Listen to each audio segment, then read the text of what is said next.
Mystical beasts are beings of pure, magical power. Among them, a rare few were blessed by the gods with a human form. These were incarnations, sent to deliver prophecies to guide mankind. But that same power also birthed beings of pure evil. They were what humanity called demon kings. The name alone is enough to instill terror, but not for the battle-crazed warrior, Ananta. While others trembled before a demon king, Ananta would awaken the beast lord within him, declaring with blood and sweat, bone and flesh, that he would devour his enemy and make their power his own weapon. Stay with Pi to see exactly how he does it. Read great stories at BO.com. A mighty beast once asked a fearless warrior.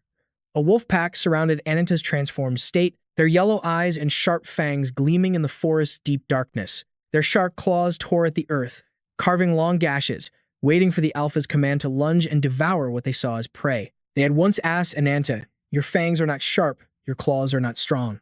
Surrounded by the pack, Ananta stood in the form of a black dragon. They had asked him, "So, what is your weapon?" He rose to his full, colossal height. At the Alpha's howl, the wolves shot towards him like arrows. Ananta snatched a wolf with his right hand, while his left, armed with razor-sharp claws, tore through the others. He answered, "My blood and sweat." Then, he crushed another wolf under his foot. He replied, "My bone and flesh." The Alpha wolf saw its pack decimated and roared with fury. It charged at him in a frenzy. Ananta caught its jaws in his hands, holding them with immense force. He said, "I devour the body of every single enemy." Then he leaned down, biting its neck and drinking its blood like a vampire, turning them into his new weapons. Ananta ripped the wolf's jaw apart. He declared, "I will end you, and then I will feast." Mystical beasts are beings of pure, magical power. Among them, a rare few were blessed by the gods with a human form. These were incarnations, sent to deliver prophecies to guide mankind. But that same power also birthed beings of pure evil. They were what humanity has come to call a demon king. A figure was panting, running for his life through the forest. He prayed for someone to save him from the hunters on his trail. But no miracle came. An arrow pierced his body. The culprits high-fived each other for the successful shot. They were a gang of bandits, murdering anyone who passed through to sell their belongings. After looting the body, they headed back, buzzing with excitement. They chattered about a rumor of some beast stalking the area. The leader suddenly spotted the ground ahead, littered with the corpses of wolves. One of them guessed it was just a turf war between packs, but Mon said it looked more like a massacre. Suddenly, another man screamed. He had found the body of a mystical beast, Ananta, leaning against the alpha wolf. The bandits gathered around to inspect him. One reached out, only to have his hand viciously bitten by Ruby. The man roared in anger, ready to kill Ruby. But just then, Ananta's eyes snapped open. He slammed his fist into the face of the man, threatening his lizard. The man named Han died instantly. Ananta's face darkened as he warned the others, "Don't you dare touch it, or you'll regret it." The bandits erupted, shouting that he had picked a fight with them. One of them accused him of killing Han. They surrounded Ananta, vowing to kill him. But they had no idea that attacking this beast had just sealed their fate. Ananta took a stance, waiting for their attack. He moved like a blower darting back and forth, severing the limbs of the bandits. They screamed in agony, yet they stubbornly kept him surrounded. The leader was trembling with fear. One of his men couldn't take it anymore and raised his crossbow. The others followed his lead, aiming their weapons at Ananta. He turned his back, only to realize his mistake. The leader yelled, "Fire!" A volley of sharp bolts flew straight at Ananta. Unafraid, he shielded Ruby with his hand. Then, he activated his power. The bandits watched in horror. Ananta's back suddenly turned pitch black, as crimson veins spread across it like an erupting volcano. Then, the spirits of the beasts he had slain emerged from his body. They began to merge into one terrifying form. Witnessing this unholy sight, the bandits screamed in terror. "It's the Demon King." Suddenly, Ananta's blood-red eyes faded back to their normal gold. He retracted all the power he had just unleashed, slumping to his knees and breathing heavily. It seemed that using so much of his power had completely drained his energy. The bandits tied him up and dragged him back to their camp. Their leader stared at the massive alpha wolf in awe. He asked his subordinate if Ananta was responsible for this. Ananta advised them it would be better to cremate the body and send it on its way. But the man named Mon exploded with rage. The leader stopped him and approached Ananta, asking, "What is your name?" He replied, "Ananta." When asked about his purpose, he simply said he was hungry. The leader didn't believe him. Mon chimed in, telling them he witnessed Ananta transform. He mentioned a recent rumor about a corpse-eating demon king roaming the area. The leader thought Ananta was just a man, but Mon insisted he was a demon king in human disguise. Ananta denied his claim, but just then, a crow flew overhead, dripping blood onto the leader's head. The alpha wolf, which they thought was dead, was stirring back to life. Ananta remarked that it was a species that was no longer supposed to exist, but they were merely pawns of a demon king. And now, the camp was under siege by wolves, led by a menacing figure wearing a deer skull. The wolves vaulted over the barricades, tearing into the bandits. But in an instant, a burst of flame erupted, engulfing the entire pack. A lone figure emerged from the inferno, Ananta. A primal hunger burned within him. With a roar, he gathered the flames, incinerating them all. In the form of a black dragon born of blood and sweat, his eyes glowed crimson, bones and flesh.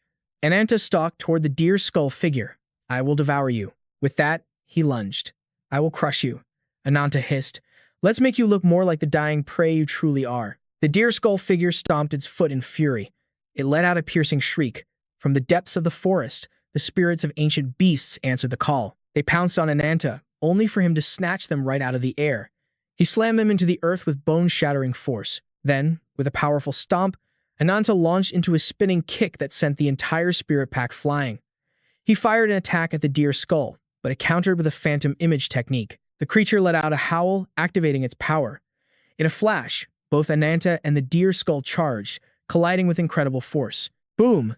A massive explosion ripped through the air as they exchanged a flurry of brutal blows. Ananta bared his razor-sharp fangs, just as the deer skull thrust a weapon into his back. But Ananta suddenly caught its hand, stunning the creature. Ananta drove a powerful fist into its body, sending the deer skull flying. With his claws, Ananta grabbed its arm and slammed it into the ground. The deer skull figure lay twitching, bleeding profusely. He slowly approached the downed enemy. As Ananta lifted it by the neck, he saw the face hidden beneath the skull. It was a young girl. He was completely shocked. He realized at once that she wasn't in control of her own mind. Suddenly, a sound came from behind him. Ananta spun around just as a shadowy figure flew past, slicing his shoulder. A colossal crow now loomed in the sky. It landed near him with a heavy thud. Ananta finally understood. This bird was the true demon king, a devourer of corpses. The crow shifted back into the form of a man. He spoke with disbelief. "Impossible. My beloved shadow puppet has never been defeated," he sneered. "I've had my eye on you ever since you arrived." The man then demanded, "For what reason?" Before he could finish, Ananta shoved the deer skull girl toward him. "Your muttering almost put me to sleep," he said. "I have no interest in a monster's monologue." Ananta then challenged the man. "Come on, I'll finish you myself." Enraged, the creature began an incantation. "Oh, power of mine, grant me dominion over the souls of the dead." He transformed back into the giant crow, eyeing Ananta with a predatory gleam. "If I can kill you and control you, I'll have a puppet far stronger than any deer or beast." He unleashed his phantom image technique once more. The souls and bodies of the dead beasts and bandits rose from the ground, their eyes glowing with his dark power. They surrounded Ananta completely. The crow shrieked, "Nameless creature, let my blood-soaked army of the dead tear you apart and devour you." A zombie wolf lunged, sinking its teeth into his leg, while the reanimated bandits drove their spears into his body. The crow gloated, "What's wrong? Have you lost the strength to fight back?" He slashed at Ananta with his massive wing in a savage display. The Demon King laughed with delight. "Ah, let me hear you scream before you die." Ananta said nothing. Instead, he broke into a delirious, chilling laugh. He unleashed his power, erupting in a blinding crimson aura. The crow was stunned. What? Reflected in his eyes was the silhouette of a true monster. This was Ananta, letting the beastly souls within him bare their fangs. Ananta grinned. "Let me hear the screams of a real beast." With that, he opened his mouth wide, as if to swallow the Demon King whole. He clamped his jaws down on the crow's head. Trapped inside, the Demon King must have smelled Ananta's foul breath as he coughed up blood, choking. The soul beasts trapped inside Ananta's body rushed out to greet their new friend. The crow cried tears of blood as he dissolved among them. When the girl in the deer skull opened her eyes, she witnessed Ananta absorbing the last of the Demon King's power. She sat there, completely frozen. Ananta seemed to sense her gaze and turned his head. At that moment, his eyes were deep crimson. Seeing this, the girl swallowed hard in terror. But as Ananta walked toward her, she was surprised by his words. "You are no longer under the Demon King's control," he announced. The girl raised a hand to her head as a memory surfaced. "I remember. I had glowing wings." Ananta's eyes narrowed. "Could it be that you're also a victim of the wings?" But the girl didn't understand what he meant. She asked him, "Who are you?" He replied, "Ananta, descendant of the Black Dragon, the last survivor, exterminator of all demon kings, and the one who will kill the incarnation of the wings." The sun was beginning to rise, casting its first light over the horizon. That faint sunlight revealed a horrific landscape of bodies piled upon one another. Amidst the carnage, Ananta stood before the girl and introduced himself. Ananta, descendant of the Black Dragon, the last survivor, exterminator of all demon kings, and the one who will kill the incarnation of the wings. Hearing Ananta's grand introduction, Nadia broke out in a cold sweat. I really don't understand what you're saying, she stammered. Black Dragon? Incarnation of the wings? I don't understand any of it. Her eyes suddenly went wide with understanding. You mean both? Before she could finish her sentence, Nadia collapsed. Ananta simply stared down at her, his expression cold. You must have caused your fair share of trouble, haven't you? His dream self scowled as Nadia ran for her very life. She gasped heavily for air when a creature with a deer skull for a head suddenly blocked her path. Nadia spun around, and seeing it closing in, she fled at a breakneck speed. Suddenly, she tripped and fell face first into the dirt. When she lifted her head, her entire body was smeared with fresh blood. The reflection of the deer skull creature stared back at her from a pool of blood. Nadia looked around, stunned. Lifeless bodies were strewn all around the lake. She let out a terrified scream when suddenly, the incarnation of wings appeared, its light piercing through the oppressive darkness. Nadia turned to face the figure, a brilliant smile spreading across her face. And just like that, the dream ended. Nadia woke with a start. Wood, noticing, called out, "Oh, you're awake?" The girl stretched, adding, "You were frowning so intensely in your sleep. Having a nightmare?" Nadia thought to herself. The incarnation? Suddenly, a voice commanded, "Ruby." It was Ananta, ordering it to begin. Ruby gathered fire in its throat and unleashed a torrent of flame, as if watering plants. The fan of fire consumed the figures being controlled by the Demon King. From within the inferno, dark shadows rose up before instantly turning to ash. Ananta stood by, coldly observing the situation. Wood brought Nadia up to speed. This is the only way to handle those who've been possessed by the Demon King. The chatty girl ran up to praise Ananta. You're really skilled at this, you know. But he furiously grabbed her by the collar, making her yelp. Shut up, he growled. You're the informant. Wood gave an awkward laugh as he pointed toward Nadia. Because of your useless information, this mess happened again. Then he violently shoved Wood to the ground. I'm done here. Give me my payment. Wood cried out in pain. She rubbed her back, muttering, still as grumpy as ever, huh. She then turned to Nadia. My lady, may I have your name? After a moment of shock, she introduced herself as Nadia. Wood began to tease her. Well, what do you know? I never thought I'd meet another victim of the wings just like Ananta. Nadia stared in surprise. What? Ananta angrily cut their conversation short. Hey, he shouted. Wood finally remembered her task, but couldn't resist one last jab at him. So impatient. With that, she took out a device that looked like a pocket watch, its front engraved with the image of a rabbit. She pressed a switch on top, and the lid sprang open, revealing something that looked like a celestial star chart inside. A massive hole opened up right where they stood. While Ananta and Wood calmly slid down into the abyss, Nadia screamed at the top of her lungs. Nadia squeezed her eyes shut, bracing for a rough landing.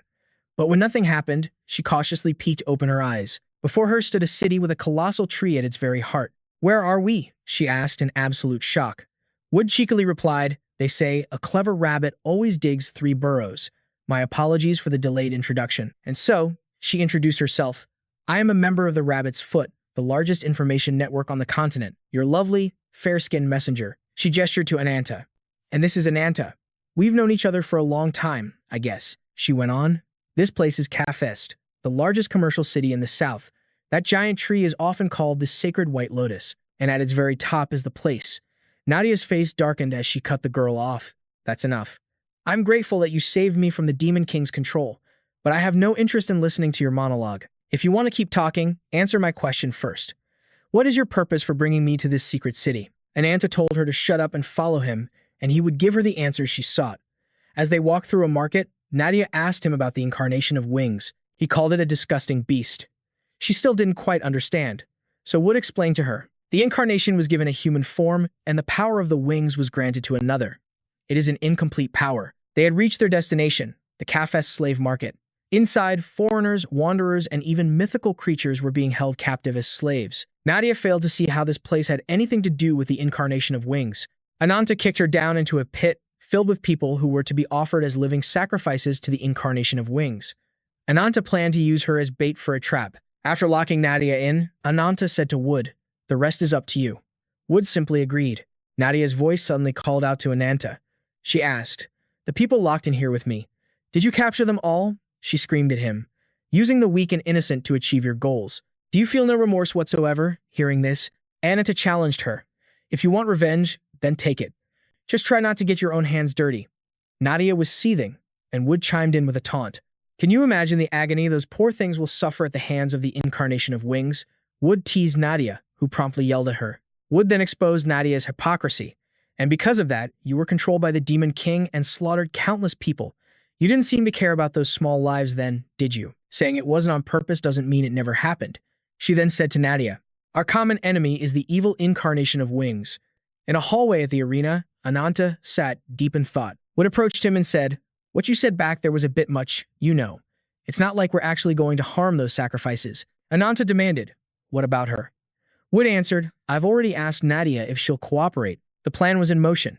She explained how the Wings Guardians would take them to the White Lotus Palace. Just then, Nadia was brought before the grand entrance. Wood explained that offering a sacrifice was the first step to meeting the incarnation of the Wings. This way, their entire hunt wouldn't be for nothing. She added that a powerful barrier surrounds the palace, preventing even the Lotus guards from entering. To get inside, they needed a living sacrifice. That part is already handled, she continued. If you can touch a branch of the White Lotus itself, the symbol of a champion, you'll soon meet the incarnation. But Wood knew it would never be that easy. She mused that if Ananta just unleashed his monster form, a single massacre would be enough to draw the enemy's attention. But she narrowed her eyes. There was a line that could never be crossed. Knowing Ananta couldn't control his power when he transformed into that beast, she thought to herself, you're a monster, Ananta. Do you truly intend to draw a line between your human and beast sides? She knew there were many ways to do it. Such a contradiction. Ananta caught Wood lost in thought. He raised his blade. Just had a big meal. Time for a little exercise to help with digestion. He told Wood to just sit back and watch. With a sword in each hand, Ananta declared, this is how I hunt beasts. Wood grew flustered. Huh? Try not to cause too much of a scene. You know what will happen if you do. Ananta gave a cold reply, I'll consider it. Inside the arena, a commander named BH was leading his troops against a monster. He roared, raise shields. The soldiers formed a solid line, bracing themselves for the beast's charge. A colossal panther was cornered by their formation. Fallen soldiers littered the ground around it. The beast let out a menacing growl. BH rallied his men. Don't be afraid. Hold the line. Suddenly, a hand landed on a soldier's shoulder. Ananta violently shoved the soldier to the ground. The other men erupted in anger. Hey, what the hell do you think you're doing? Ananta shot back, annoyed. You idiots are in the way. The panther bared its fangs and swiped at him, its massive paw aiming to crush him. Without a hint of fear, Ananta met its attack with a devastating blow to the head. BH stared in absolute shock at the scene unfolding. Wood, however, simply rested his chin on his hand. Well, this is going to be a problem. In that instant, Ananta's blade severed the panther's right leg. BH couldn't believe his eyes. How was this possible? How could an ordinary man overpower a mystical beast? Ananta took his stance. He then lunged forward, striking the creature down with his twin blades. The crowd in the stands watched in stunned silence. After killing the beast, Ananta let out a furious roar. He turned toward the White Lotus tree and vowed, just you wait. Soon, I'll tear you to shreds and devour you whole. At that very moment, in the White Lotus Palace, the tree began to glow. The gates opened and shut in a flash. Nadia, among the sacrifices, trembled with fear. A man stepped out, standing in the center of the hall. His voice echoed, oh, my fearful children. He told them not to be afraid, extending a hand in greeting. Welcome to the Divine Palace. Nadia wondered, is he the incarnation of the wings? The White Lotus tree, also known as the Sacred Tree, is surrounded by an impenetrable barrier. For some unknown reason, the incarnation of the wings made its nest there and began accepting living sacrifices. Those who offer a living tribute are granted the privilege of fighting in the Cafe's arena. The warriors who survive the battles against the spirit beasts and prove their strength are awarded a branch from the White Lotus tree, and those who prove themselves useful to the incarnation receive unparalleled power, becoming guardians of the wings. Back in the prison, Wood had laid out the plan for Nadia. To get past their defenses, we need you to pose as a living sacrifice and infiltrate their ranks. Nadia asked Wood why Ananta wanted to kill the incarnation of the wings. Does it have something to do with his power? Wood didn't answer directly. Instead, he said, if an incarnation of vengeance truly exists, no one would be more fitting for the title than him. Wood recalled the image of Ananta cradling a charred body, weeping tears of blood. Back in the present, the man in the palace spoke. You who have overcome countless hardships, raise your eyes and look upon me. The sacrifices stared at him, some even began to pray. He introduced himself as the holy god they all worshipped, the master of the White Lotus tree, and the incarnation of the wings who brings a sweet mist to this dark world. My name is Banjiak, he announced. His voice turned sinister.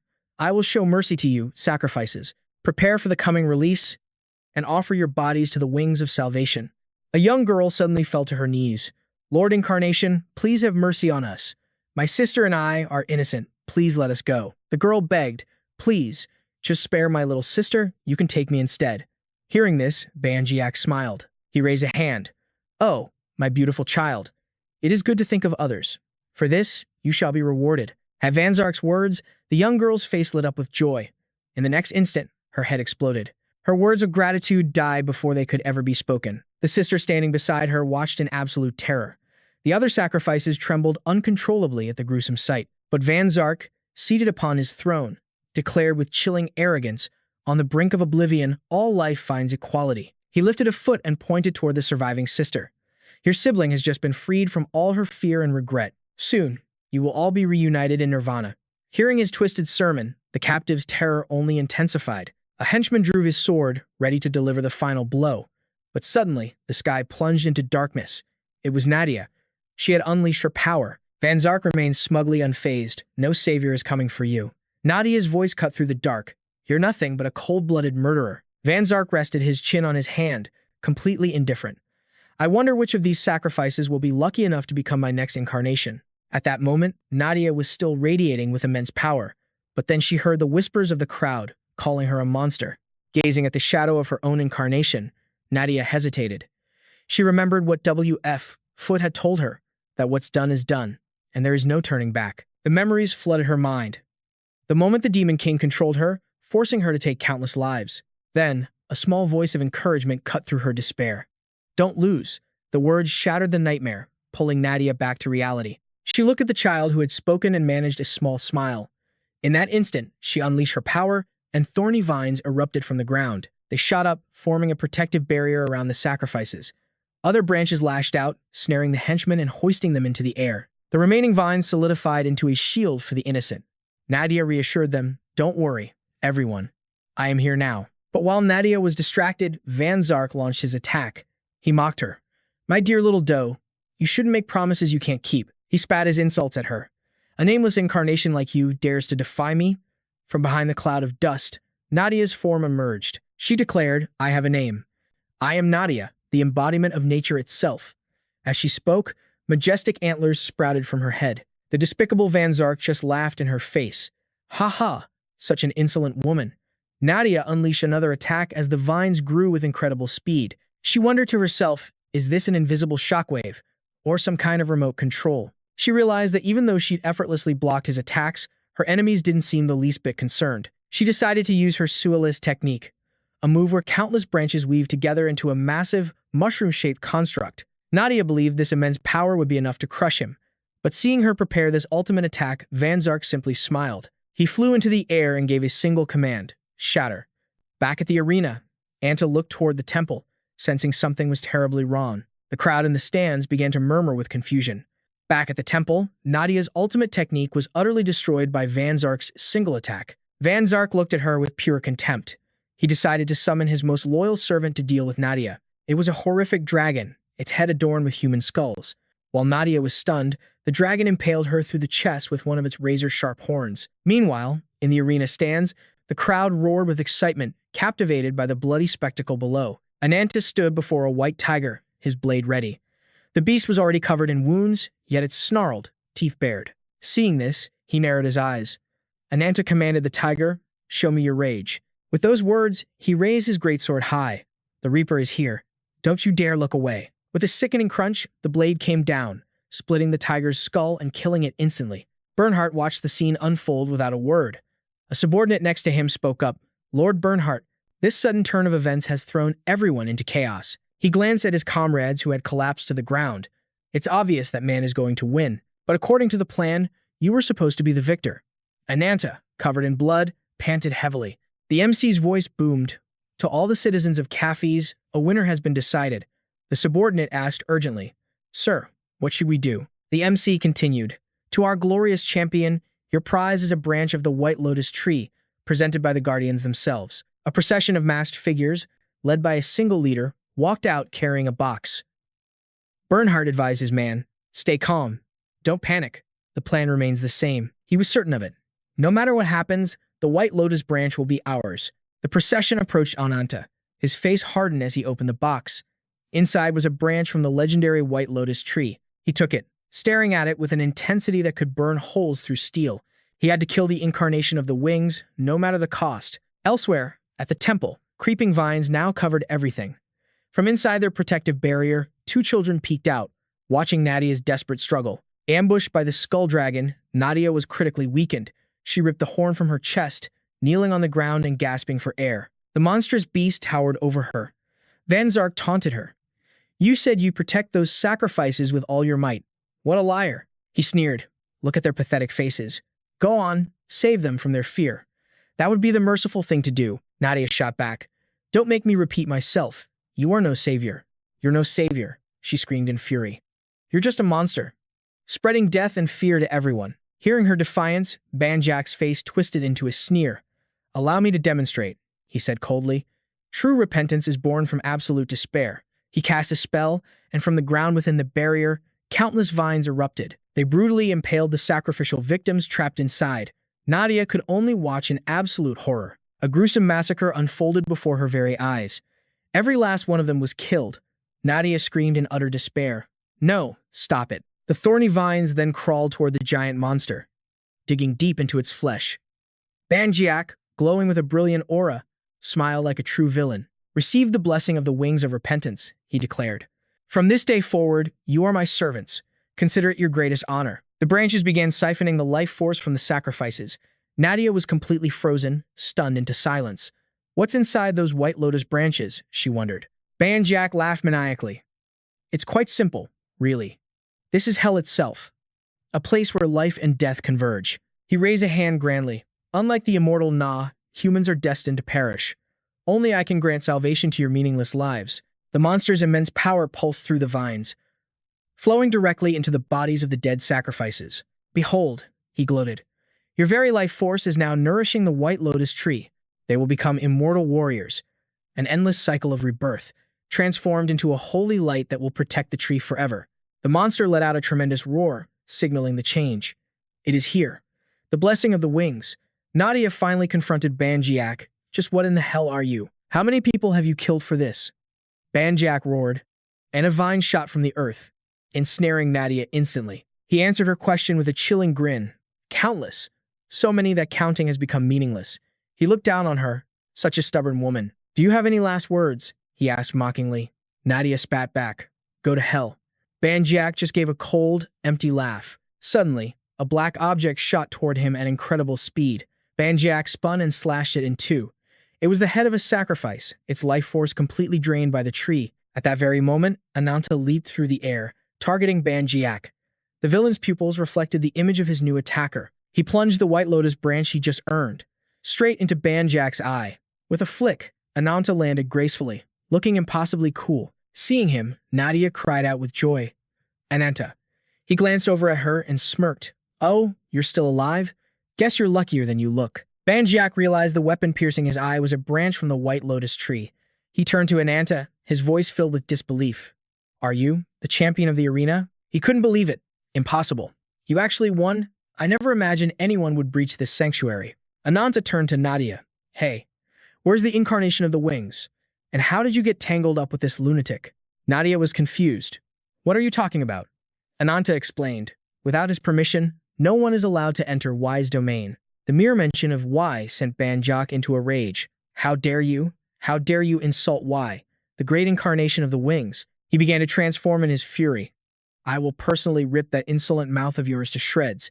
But Ananta had one more thing to say. His words cut deep, exposing the truth. "Hey, you know he's not the real incarnation of the wings, don't you?"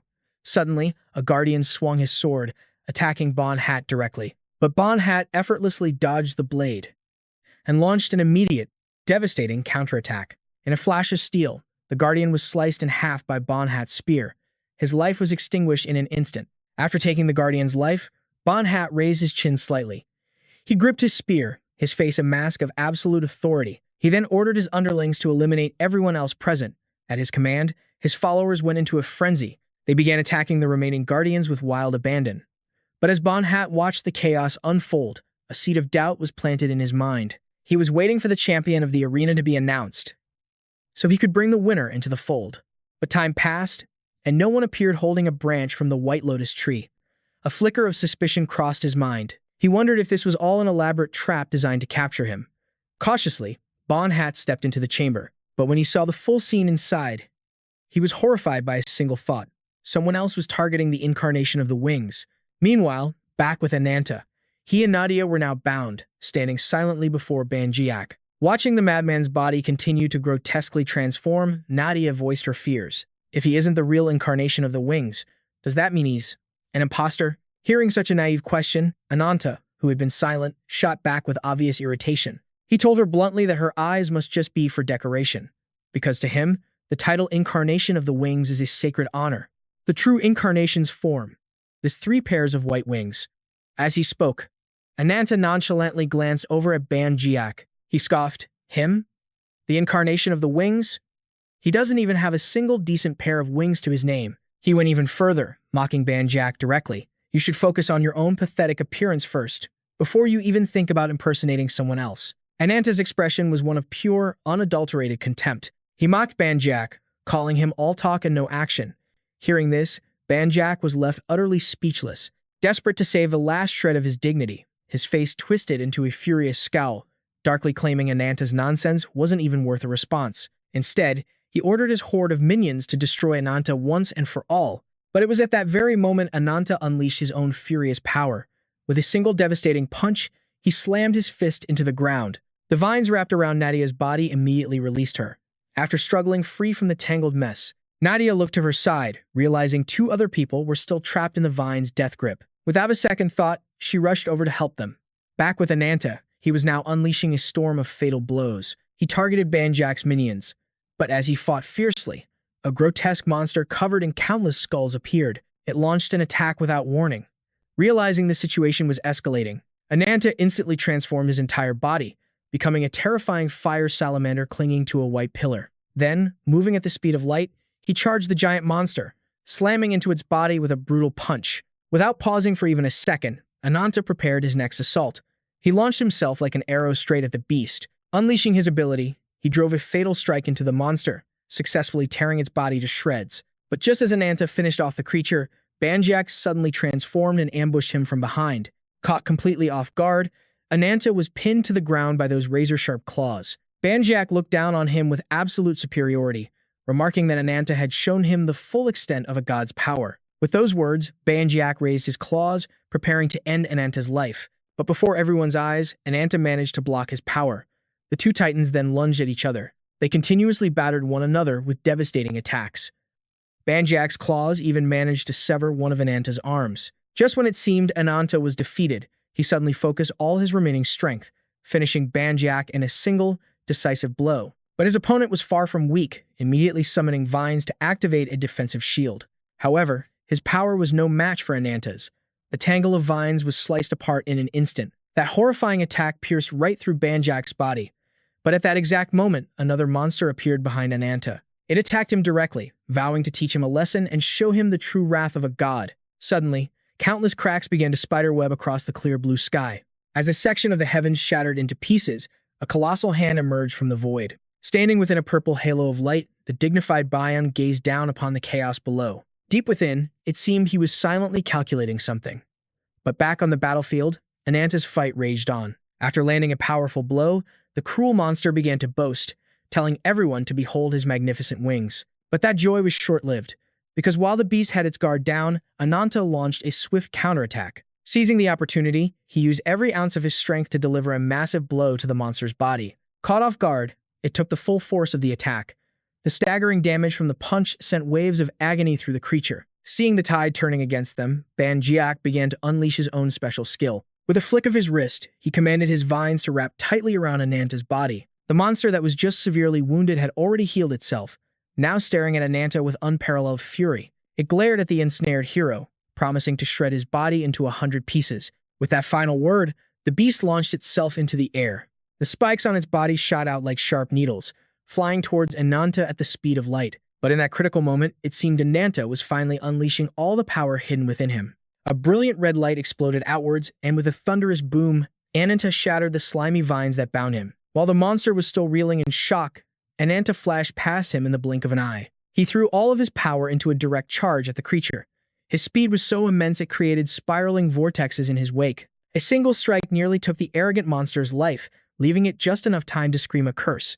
As the thick fog of battle began to clear, the beast finally got a clear look at Ananta. The monster couldn't believe its eyes. It stared in absolute shock at Ananta's incredible new form.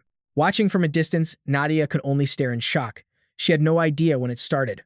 But Ananta's body was beginning to transform. Ananta was now moving faster than the eye could follow, and a flicker of anxiety finally crossed Banjiak's face. Could this be his true power? He wondered. Endless regeneration and physical transformation? If that was the case, then he'd just have to use his own overwhelming power to utterly pulverize him. Without another thought, Banjiak launched a direct assault. Ananta immediately braced for the impact. But with his incredible agility and newfound power, Ananta masterfully dodged every single one of Banjiak's relentless attacks. Ananta glared at the deranged Banjiak. It doesn't matter how many times I land a hit, he realized. This lunatic will just keep regenerating. The power of the White Lotus made it clear. Dragging this fight out would only put him at a greater disadvantage. Just then, Ananta's eyes darted towards the ceiling above. A plan forming in his mind, he braced himself and launched into the air, shattering the ceiling with a single devastating punch. Banjiak instantly shot out vines to ensnare Ananta's leg, figuring the boy was attempting some foolish, desperate ploy. But instead of answering, Ananta simply deflected with questions of his own, buying precious seconds. Seeing his opportunity, Ananta's voice turned cold. It's time you paid for every life you've destroyed. The words had barely left his lips when his body warped once more. Before Banjiak could even react, Ananta summoned the spirits of the dead.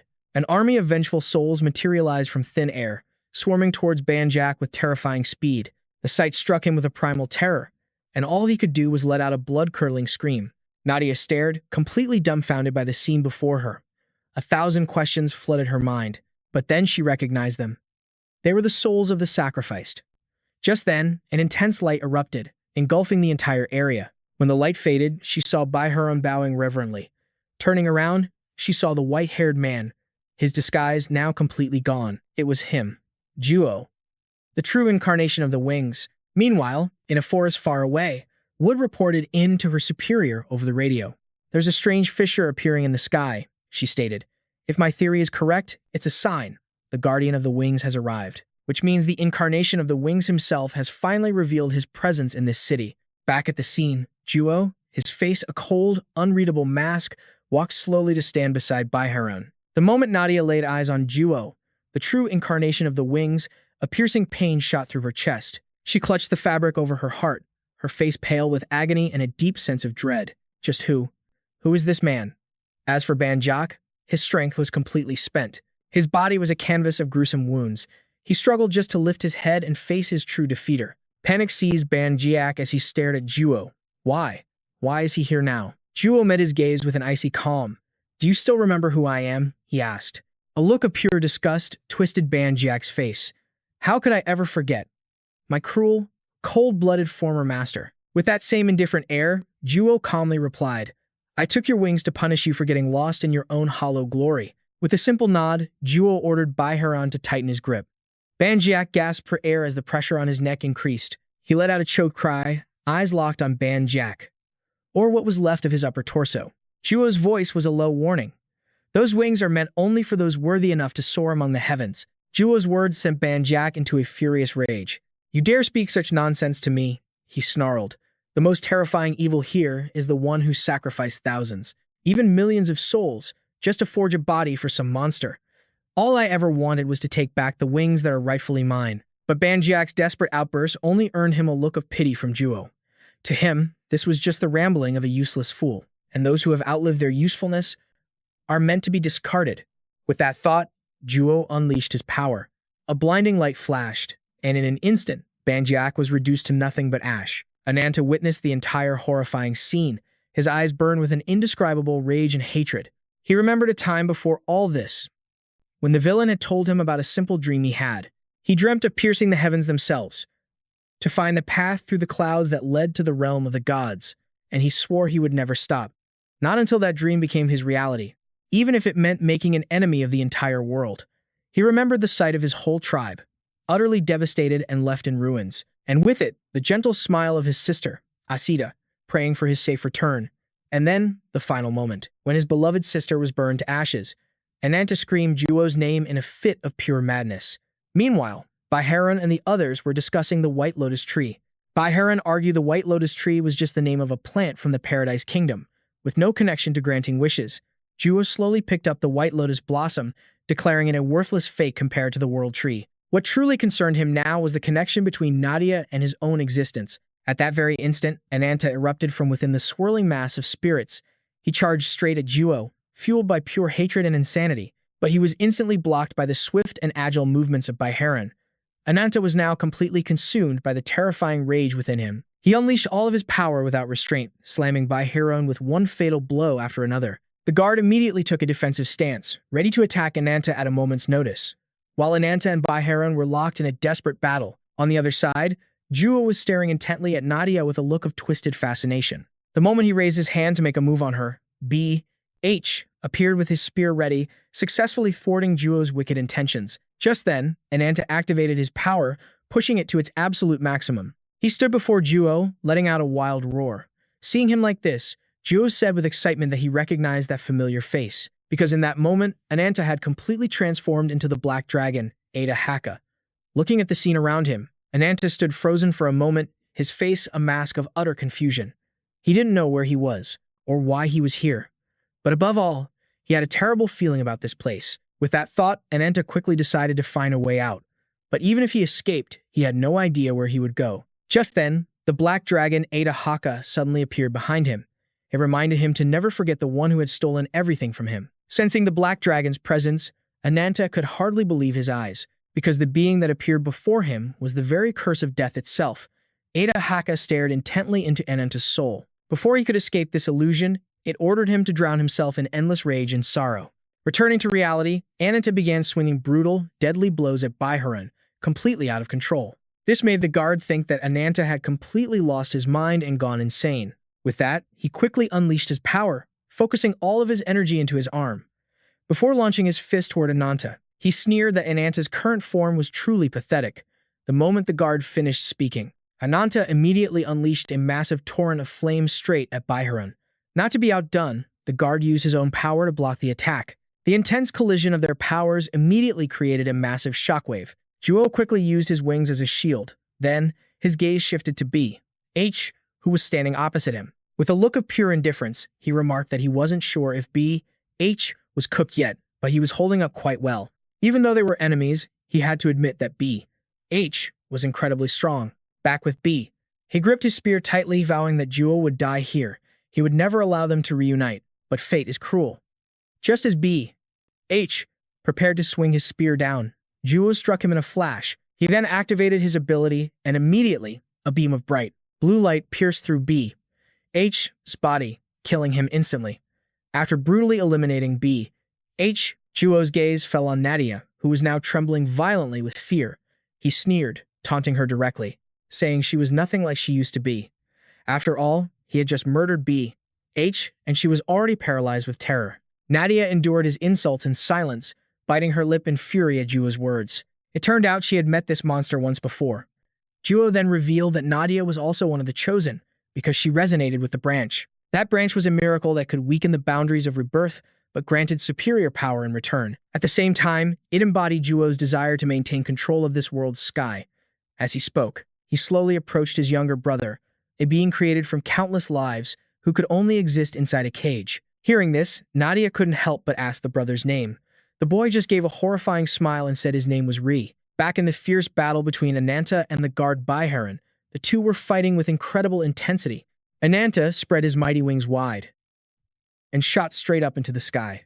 Soaring high into the sky, he focused all of his power and unleashed a gigantic orb of fire. With a roar, he invoked the heavenly fire jewel spell. Instantly, the fireball shot downwards like a meteor. Down below, Ruya watched the descending flame with a calm, almost bored expression. He believed the boy was foolishly underestimating him. Ruyo casually lifted a hand, slowly channeling his power. He didn't forget to add, "Heaven has no place for the likes of you." With those words, he began his incantation, and a blinding, azure light erupted from him. In the end, it was all over. This was perhaps the final chapter for the White Lotus Tree. The battle had concluded. Overwhelmed by the destructive power of the wings, Ananta, the avatar of vengeance, had been utterly defeated. In a desolate field, a small creature named Ruby was running for its life, desperately fleeing from a pack of savage hounds. Exhausted and out of breath, the hounds closed in on Ruby in an instant. But just as all hope seemed lost, Ananta appeared in a flash. His axe blocked their attack, saving Ruby's life at the last second. The remaining hounds scattered in fear. Realizing Ananta was its savior, Ruby became determined to follow him no matter what, a fact that Ananta found incredibly annoying. A short time later, he shot an irritated glance at Ruby. He demanded to know why it was still following him, even telling it he had no food to spare. But despite Ananta's best efforts to scare it off, Ruby stubbornly refused to budge. Left with no other choice, he decided to resort to force. But the moment Ananta raised his hand to strike, Ruby suddenly unleashed a massive burst of flame. The attack left Ananta completely stunned. While he was still reeling from the shock, a tremendous roar echoed from behind him. Filled with dread, Ananta whipped his head around, only to find a colossal beast towering right over him. They stared each other down for a tense moment before the monster began its relentless pursuit. Ananta, with Ruby perched on his head, was now running for dear life, not daring to even glance back. The beast, however, was hot on their heels, never letting up. In a desperate move, Ananta leaped straight off a cliff and miraculously landed safely below. There, he saw a man in a black cloak across the way, sitting as still as a statue beside a withered bush. But Ananta's attention was fixed on the beast. He glared back at the monster, which was staring down at him from the clifftop. A sense of helplessness washed over him, realizing the creature was intent on hunting him to the bitter end. Ananta quickly set Ruby down.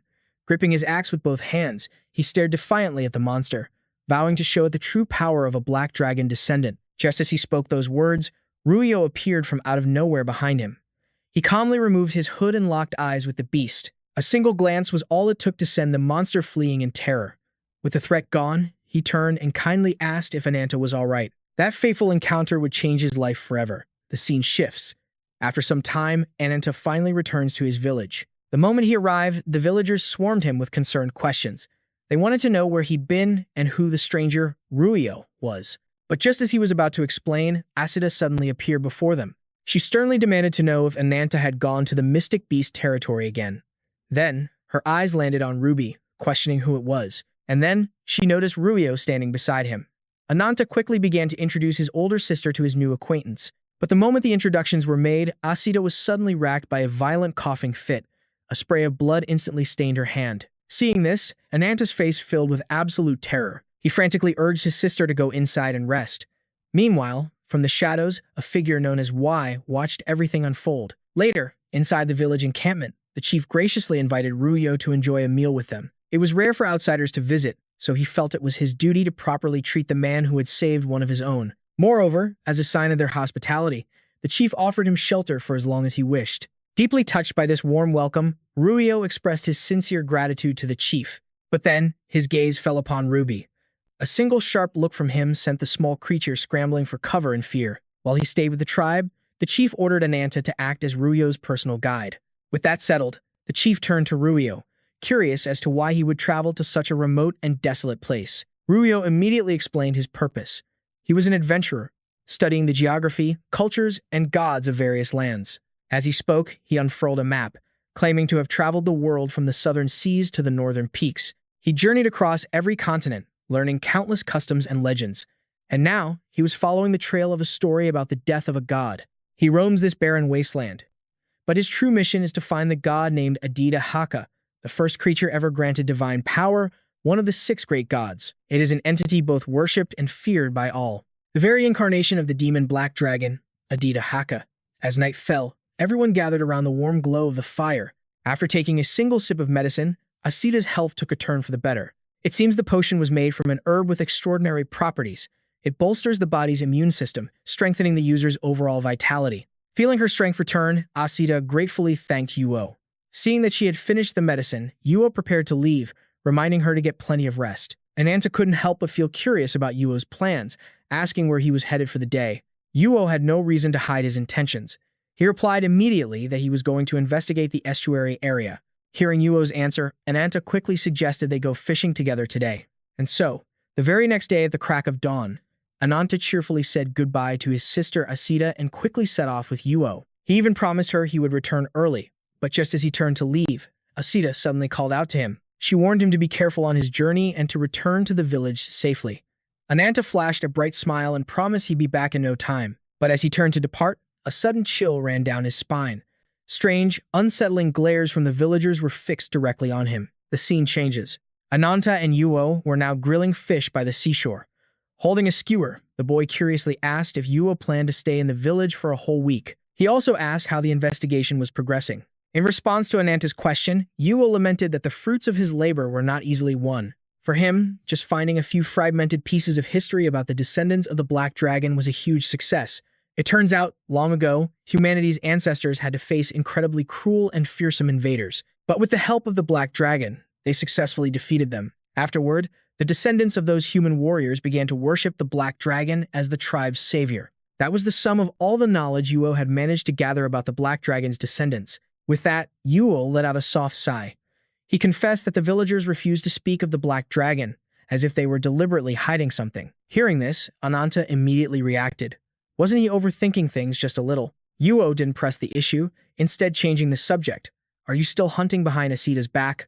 He pointed out that the number of wounds on the boy's body had clearly increased.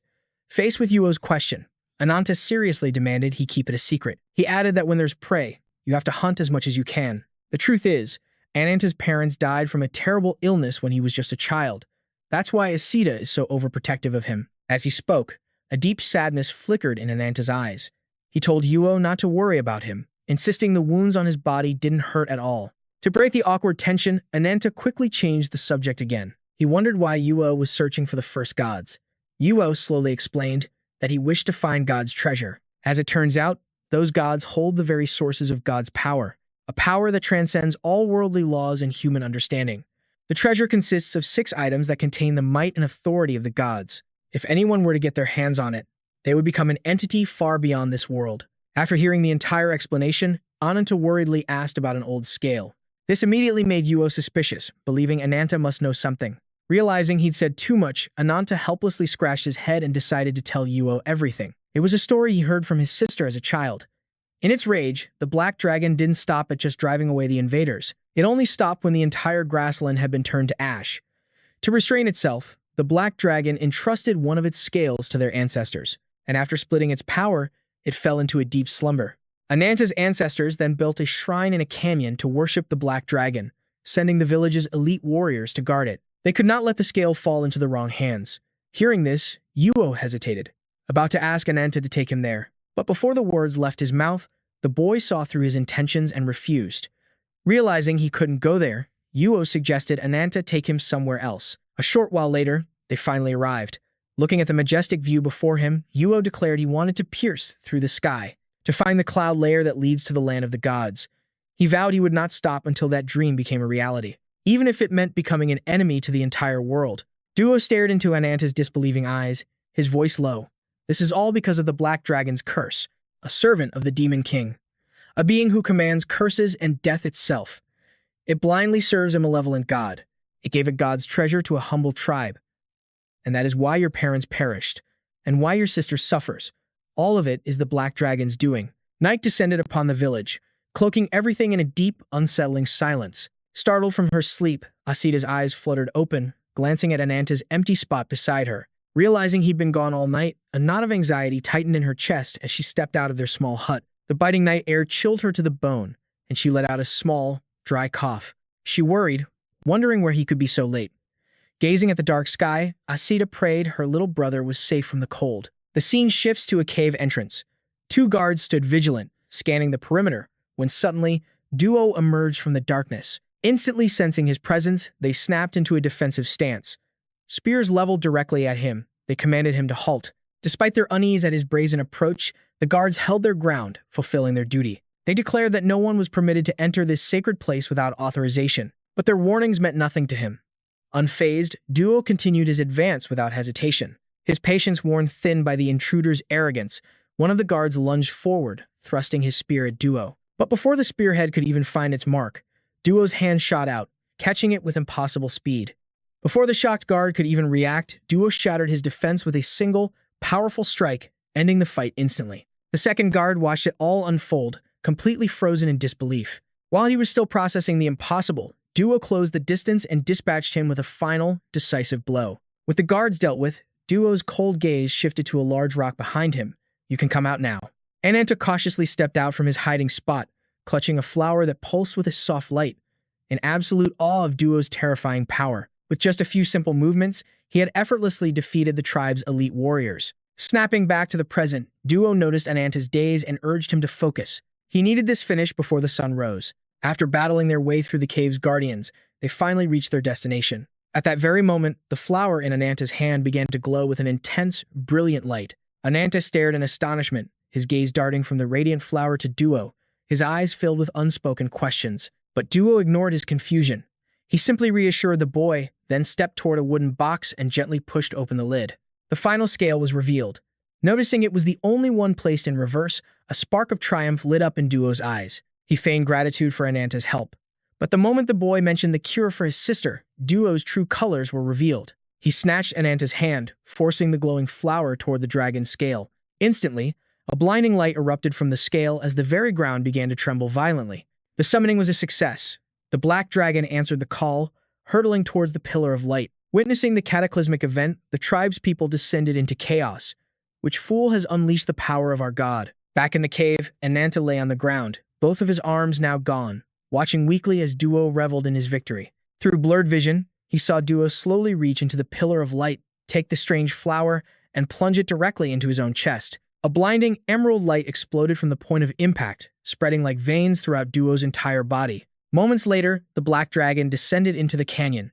Its voice boomed, warning that Duo had touched a dragon's weakness. It spoke of grave consequences for his actions, and then the black dragon solemnly declared its true name. Then, the great beast demanded Duo's name. The instant he spoke it, the black dragon fused with his very being, and in that moment, a new entity was born.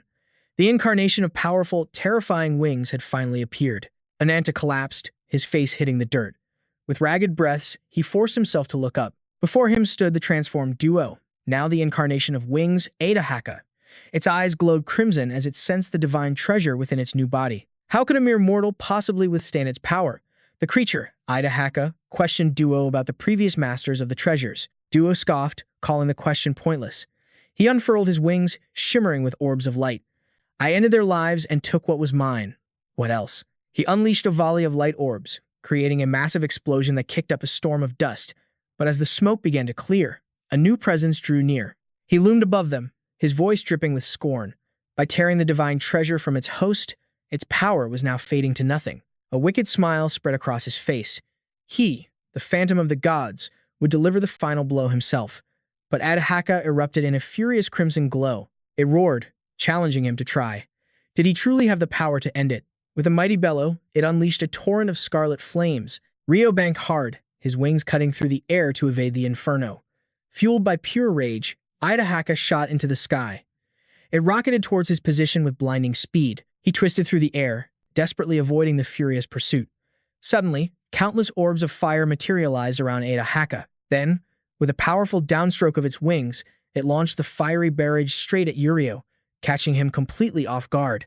In that instant, he unleashed his ultimate technique. Light converged, forming a massive radiant shield to block the attack.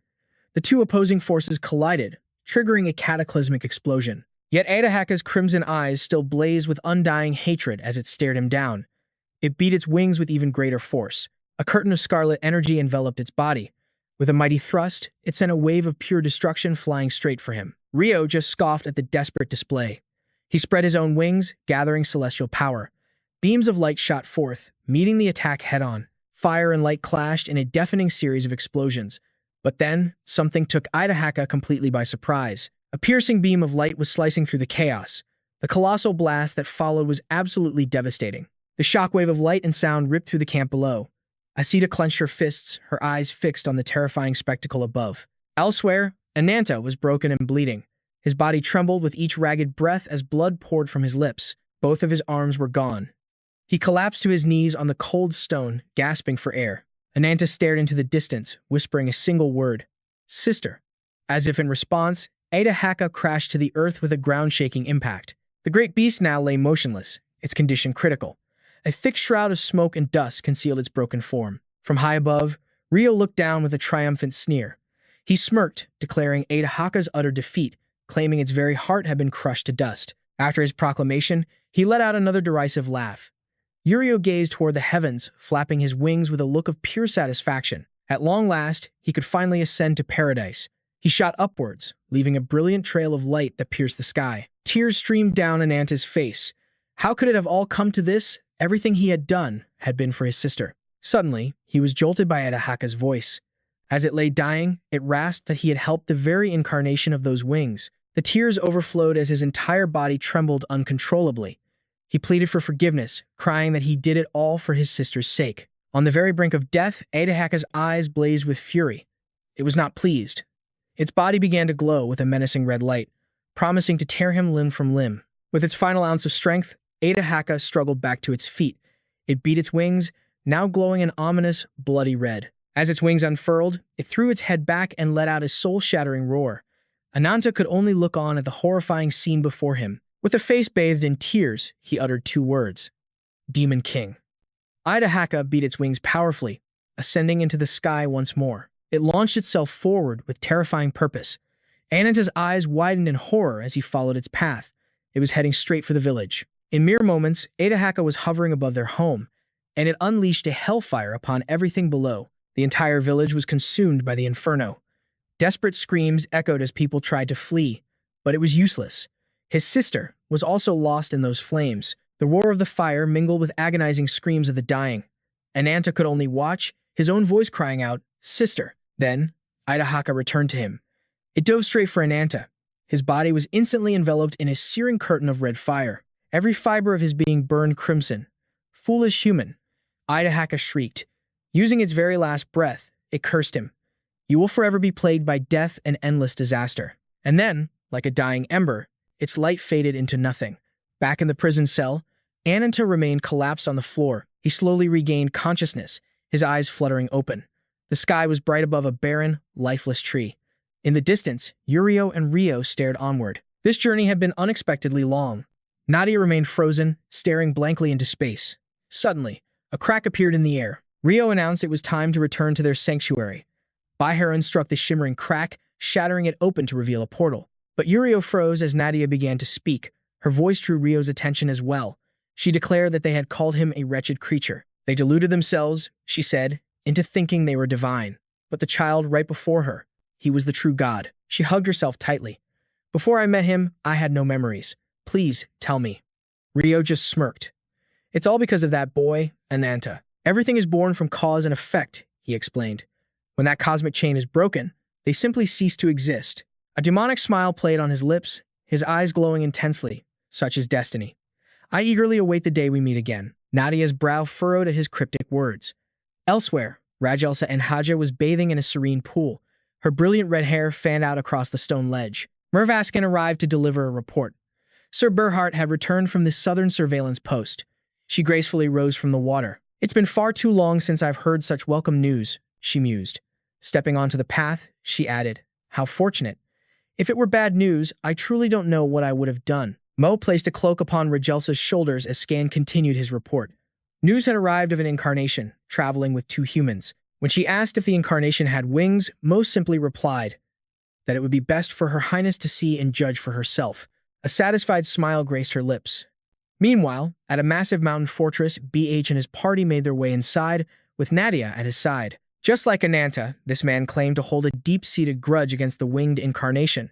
It was why he'd invited them to his organization's headquarters. On the surface, he spoke of a joint battle. But it was obvious what he truly desired was Ananta's power. And after the fighting ended, the rabbit girl vanished without a trace. Nadia walked on, her expression resolute. She could have gone anywhere else, but for some reason, her path led her to the northern lands, searching for one particular person. That person was none other than Duke BH, who had now arrived. In the chamber, everyone had assembled, standing in a neat and orderly line. Rupa glanced towards the procession, while Taken stood with his arms crossed, eyes shut. A voice announced, Her Majesty, the Queen, has arrived. Rajelsa entered with Mo and Scan. Nadia watched with a thoughtful frown. That woman was the Grand Princess of Mungia, the Warrior Kingdom, a militia with its own vendetta against the winged incarnation. Rajelsa sat upon her throne, a refreshing smile on her face that radiated the image of a powerful queen. BH bowed his head in reverence, greeting Rajelsa, and she returned his respects. She then commanded him to report on the results of his expedition. According to the initial plan, To reach the cafe's shrine, they eliminated a group of arena fighters and disguised themselves as the fallen combatants. A few unexpected events occurred, but in the end, he successfully infiltrated the divine temple. It was there he met the winged incarnation, Duo. Hearing that name, everyone in the room looked up sharply.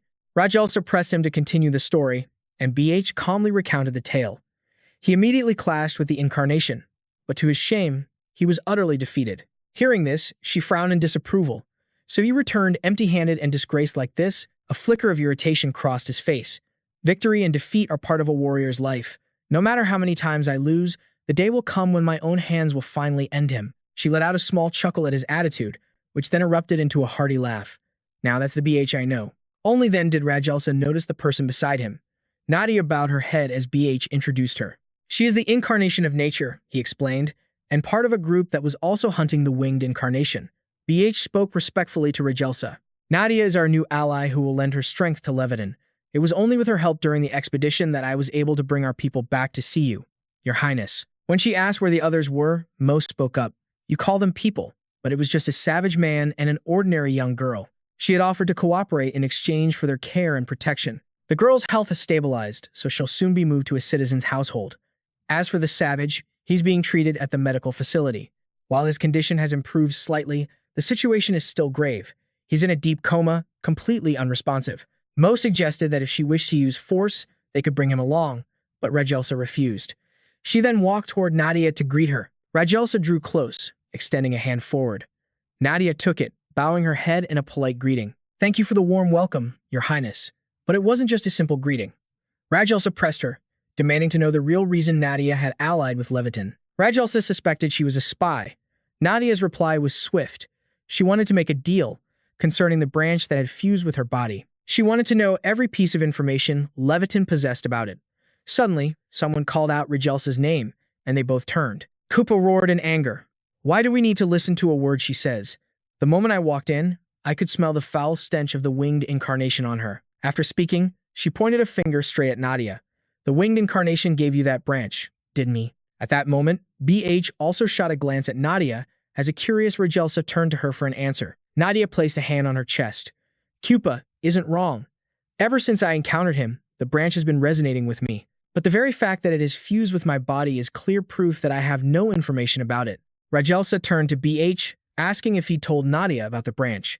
He replied that without permission, he had not revealed a single detail. If Nadia was the one the winged incarnation was searching for, then this was clearly a once-in-a-lifetime opportunity for them. As she was speaking, a guard called out, Your Highness. Rajelsa snapped furiously. What is so important that you would interrupt? My apologies for interrupting, the guard pleaded. But this is an emergency. There is a massacre happening in the residential district right now. An image of a crimson Ada flashed in his mind. He remembered the feeling of it invading his body.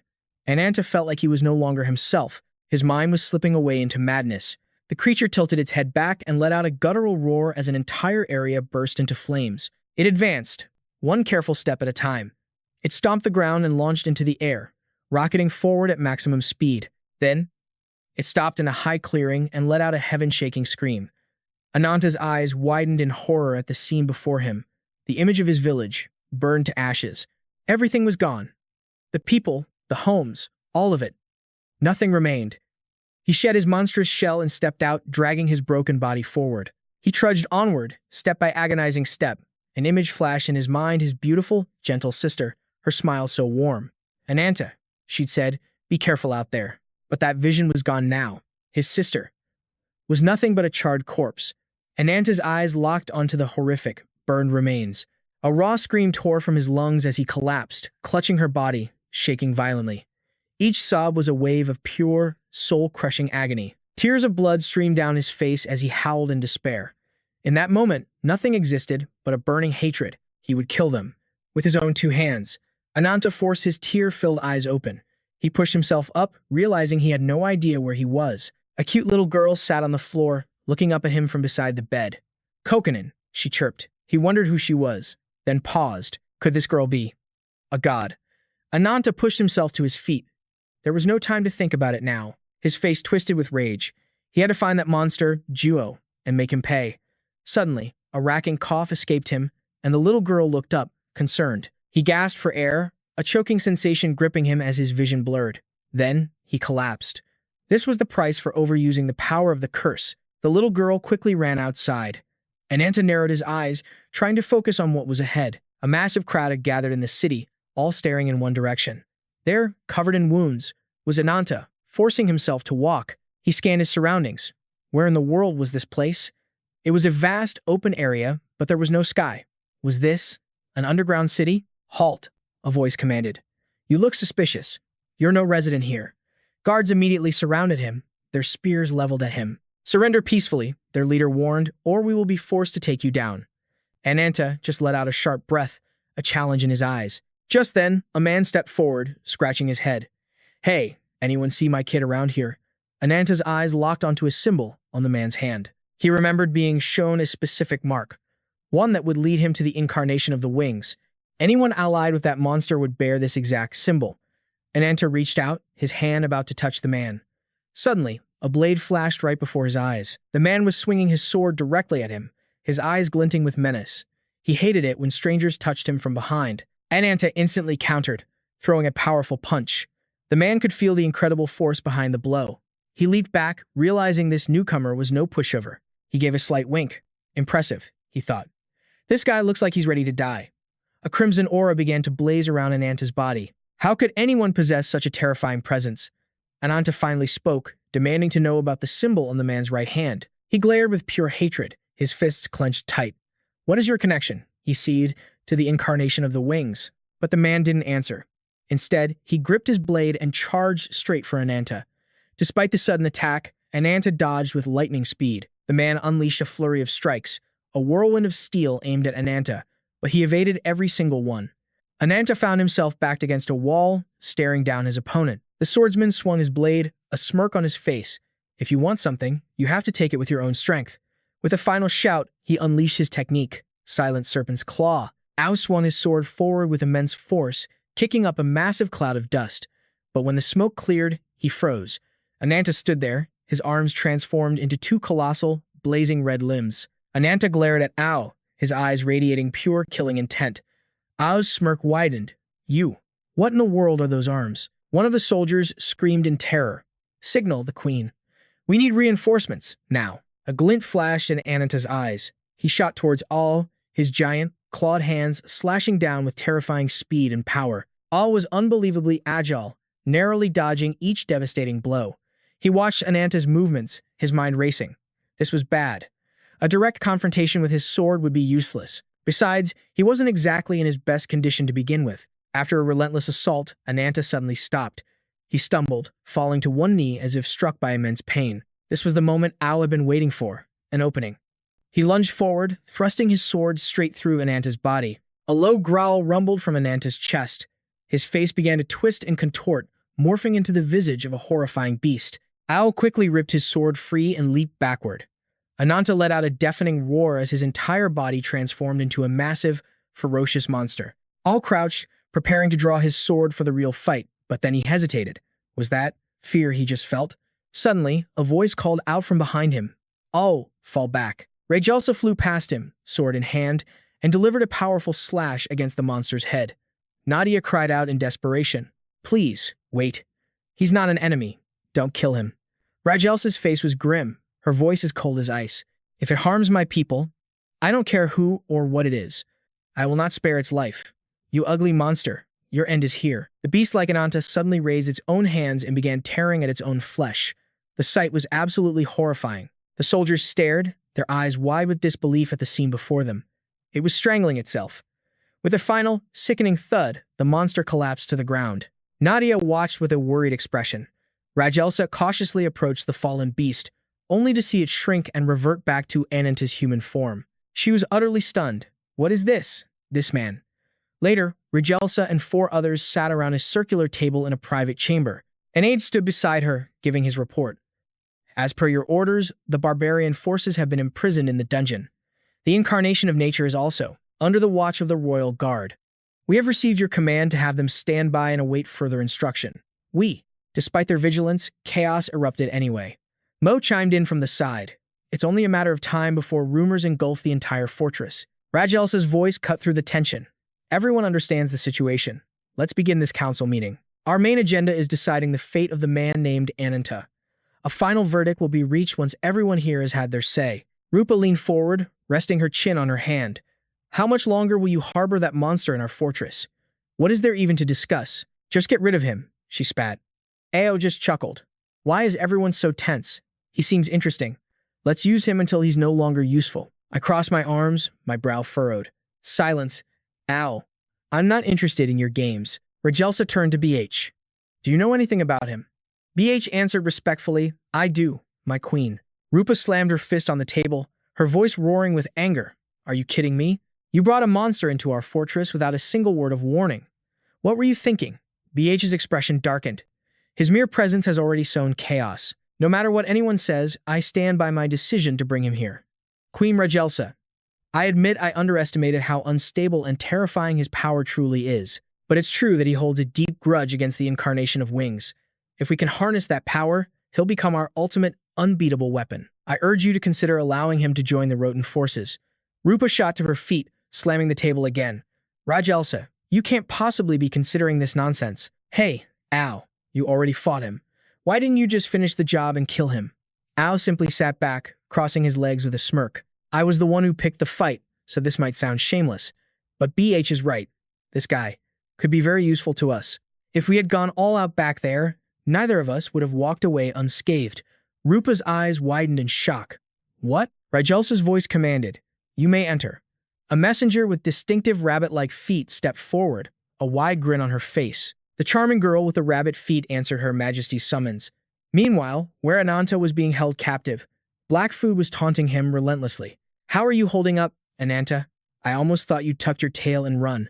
Looks like all my worrying was for nothing. But that look in your eyes, it gives me chills. Back in the council room, W. Food removed her hat, greeting everyone with a brilliant smile. To the queen and the noble heroes gathered here. This humble messenger presents herself. Seeing a stranger, Rupa immediately went on the offensive. Who are you? And how did you get in here? As Al looked at W. Food, he noticed something hiding behind her. Rhett peeked her head out. A wide smile spread across Ao's face as he opened his arms to her. The moment I look away, this little troublemaker vanishes. Bat directed his question to the queen. Your Majesty, who is this? Rajelsa answered calmly, there's no need for alarm. She possesses the ability of spatial teleportation. She is a high-ranking member of an elite organization known as the Rabbit's Foot. Before you returned, she came to me with a proposition. Rajelsa recalled W. Food's words, aren't you interested in a power that can eliminate the incarnation of wings?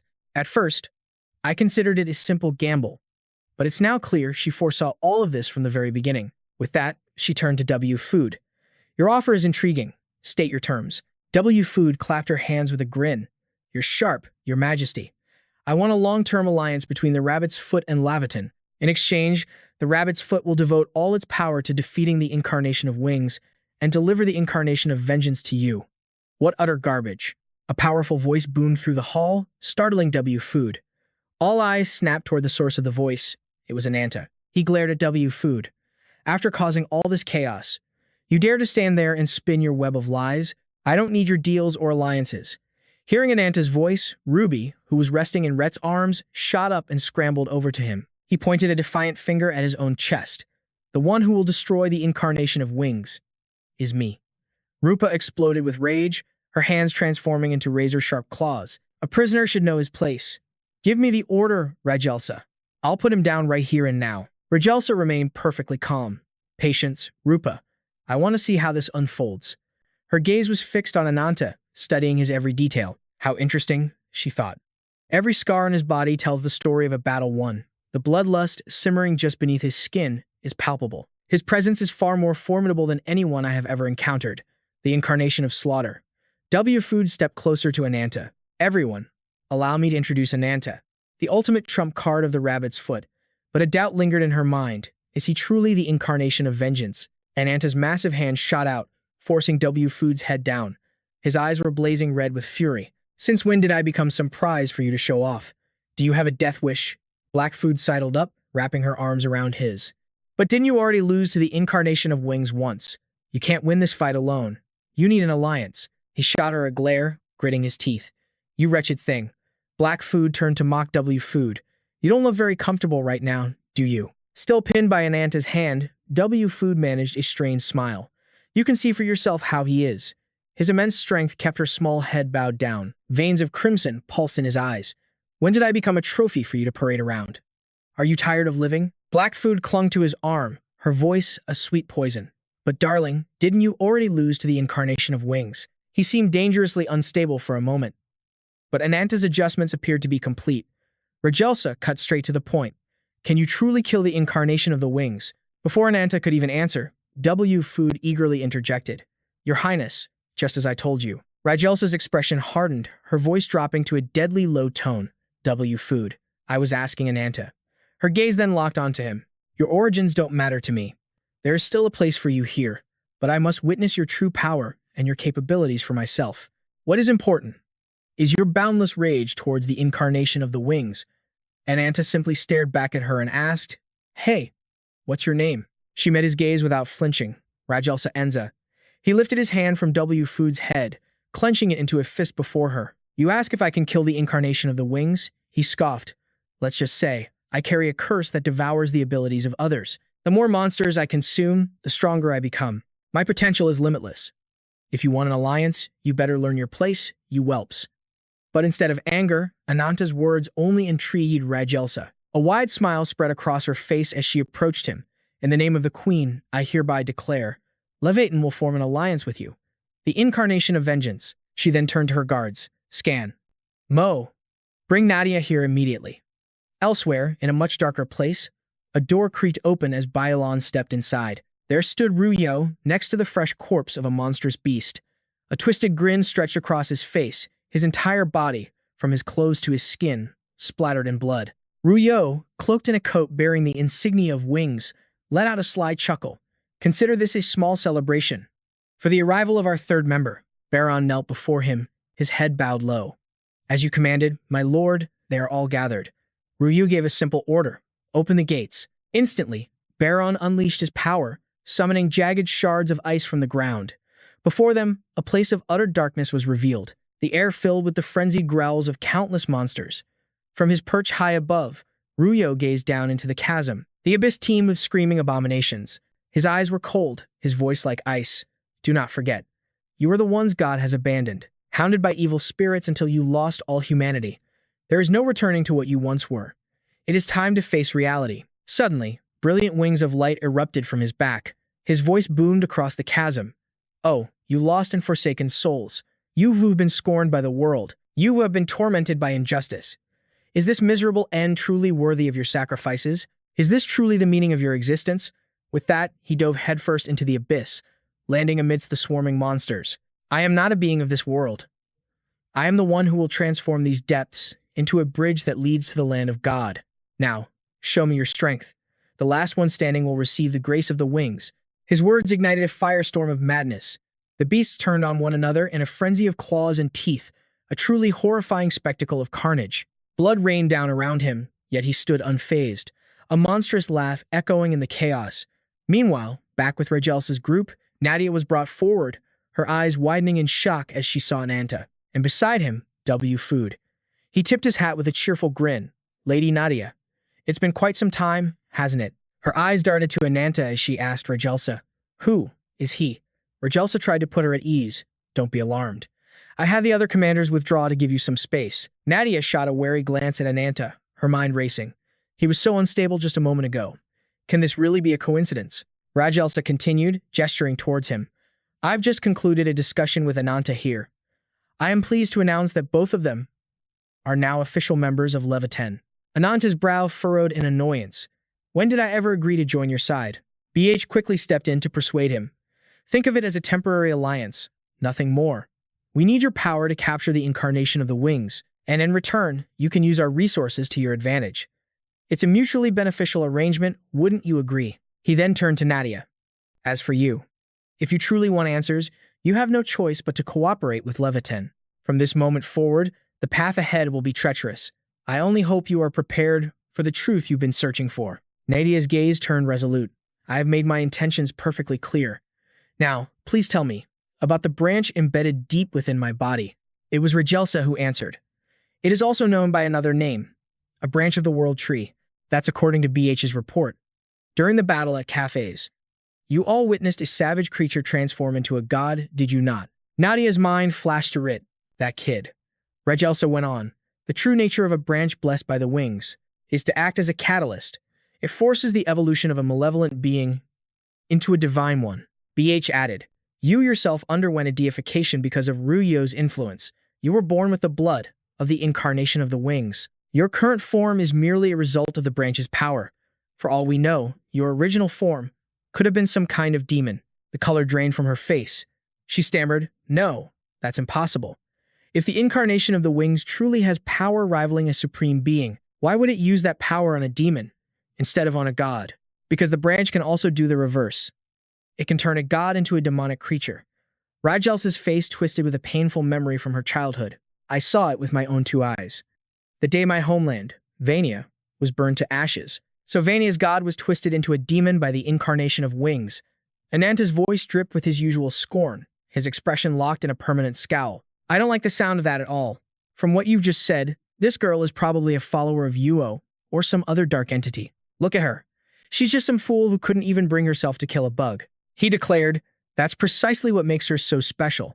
She might be the one being closest to the world's cloud layer, the very thing Yuo is searching for. His eyes widened in disbelief. The world's cloud layer? Rajel affirmed, that's right. Legend says my royal family knows many tales of the world tree's branch. The world's cloud layer is a dimensional rift, born at the same moment as the world tree itself. The incarnation of wings has always coveted a path to the supreme being's realm, and that rift is the key. That's why it endlessly tries to create a being that can serve as a new sapling for the world tree. However, the branch's power is immense. An ordinary creature would be instantly destroyed by it. Only a select few can wield such power. And that is the crux of the matter. We are here to retrieve the branch from Ruyo's grasp. With your assistance, we will subdue the royal guards who have been turned into demons. Regelsa rose from her queen's throne, gathering her forces with a commanding presence. He is here among us now. Commander of the 3rd star, Ao. Commander of the 4th star, Rupa. I command you both to advance on the lands of Passa. The soldiers below raised their fists, roaring in unison. Yes, your majesty. She stood, her hands placed firmly on the hilt of her great sword, which was planted in the ground. Her authority was absolute, her voice like steel. In the name of the Vanguard, you will establish a forward base in that region for us. Our objective is to drive out the demonic scourge that has claimed the Passa territory.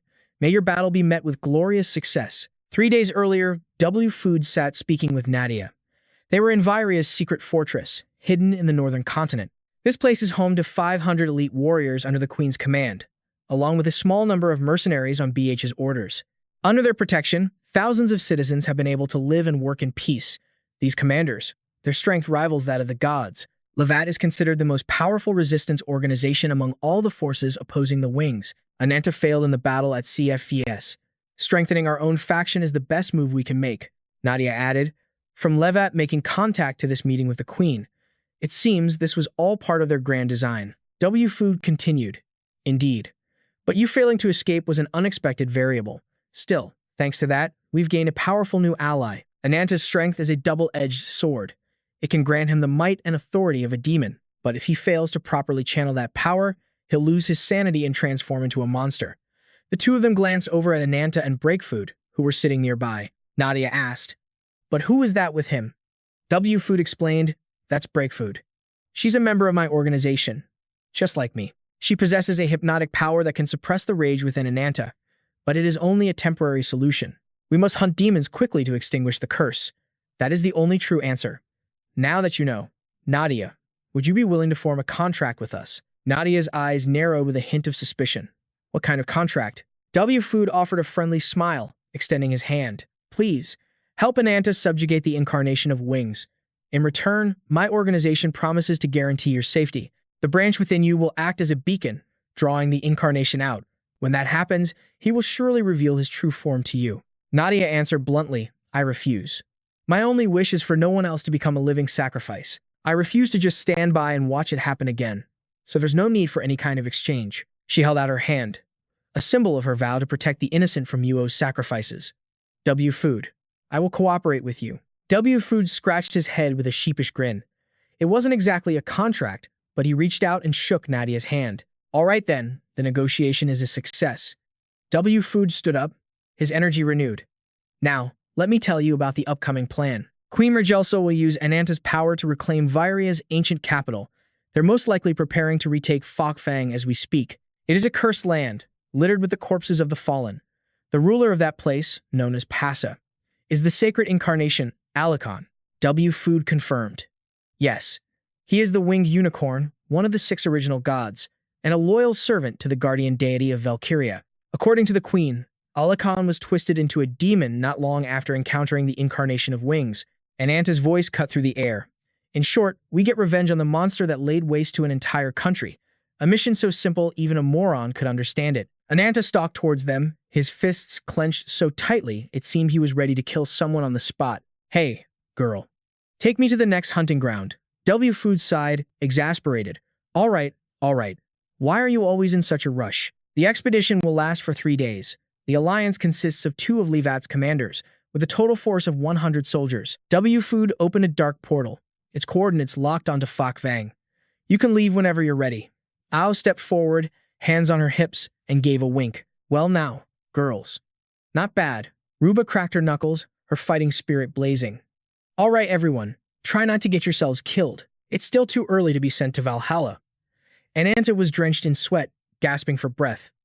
Food simply chuckled. Eager to leave us so soon, Ananta. A murderous glint ignited in Ananta's eyes. Right now, I have more than enough power to kill anyone here. A dark place appeared, filled with a gloomy, chilling air. The trees here were nothing but barren trunks and branches. All and Rupa ran to the edge of a dark pit. Rupa suddenly sensed something and screamed, "All, below us." All looked down to see a ferocious monster. The beast was lunging, its massive jaw wide open. Nadia, following close behind, quickly summoned twisting vines in the shape of a horse to block it. But the monster's strength was overwhelming, instantly crushing Nadia's vine creation. Just then, Ananta appeared, smashing his giant fist straight into the beast's head. As All and Rupa watched it all unfold, All smirked. This mission is turning out to be more interesting than I thought. Soon, all the other soldiers had made their way down. Ananta slumped against a tree, trying to recover. Food stood nearby, glancing at a pocket watch before surveying the area. It seemed not even a single ray of light could pierce the darkness here. Inside the fortress, Regelsa leaned over a large map on the table. Ao, Rupa. From this moment on, I will brief you on the upcoming expedition for Squads 3 and 4. The region of Forang includes the northern coastline and is mostly covered by vast grasslands. This land was originally home to fish-like species and spirit clans. In the past, with their help, we could easily repel any invasion. But now, we can only watch as those deathless armies spread suffering across the land. Building a strong fortress is our #1 priority. You two will lead the vanguard to establish our front line. Ao questioned her, do we really need to build an entire fortress? Why can't we just use the power of Food? The rabbit's incarnation always believes that any flaw in the plan will lead to chaos, Regelsa replied. It would be ideal if we could use the royal path directly, but Food's ability can only transport us from our starting point to the safest nearby location. Currently, Vengiz can only reach the forest south of the royal road. Without proper preparations, advancing any further is impossible. This means someone has to risk traveling thousands of kilometers away from the royal road. To ensure our safety, Ananta and Nadia must join the allied forces for this operation. Rupa tried to reassure her. Don't worry, Regelsa. With me and O, you have more than enough. But Regelsa seemed to ignore Rupa's words, her expression still incredibly tense. Fourth leader Rupa, this is an order from the Queen. 1 week after receiving my command, you will rendezvous with Ananta's group at the main headquarters. And one more thing, do not die. Return safely to your comrades. Back at Ananta's location, Nadia looked down at Ruby, crawling on the ground. We're counting on you, Ruby. The small creature crawled forward, opened its mouth, and unleashed a torrent of fire. A massive flame engulfed the monster's corpse. Rupa glanced at Ananta, who was leaning weakly against a tree with his head down. Food was crouching nearby, watching him. Rupa clicked her tongue in annoyance. Seeing this, Al handed her a piece of paper. What's with that look of utter disgust? Hey, from now on, we're supposed to be comrades in arms. Rupa shot back without a hint of respect. That word is disgusting to my ears. Comrade is just a mocking term for those who've been cast aside. A true comrade is someone you'd entrust your life to at any moment, for any reason. That nameless thing over there doesn't deserve to be called my comrade. Rupa strode toward Ananta, her voice loud and confrontational. Looks like someone can only manage one big flashy move before they're completely spent. I never thought you'd be this much weaker than I imagined. How can someone who's useless without a guardian be considered our ally? Ananta's brow furrowed. If you have something to say, just say it. Rupa continued without hesitation. Rajelsa seems very interested in your abilities, but I don't see it. You can't even control your own power. Even if you managed to defeat a god in the past, have you learned to control yourself in a fit of rage? Nadia walked over, holding Ruby, and asked in surprise, "Is that true? What happened?" Rupa told her. He looked like a bomb that was about to go off. Ananta couldn't take it anymore. He shot up and got in Rupa's face, yelling, "I told you to just say what you want to say." Rupa looked like she was about to explode. "I want you to shut your mouth. You and your pathetic friends can just pack up and get out of my sight, you bastard. I'll let Rajelsa know you ran away scared." She flexed her claws, her eyes glowing a fiery red. "If you don't agree, I'll tear you to shreds right here and now." Ananta's anger flared as he began to transform, his own eyes burning with killing intent. "Shut your mouth before I." Black Food held out a hand, and a strange scent filled the air. "That's enough. Both of you." Rupa suddenly found herself standing alone before a field of monster bones, and in the distance, she saw Rajelsa. Black Food had used a hypnotic art to calm Rupa's mind. "Ananta, you need to stop, too." But Ananta was still seething. "After she provoked me like that, you expect me to just stop?" As Black Food continued the hypnosis on Rupa, she said, "Do you really intend to take this any further?" He just scoffed. Then his eyes suddenly shot wide open. His eyes widened, shoving Break Food to the ground. A colossal serpent, its maw gaping wide, lunged straight for him and Rupa. The serpent snapped its jaws, its body coiling around a massive tree. Ah screamed with a worried face, "Rupa," then spun around, ordering his soldiers, 10 of you, with me. We're going after them, now." A horde of beasts charged toward them. Nadia's vines erupted from the earth, impaling the monsters clean through. She gripped a vine in her hand and roared, "Everyone, prepare for battle. The entire swarm is coming." Ananta clamped a hand over Rupa's mouth, hiding behind a tree from the searching serpents. He whispered urgently, "You need to stay quiet." Flashing back to when the serpent swallowed them whole, Rupa was still unconscious inside the beast's stomach. But Ananta used his giant arm to punch straight through its side, bursting out into the open. The serpent's eyes flew wide in agony as it let out a final roar and collapsed. He gently laid Rupa down on the ground. A moment later, she stirred. Leaning against a nearby tree, he asked, "So, you're finally awake?" "You're a lucky one." She, still confused about what happened, snapped back at him. "What is with that attitude of yours?" Her eyes fell to her chest, and she realized the battle had torn her clothes, leaving her exposed. A deep blush spread across her face as she shyly covered herself. He explained the situation bluntly. "Did you forget being swallowed by that snake? We're trying to find a way out of here." Her expression softened, a flicker of doubt in her eyes. "This man, did he actually protect me?" Ananta looked down at his hand, lost in thought. "My energy regeneration is too slow. It'll take some time before I can move properly again," he told her. "This place is contaminated. We must be close to the acidic fluids." Rupa shot to her feet in a panic. "We've been swallowed and you're still this calm. How long has it been? Where are my comrades?" Ananta's gaze darted behind them. He suddenly yanked Rupa down, pulling her close. Caught off guard, she stammered, "What's wrong?" "What are you doing?" He covered her mouth with his hand. "Be quiet." Ananta saw they were surrounded by giant serpents, all searching for them. They were completely trapped. Is this their territory? More importantly, why do I feel so uneasy? Are they demons? No. Or are they divine beasts? Rupa pulled his hand from her mouth and whispered, "Are you planning to fight them?" His eyes remained fixed on the serpents. "No," he replied. "Like you said, I can't fully control the curse right now. Without Break Food, going all out could easily trigger a blind rage, but I have no intention of becoming their next meal. We have two choices. Take them head on, or avoid a fight and get back to the Alliance. It's your call." Rupa immediately shot back.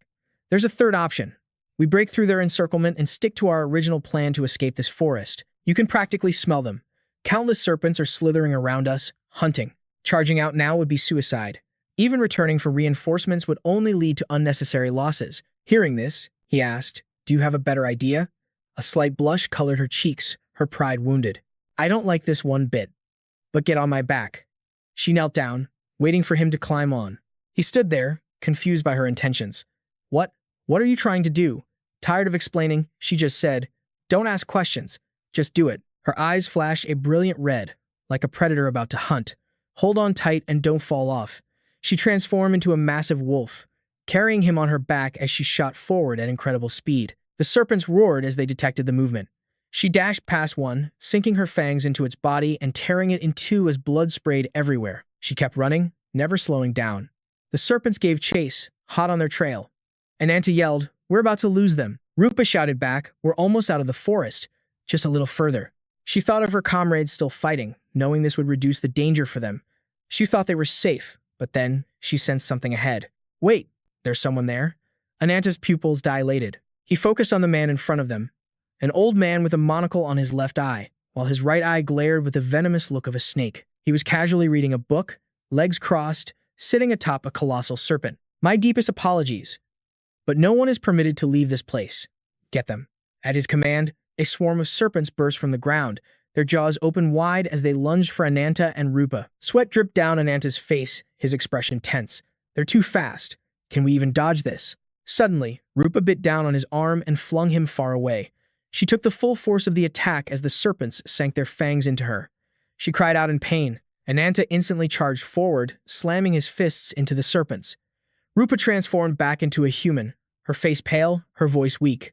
Now, you owe me. With those words, she collapsed, unconscious. Ananta rushed to catch her. The old man snapped his book shut, his voice dripping with mockery. Trying to protect your companion? How futile. A furious rage exploded from Ananta, his power surging uncontrollably. Cradling Rupa in his arms, he snarled through gritted teeth. Do you want to be beaten to death? The general beast opened its mouth and let out a terrified roar. On the other side, All had already drawn his blade, the silent slash, poised and ready. The moment the general beast lunged, All thrust his sword straight through its chest. With a single, fatal strike, the mighty creature collapsed. The beast crashed to the ground, its spirit sent back to the ancestors. But even after slaying the monster, Ananta felt no joy. Instead, a deep sense of dread washed over him. Just then, Nadia arrived with her staff. Seeing the monster lying dead, she let out a sigh of relief. It seemed their side had suffered minimal casualties. Ananta approached Nadia from behind, his face scrunched up like he'd just run into an X. He told her something felt completely wrong. Based on the way they attacked, it was clear these monsters weren't targeting their party. In fact, they seemed to be desperately fleeing from an even greater predator. Ananta was suddenly hit with a horrifying memory. It brought him back to the colossal serpent that had devoured two of their comrades before. Just as the tension in the air thickened, Breakfood appeared out of nowhere, marching straight toward them. Hey, she snapped, telling them to stop gossiping.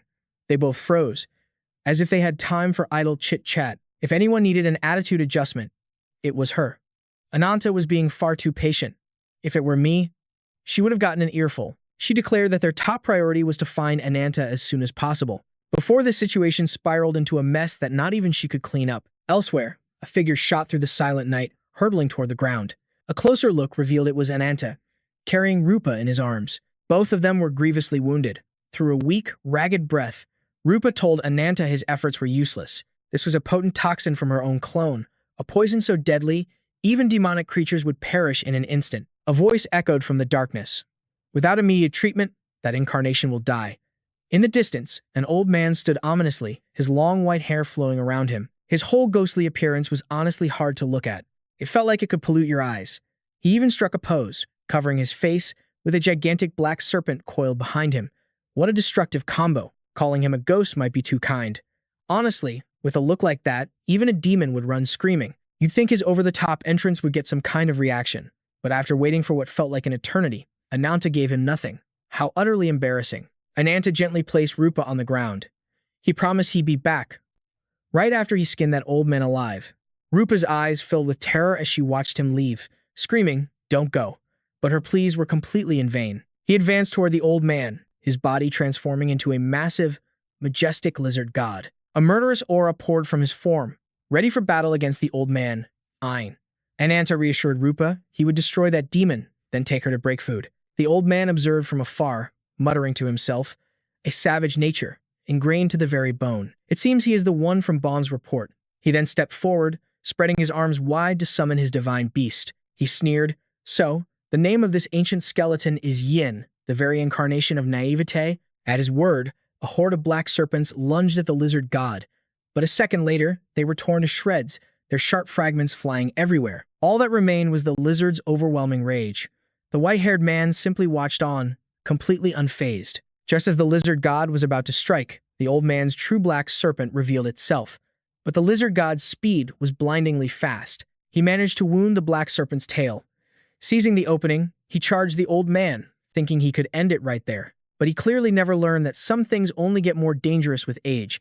Even I could see something was off with the old man's strategy, and this so-called ultimate lizard god walked right into the trap. An instant before his claws could connect, the resurrected black serpents erupted and coiled tightly around his body. The white-haired man laughed triumphantly.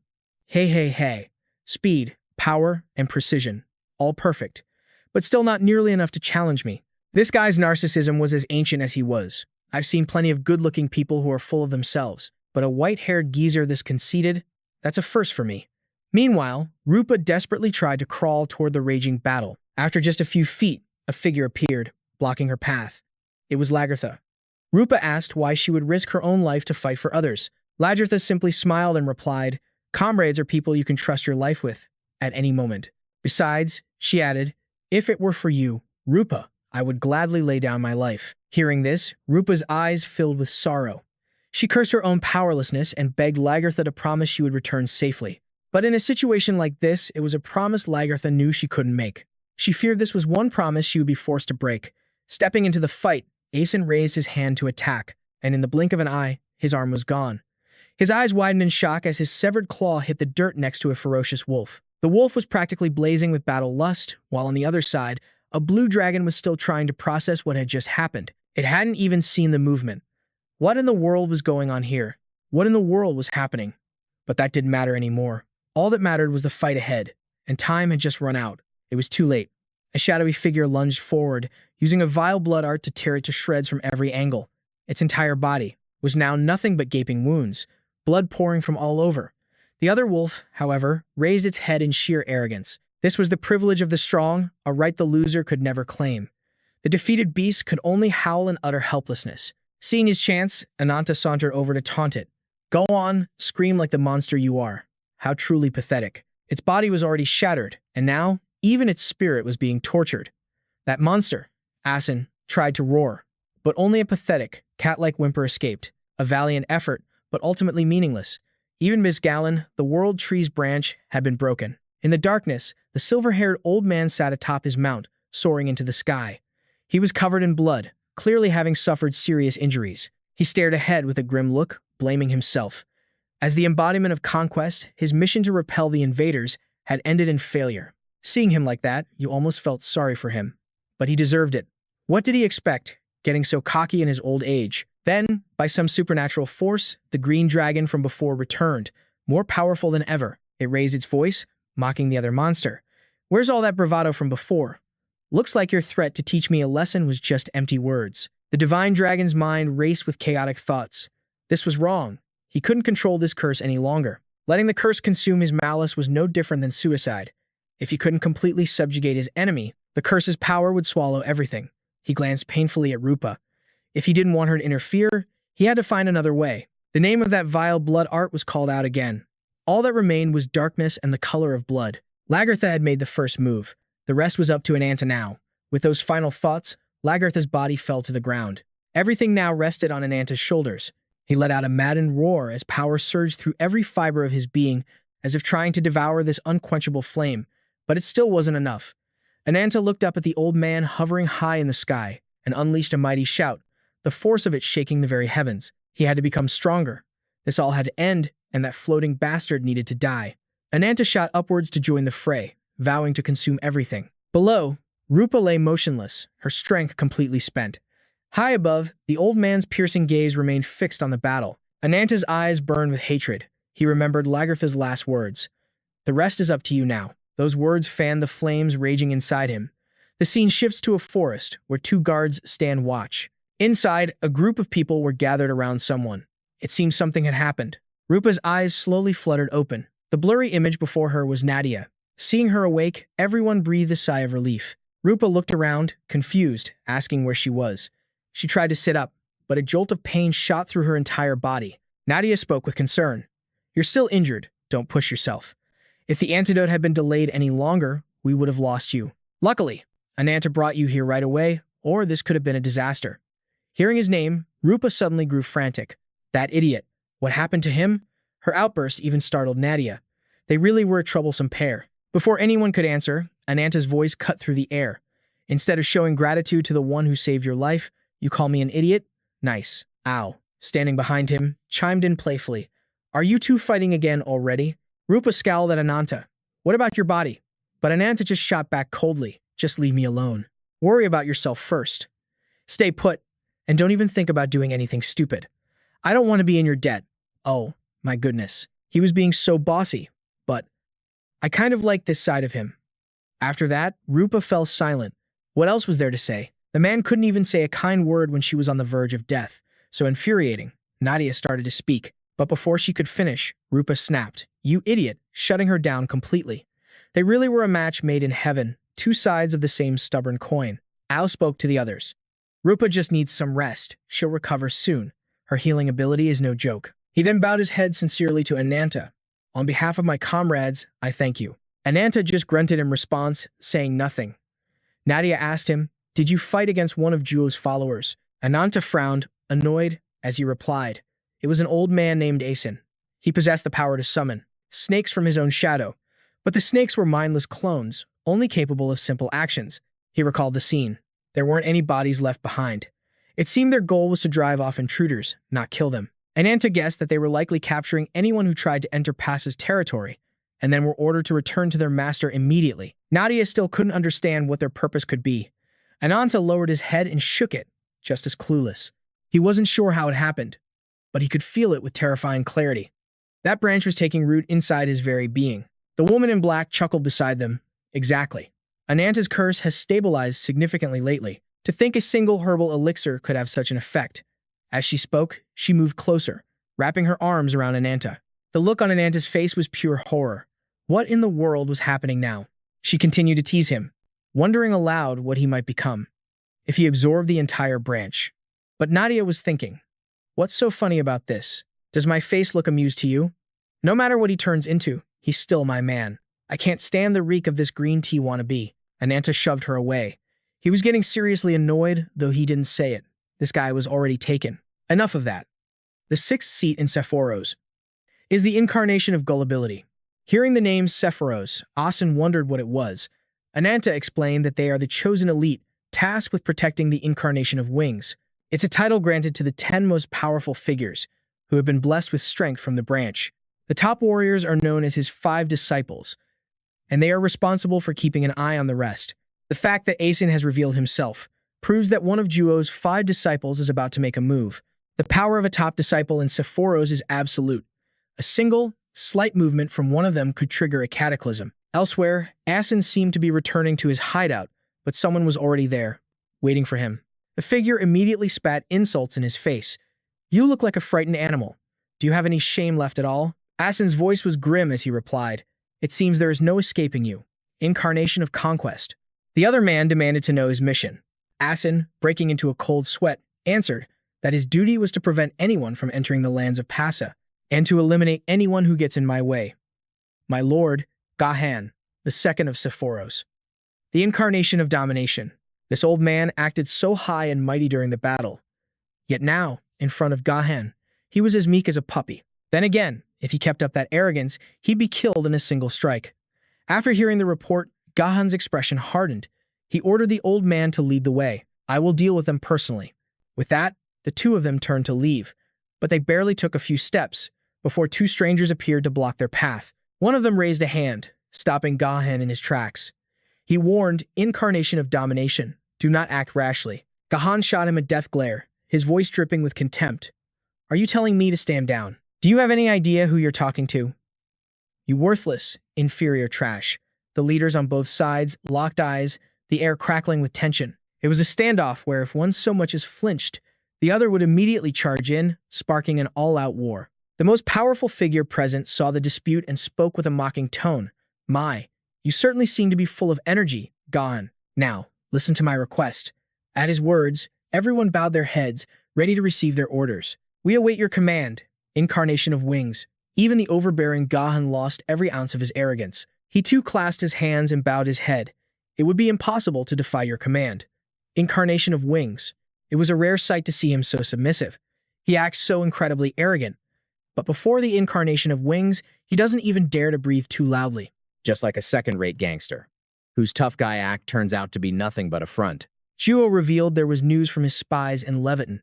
They are organizing an expeditionary force to the lands of Passa. Gahan began muttering to himself, his mind racing with doubt. Is that her true purpose? Juo admitted he wasn't sure.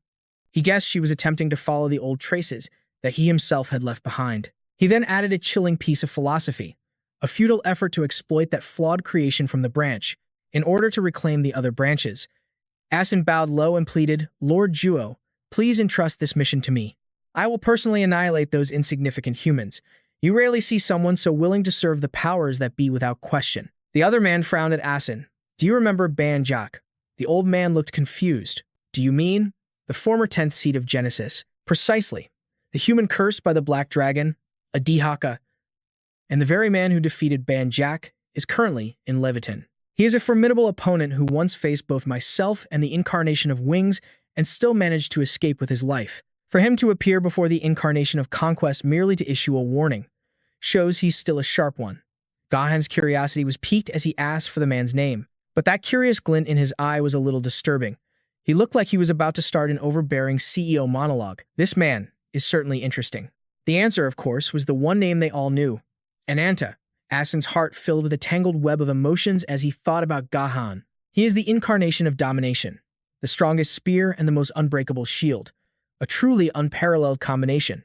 It explains why he's one of the most powerful beings in Sephoros, and also one of its most dangerous rivals.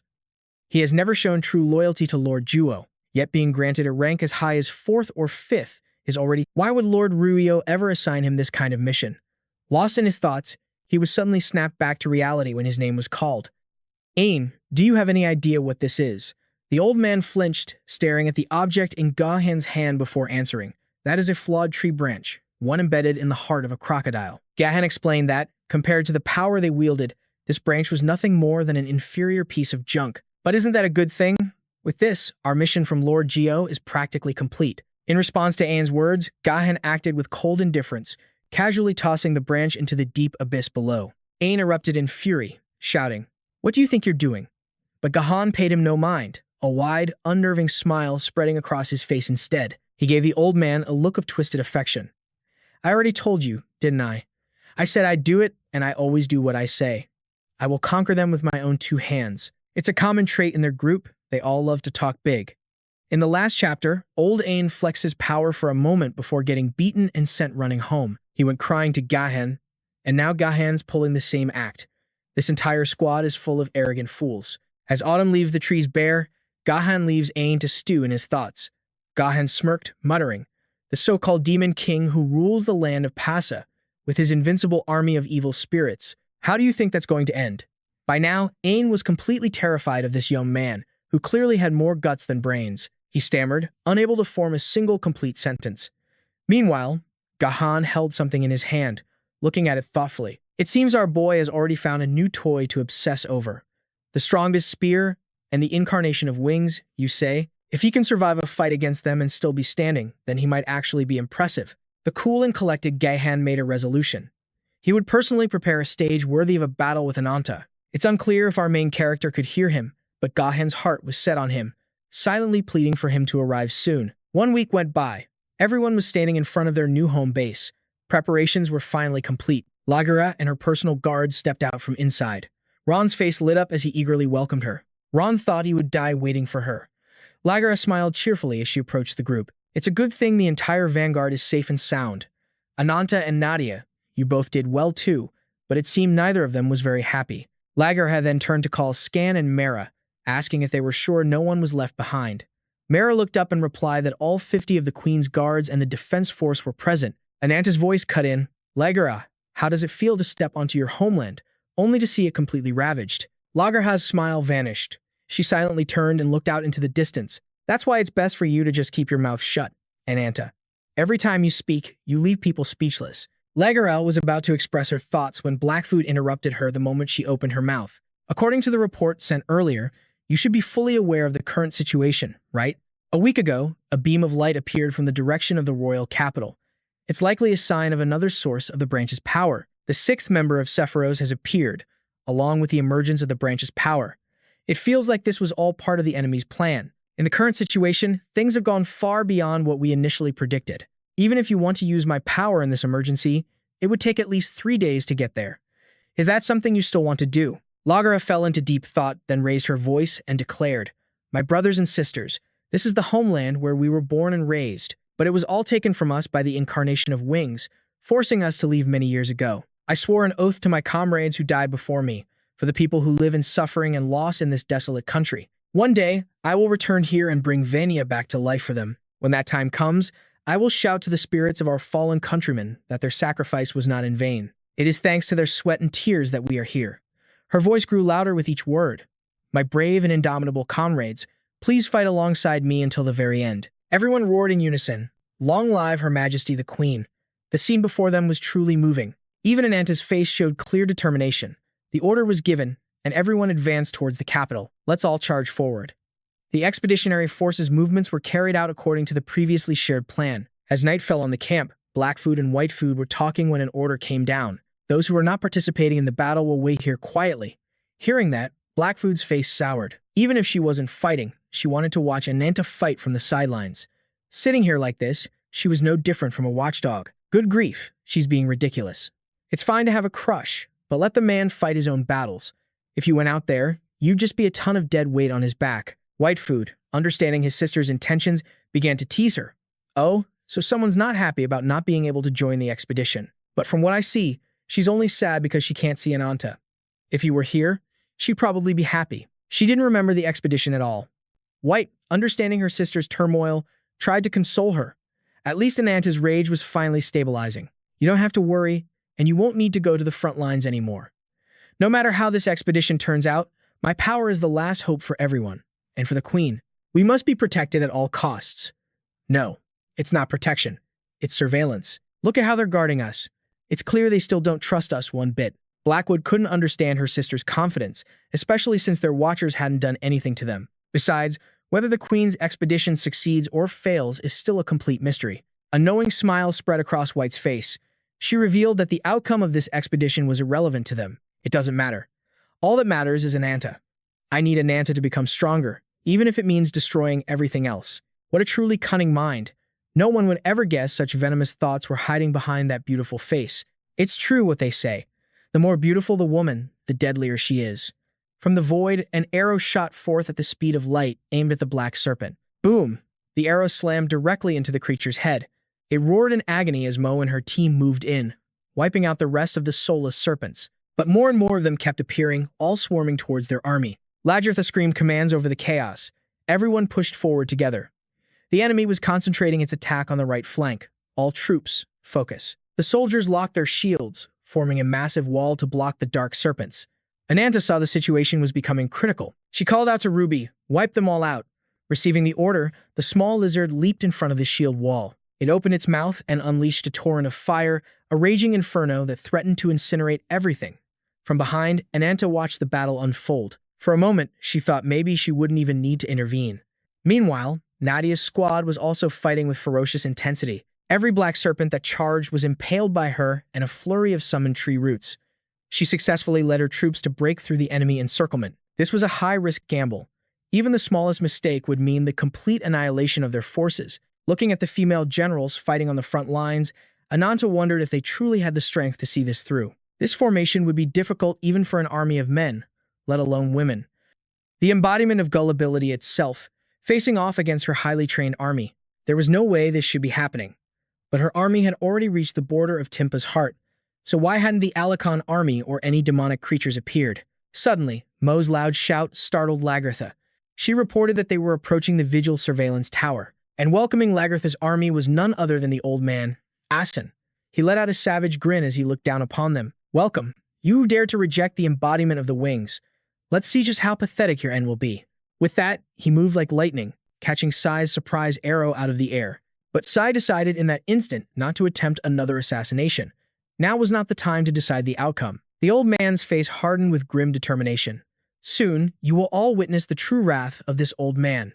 He then summoned his true form, and it was carrying something that looked absolutely terrifying. Even Lagartha's face went pale when she saw it. Realizing the immense danger, she quickly ordered everyone to hold a defensive formation. Immediately after, Asen dropped the grotesque thing right into the middle of Lagartha's army.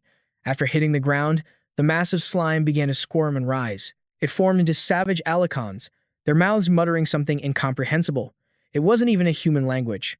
How the hell am I supposed to understand that? A panicked Lagartha quickly gave the order to retreat and save as many lives as possible. The Alicon began to merge into one massive entity, the slime quickly consuming all of Lagartha's soldiers in its path. Mo fought desperately, screaming for everyone not to touch the creatures. The disgusting goo churned and coiled upon itself. The first horn formed, piercing the very sky, covered in layer upon layer of horrifying demonic eyes. Then came its head, which couldn't possibly be any uglier.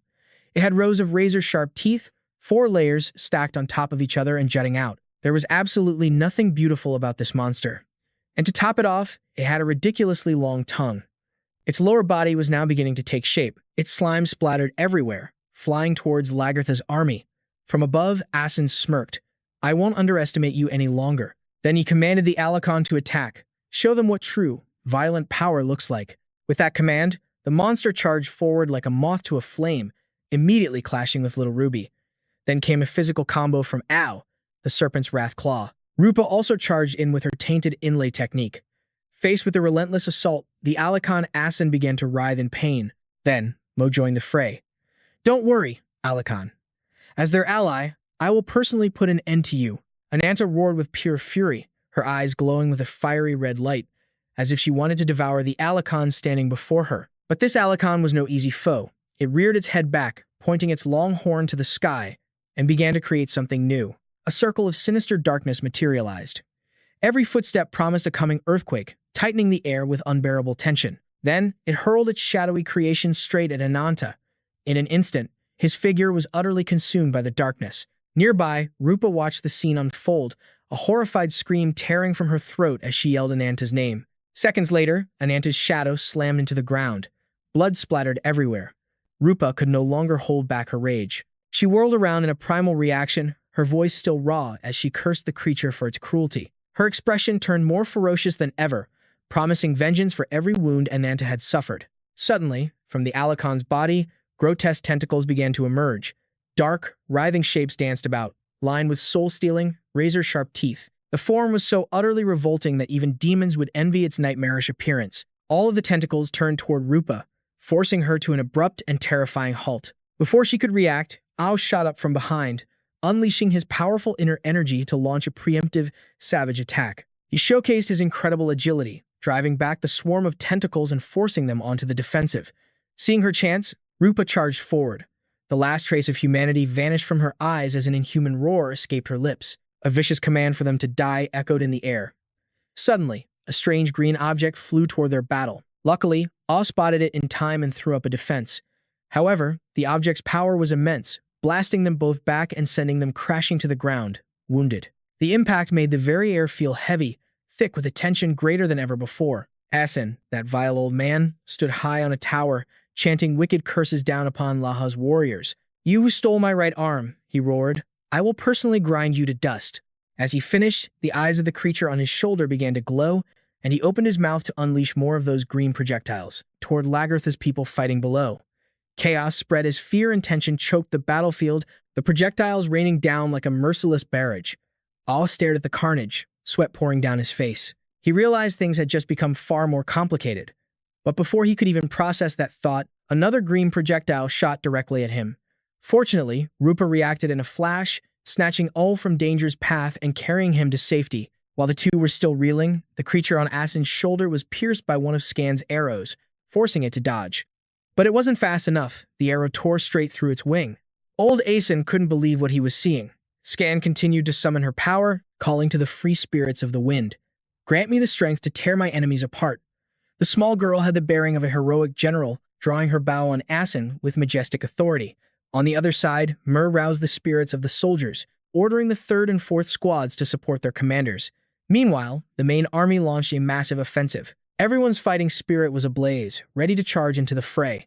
After merging with his creature, Asen became even more terrifying, his eyes glowing with a dreadful light as he faced Aw's army. He let out a mocking laugh. "It's useless, you pathetic humans." Rupa leaped up in a fury, landing right beside him with a sneer. "You still have the nerve to talk? You fool. Where's your right arm now?" Asen had no comeback, only able to spew curses to vent his boiling rage. The situation grew even more intense. Ao jumped in, his sword a blur, fighting in concert with Rupa's support. He unleashed a furious sword strike that pierced straight through the old man's body. In just a few moments, the victor of the duel was decided. Although O's sword had shattered, Asen had already collapsed. Seeing the pathetic villain wasn't done for yet, Ao joined Rupa in taunting him some more. Rupa's eyes darted back to the main battle. Something was wrong with Ananta. Below, the warriors were still, fiercely battling Asen's creature. Ananta's situation looked grim. He was lying motionless on the ground, while a pale, terrified Nadia was at his side. He was grievously wounded and needed immediate treatment to survive. Nadia kept calling his name, trying to wake him up, but it was useless. He couldn't even move a muscle. Elsewhere, the fight between Lagertha and the Alikhan raged on. After its last devastating attack, Lagertha had fallen back behind her shield to recover. Her soldiers bravely moved forward to protect her, but a single, sweeping blow from the Alikhan sent them flying. While it was distracted, Lagertha launched a surprise attack from a distance, putting all her strength into a vicious horizontal slash at its neck. It was so fast, so deadly, the creature's head was nearly severed before it even knew what hit it. Lagertha then ordered Nadia to heal Ananta immediately. To win this war, they would absolutely need his power. Lagertha raised her sword high, focusing all of her energy into the blade. In other words, this was Fragarek, the mythical sword from Icelandic lore, once wielded by the hero Lo. Lagertha vaulted into the air, poising for a strike, bringing her legendary blade down upon the Alikhan's head. The impact was catastrophic. The blast incinerated everything in sight. When the smoke cleared, only the skeletal Alikhan remained. Lagertha approached it, a few words on her lips. What a pity, Alikhan. She remembered his handsome face. The figure she once admired was now gone forever. All she saw now was a pile of dry bones. How could you have become so hideous? Once more, Lagertha raised her sword, ready to speak her final words to him. At least let me be the one to send you off. Suddenly, tears streamed down her face. In that critical moment, the Alikhan called out her name, Princess La. The two words echoed across the sky. The atmosphere grew heavy with tension as all eyes turned toward the towering spire, a place where danger could be lurking. Scan grew anxious, worried about the danger, and begged Lagertha to come down and join them quickly. Just as the tension peaked, a voice rang out from nowhere. Ha ha, Scan. Still a coward, I see. They turned around, completely stunned. It was the spitting image of the old Alikhan. He called out to Lagertha. Why did you climb up to such a dangerous place? Lagertha replied with an air of superiority. Are you worrying for nothing, Alikhan? After all, she already stood above tens of thousands. Why would she be afraid of heights?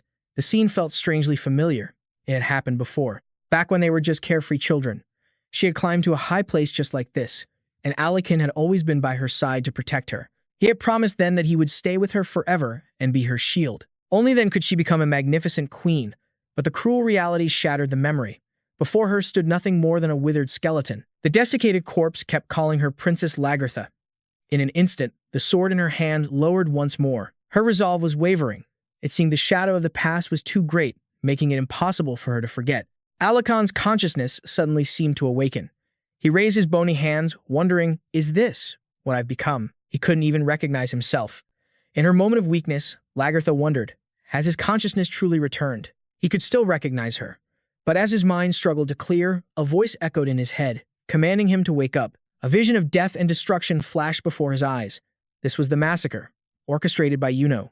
When he invaded their lands, all who resisted were sent to the afterlife without a shred of mercy. Back then, Alikhan had been completely exhausted after a brutal and desperate battle. Worse, they had stolen what he considered his second life. Everything descended into chaos. Lagertha and her warriors fought a battle to the death, but it was all in vain. Yuno had successfully conquered their territory. Suddenly, Alikhan's body began to stir. Lagertha was caught off guard for a single moment. She watched as Alikhan and the demon controlled by Yuno merged into one, completely seizing his consciousness. Horrific tentacles erupted from its body, attacking everyone. Even Nadia and Lagertha were ensnared by them. It looked like a flesh-eating demon, terrifying even little Ruby. Its gaze slowly shifted towards Ruby. The small lizard sensed the danger and prepared to attack. Meanwhile, Nadia and Lagertha were slammed to the ground. Nadia urgently cried out to Lagertha, Your Majesty, if this continues, our casualties will only mount. She advised them to retreat and tend to the wounded, but her plea was denied. Lagertha screamed that the fight must go on. I just lost control for a moment, she declared. Alikhan, he's reached his limit. Lagertha rose to her feet, proudly raising her sword. She signaled to Nadia that it was time to join forces and deliver a fatal blow. She turned and ordered everyone to get back. Just then, a figure blazing with fire approached. It was Ananta. He gave a small warning. Hey, Alikhan. Move it unless you want to be turned to ash. Lagartha stared at Ananta, slightly stunned. The power he now possessed was the fire spirit, a protective force just like Mo's spirit. Step by step, Ananta closed in on Alakon. Alakon opened its maw and let out a few hisses to intimidate him, but it was completely useless. As if he'd be scared by a cry as weak as a mosquito's buzz. It was a threat, sure, but a pathetic one. Ananta raised his hand, forming a world-devouring fireball, and hurled it straight at the Alakon. The monster on the other side refused to back down. It created a black hole, preparing to clash with Ananta. The two spheres collided, creating a terrifying explosion. Then, the two behemoths charged, ready to tear each other apart. Ananta opened the fight by delivering a few unforgettable kicks. He mocked Alakon's current form. Even though we were both victims of that winged bastard you know, he sneered, "You're just a coward cowering in fear." Cursing, Ananta rained down devastating blows upon him. "Stop clinging to this life. Just accept your fate." At this point, Alakon had no strength left. He could only mumble Ananta's words back to himself. Why was he still clinging to this world? What was it all for? Even he couldn't understand his own actions. As he struggled, Nadia used her power to restrain Alakon's body. In that moment, it was as if Alakon had finally let everything go. From the sky, a pillar of light pierced the heavens, unleashing a tremor of immense power. Lagartha was the source of that divine light. She raised her sword high and recited an oath. "In the name of Queen Lagartha Enja of Vanquiria, my dear friend, may you finally rest in peace." With her final word, the column of light descended upon Alakon. The brilliant radiance washed over him, taking his very soul. Everything vanished into the void. In another lifetime, he had seen a light just as beautiful, back when he was still with her. The two of them had watched the sunset together, and he had sworn to himself that he would stay by her side forever. But that was just a cherished memory from a distant past. Reality, however, delivered one crushing blow after another. Alakon's figure slowly faded away. Lagartha stood frozen, filled with regret, but a bitter thought surfaced. If he had truly been good, he wouldn't have died. She couldn't blame him for his cruelty. The real blame lay with the wicked Ruyo. In these last moments, Lagartha couldn't stop the tears from streaming down her face. Ananta finally snapped back to his senses, completely unable to understand what had just happened. What was that sudden burst of power? It seemed Ruby had done something. Across the way, Lagartha, overwhelmed by grief, collapsed to her knees. And who could blame her? After all, he was her childhood companion, the one who had once been ready to lay down his life for her. Nadia approached, urging Lagartha to suppress her sorrow, but her words were meaningless. Lagartha argued that mourning the dead is what people are supposed to do, that it shouldn't be so difficult. But Nadia disagreed, because behind their queen, soldiers were still fighting. A single moment of weakness could cost them all their lives. We must keep fighting, so that their deaths will not be in vain. Suddenly, a piercing scream tore through the air. It was Rupa, delivering judgment upon the cruel old man, Asen. Her roar carried the anguish of every soldier who had fought and fallen. Because of him, countless innocents had been slain. Therefore, he could never hope for a merciful end. Even so, a despicable smirk remained on Asen's face, a truly hateful sight to behold. His expression only stoked the inferno of rage inside Rupa. To be honest, she was staying incredibly calm. If it were me, that old man would have been dust ages ago. The old man looked at Rupa with a sinister smile. According to him, a battlefield had already been prepared just for her. As he finished speaking, a ray of light shot down from above, and from within it emerged a figure, Gong. A report quickly came in. An enemy was approaching from the royal road. All eyes were instantly drawn to Gang. But at that climactic moment, something shot forward at the speed of light. It tore straight through a nearby tower, a fist stopping just inches from Gang's face. Yes, it was none other than our server's #1 player, Ananta. He delivered a gentle steel fist to Gang's cheek, nearly sending his jaw into the next dimension. Ananta recalled a report mentioning Juyo had an incredibly loyal subordinate. Up above, all couldn't predict what was happening. It was known that the Sephoros were elite warriors, carefully chosen to protect the incarnation of the wings. It was a title bestowed upon the 10 strongest individuals, granted power from a branch of the world tree. The top-ranking warriors were considered his 5 great disciples, and their positions were all interconnected, forcing them to constantly watch one another. The fact that Asen had shown himself meant that one of Ruyo's top 5 commanders was on the move. This meant Gang's power was likely on par with Asen's. After recovering from that fateful punch, Gang spoke with an air of pure superiority. He arrogantly challenged Ananta, threatening to crush him into a pulp. Wow, I'm so terrified. But it's not over till it's over. Before the sun sets, no one knows who will be biting the dust. They were here to fight, not to run their mouths, so he needed to dial it back. Ananta was just waiting for the signal, and letting out a battle cry, he charged forward. The two titans clashed. In that first exchange, both were completely stunned. In Ananta's eyes, Gong was no pushover. In fact, he seemed to possess an incredible regeneration ability. Gang pulled back his fist and unleashed Mountain Piercer on Ananta, followed by one great mountain cleave. But he was dead wrong. It wasn't going to be that easy. Time for a taste of real power. Ananta immediately called forth Ruby from behind him. Their combination was the stuff of legends. I'm pretty sure you could feel the heat radiating from him all the way over here. Power is one thing, but you have to follow procedure. First, you open your mouth and let out a roar for psychological damage. You might think it's a joke, but trust me, this technique is super effective. The kid, Gong, froze in place just looking at Ananta. Even Lot stared, unable to blink. His current state seemed to transcend the very gods. Ananta unleashed a torrent of flame at Gong, nearly paralyzing him with the sheer force of the attack. There was nothing left to cry about. He was about to get wiped out before he even got a taste of the top. Seeing this, Nadia unleashes a skill of her own to help. In an instant, everything is incinerated, yet Ananta stands tall, completely untouched. As for Gahang, only his blackened form can be seen through the thick smoke. He lets out a scream of pure, unadulterated madness. He even admits Ananta is a formidable opponent. Seriously, what a guy. He's about to be completely erased, yet he's still posturing. He's actually delusional enough to think they're on the same level. With her mission complete, Ananta allows Ruby to go and recover. She fought hard and has earned her rest. And now, it is time for the main event. A solo performance by the top-tier warrior, Ananta. He takes steady, confident steps toward that pathetic brat, Gahang. Meanwhile, his opponent has changed his appearance, transforming into a ferocious pangolin beast. At first glance, he looks seriously impressive. But even after a blow that should have shattered his will, Gahang isn't broken. His eyes lock onto his target. There you are, my enemy. He actually dares to vow he'll beat Ananta into submission. Talk about being full of yourself. Careful, or you'll get smacked so hard your own parents won't recognize you. Ananta leaps forward without a second thought. This stage is his and his alone. All that's left is to crush the enemy standing before him. The head-on confrontation officially begins. It starts with a spectacular clash of bodies, followed by a brutal flurry of slaps across the face. Their fight is as vicious as a scorned lover's quarrel. Ananta is pushed back slightly, when suddenly, his eyes begin to glow. He's figured it out.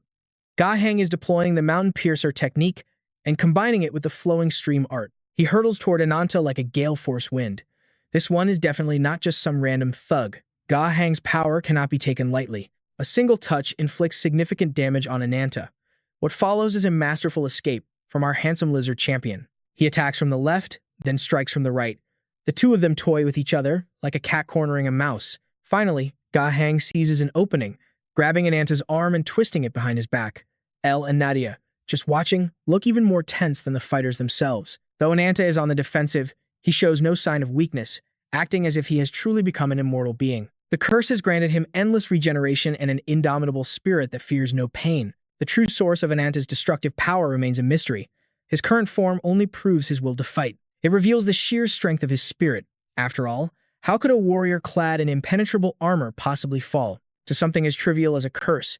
She glances at Nadia, signaling that they need to do something to help Ananta. Nadia understands immediately, pulling out a tree branch from nowhere. At this moment, it might be the best they can offer. Meanwhile, Ananta emerges from the rubble, his confident aura intact. I'm fine, just a little dirty, he seems to think, and still devastatingly handsome. Gahang believes that even a fortress of iron can be shattered. No matter how impenetrable it seems, there is always a weak point. Suddenly, a voice calling Ananta's name rings out, nearly making him jump out of his skin. It's a good thing he doesn't have a history of heart problems. Otherwise, he might have passed out, dooming them all. The one who called out was none other than Rupa. She holds his scene in her hand like a piece of slime, announcing that the coast is clear. In this entire world, the only person who dares speak to Ananta so casually has to be Rupa. Just then, a raging fire bursts forth from the smoldering ashes. It seems to be pulling Asen right into its vortex. The old man, Ain, screams for Gahang to save him. But what good would that do now? He could scream until his throat bled and it would be utterly useless. Can he even guarantee his own survival, let alone rescue someone else? The power intensifies, and the cracked branch begins to slowly mend itself. In an instant, Ananta's eyes have completely changed, along with his entire ferocious appearance. But now, he sprouted several writhing tentacles. Ananta stands proudly, issuing a direct challenge to Gahang. After round 1, his opponent got lucky with a 1-0 score.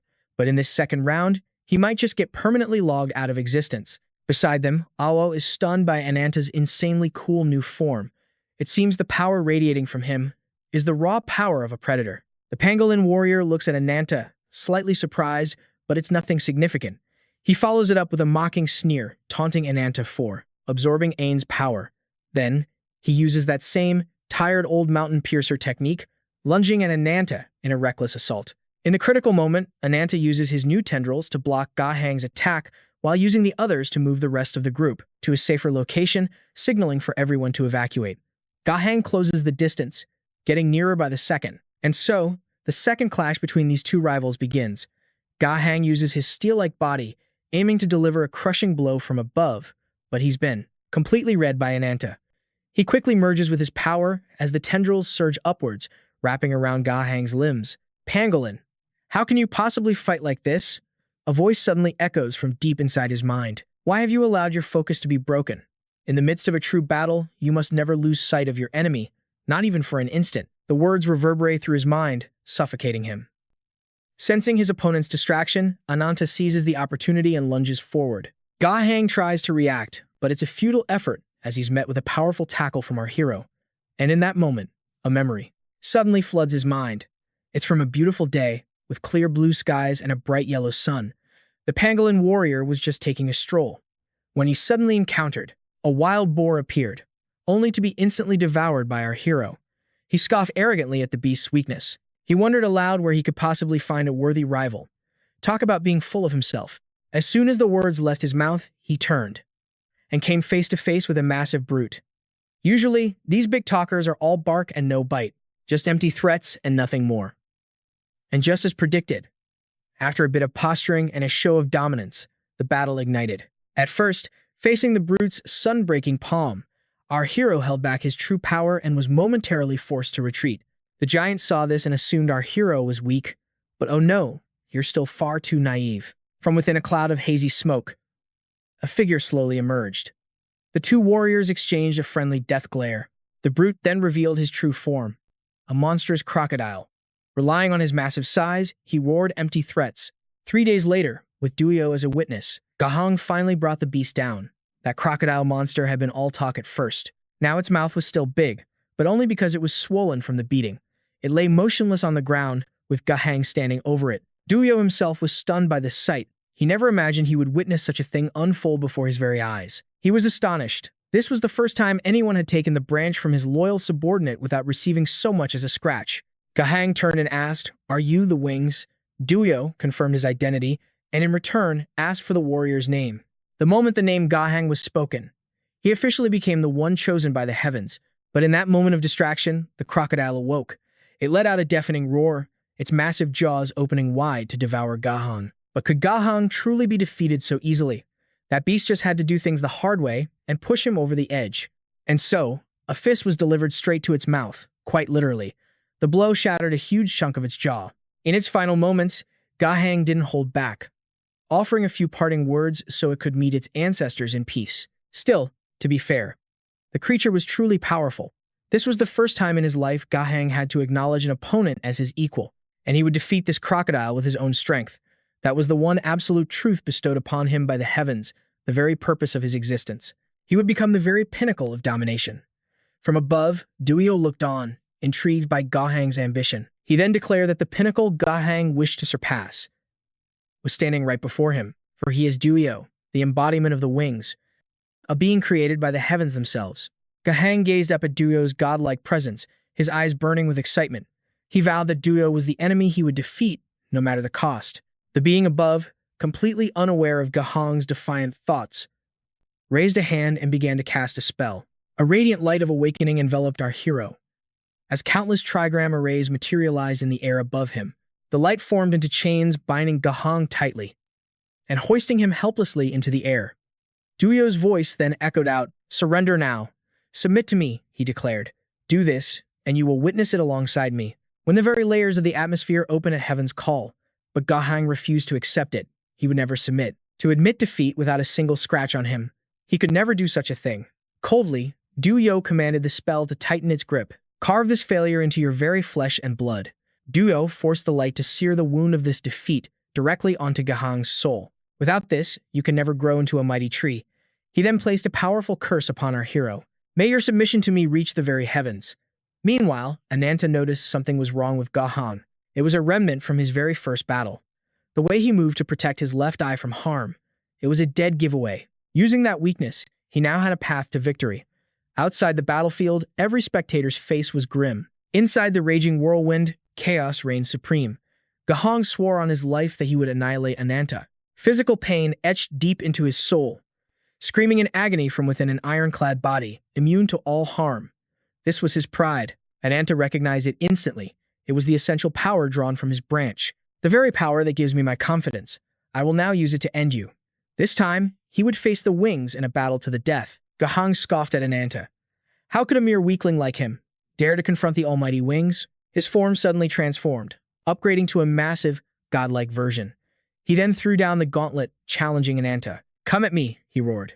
This is your one and only chance to challenge the pinnacle of the world. Ananta, despite his much smaller stature, shot back a few taunts of his own toward his fellow warrior. You think I need you to tell me that? You get a little taste of power and suddenly you're invincible. When you face an enemy, aren't you prepared to have your body torn to shreds? You're nothing more than a stepping stone for my own rise to power. Don't you get it?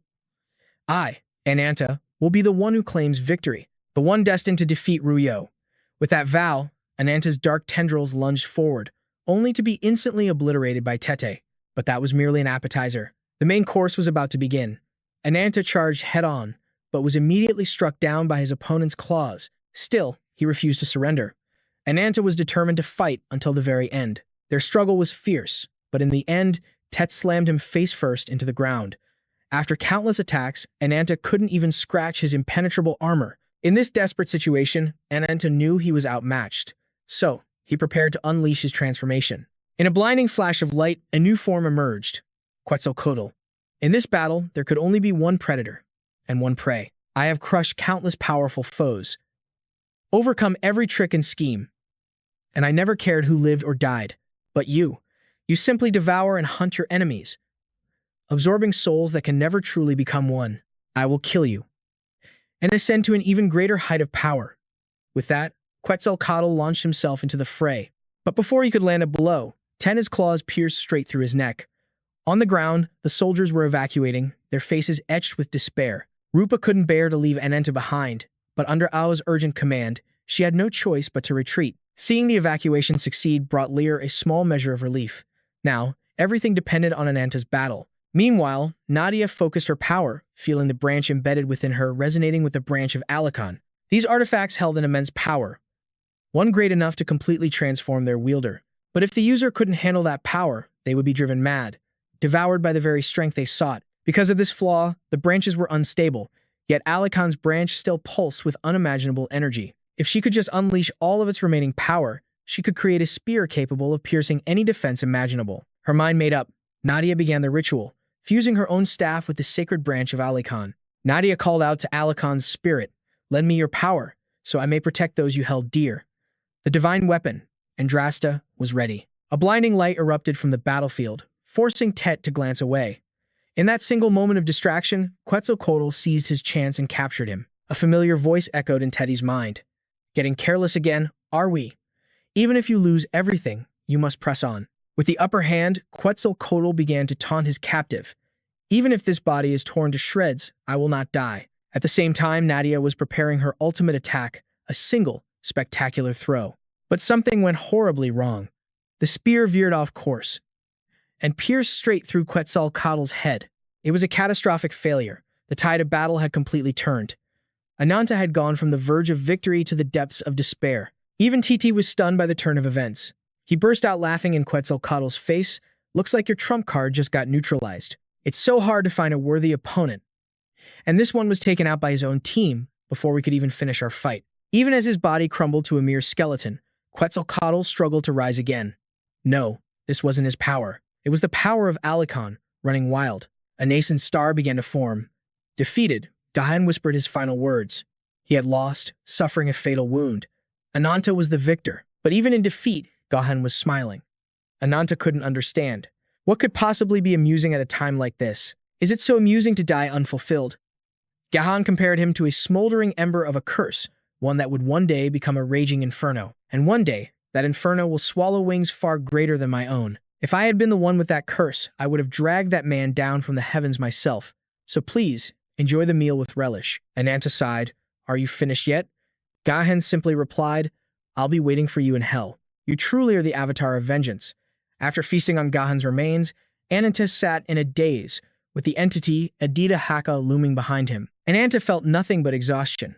There was no joy in this victory, but his sorrow was met with scorn from Adida Haka. "Foolish mortal. Just as fire refines gold, hardship forges strength. Only through suffering can you become truly powerful. Have you already forgotten the pact we made?" Ananta's voice was ice. "Nothing has changed. Even this curse is merely a tool for my revenge. Once I kill Ruyo, my own life will be meaningless." "Very well then," Adida Haka replied. "I shall eagerly await the day you meet your prophesied doom." Later that night, Ananta opened his eyes to find a featureless figure standing before him. Who, or what, was this? A strange warmth spread throughout his body. Far away, in the army's camp, the solitary figure of Labyrintos stood at its center. She stood before the funeral pyres, where the bodies of the fallen warriors were laid to rest. Their swords stood planted in the earth, a final salute. She gave the order to her subordinate, "Light the final flame, and send our comrades on their final journey." As the roaring flames lit up the night sky, a cold, lingering sorrow settled in everyone's heart, unwavering. Rupa couldn't hold back her sobs any longer. Nadia turned, her gaze, finding Ananta standing a short distance behind them. She approached him, saying she knew he finally understood. Ananta, still in a daze, asked how much time had passed. "Half a day since he crushed the enemy forces." After the wounded retreated and began to recover, they held a mass funeral, a ceremony for the victims of the battle. Tragically, fewer than half of their comrades had survived. It was a miracle anyone made it through such a fierce war. A miracle only possible because of Ananta's desperate efforts, and because of everyone's sacrifice, they had achieved victory. However, the curse dwelling inside his body had grown suspiciously stronger. With the power he now wielded, it didn't matter how mighty the incarnations were. Even they couldn't guarantee a win against him. But Ananta cut Nadia's words short. "That's enough," he said. "I have more important things to deal with." Ananta's eyes fell upon a small lizard crawling toward him. "Ruby, I believe we have something to discuss." The scene shifts. At the first seat of Sephoros, Levitan, the incarnation of the abyss, shoves her way into the chamber. She called out for Bon, demanding an explanation from him. What happened? Why was there such an urgent summons? The moment she spoke, a colossal block of ice appeared, literally falling from the sky. The newcomer was the fifth seat of Sephoros, a young boy wearing a polar bear hat, Yu, the incarnation of frost. He immediately screamed for Levitan. He had terrible news for her. A report came in. Their brother, Jan, had been killed in battle, slain by the hand of a despicable foe. That's impossible. Just then, the fourth seat of Sephoros appeared. That battle-crazed fool caused so much trouble, but there's no need to worry. I will protect this place for the rest of my life. Kisanga, the incarnation of wrath. Meanwhile, the third seat, Kissy, the incarnation of lightning, sat in a corner clawing at the ground. As the group's arguments intensified, Bayan slammed his fist into the empty space before him, shattering reality into fragments. Within the fractured void, a single eye was watching them. "Silence, my brothers and sisters. Show some respect for our fallen. Let us mourn our comrade with sincerity. This sorrow can only be cleansed with blood. I will prepare a requiem to soothe Gahan's spirit." Cutting back to Ananta, Rupa walked over to speak with Nadia. She asked if Ananta was all right. Nadia told her to let him and Ruby speak alone. Still curious, Rupa pressed on. She wanted to know if he'd said anything else. Nadia just sighed, her mind drifting to Ananta's past, when he knelt before his sister's lifeless body. He had sworn an oath to return to this place one day. He begged her to wait for him until then. He would return with Juo's heart and offer it to her. Back in the present, Ananta spoke to Ruby with a look of reminiscence. On the day his sister died, along with the other villagers, he desperately wanted to believe that it wasn't his fault. If it hadn't been for Ruby, he might have lost his sanity entirely. From that day on, he buried his heart in pure hatred for Juo. He forced himself to suppress every single emotion, everything except his burning thirst for vengeance. Without Ruby, he never would have endured any of it. He hated all the incarnations of this world, especially Juo. Why did my sister have to die, and not me? He had been searching for an answer to that question ever since. Tears began to silently stream down Ruby's face as she trembled and spoke. Juo, Ida, Hakado. They are all the same, wielding power according to my will and my standards, all of it. To take revenge on the vile incarnations. Ananta froze, turning to stare at Ruby in shock. You're an incarnation too, aren't you? His question shattered her final defense. She broke down completely, sobbing uncontrollably while repeating she was sorry. She had hidden the truth for so long, terrified he would despise her for it. Ananta stared blankly up at the star-filled sky, closing his eyes and recalling the moment Alakon's branch entered his body. Something inside his mind had been thrown into chaos. Alakon's memories. No, it was something more. Something Alakon never wanted to forget. Ruby sniffled, looking up in confusion. A memory, she asked. Ananta took a gentle step toward Ruby. I was trapped by the past, and there's something I need to tell you. He reached out, tenderly wiping a tear from her cheek. You were always by my side. I'm sorry. And thank you. I had forgotten that I've had a family this whole time. Ruby couldn't hold back a heart-wrenching sob, throwing her arms around Ananta. I am your family, she screamed. The stronger an incarnation's branch is, the more vivid its feelings and emotions become. Alakon's branches were filled with regret and anguish, and with his precious memories of the queen, and within his own branch, there was nothing but an endless, burning greed for revenge. He had always been just like Ananta, model. He unleashed the beast within, using battle lust to patch the gaping, bloody wound in his soul. Ruby gazed at Ananta's sorrowful expression. Are you hurting? She asked softly, caressing his face to soothe him with all her heart. Don't be sad, she whispered. She was your family, and she would never want to see you like this. Ananta rose to his feet, taking Ruby's small hand in his. Wait for me, he said, just a little longer. The moment I get justice for my sister. After this war is finally over, we'll go visit her together. The scene then shifts to the military barracks. Lagertha was stunned to see W. Food materialize before her. She couldn't recall any summons, and there were certainly no official orders to deploy the reserves. W. Food cut her off immediately. Forgive my impertinence, my lord, she urged, but a dire emergency has occurred. They are all vying for the top spot. So, where is Ananta right now? From a distance, Nadia watched W. Food's sudden arrival in disbelief. As Lagertha's loyal warrior, she couldn't hold back her fury and stormed forward. What is the meaning of this sacrilege? She demanded. The funeral rites for our fallen comrades aren't even complete, but W. Food stood her ground. This directly concerns the Leviathan stronghold, she insisted, and even my power has its limits. I can only teleport to the safest location at any destination. Beside her, Blackfood casually pulled out a peculiar, rabbit-faced pocket watch. It's highly probable that the safety of our teleportation routes is being constantly monitored by the enemy. My younger sister is incredibly timid, so her power is a direct reflection of her cautious nature. Lagertha's voice boomed with anger. And what makes you believe the fortress isn't safe?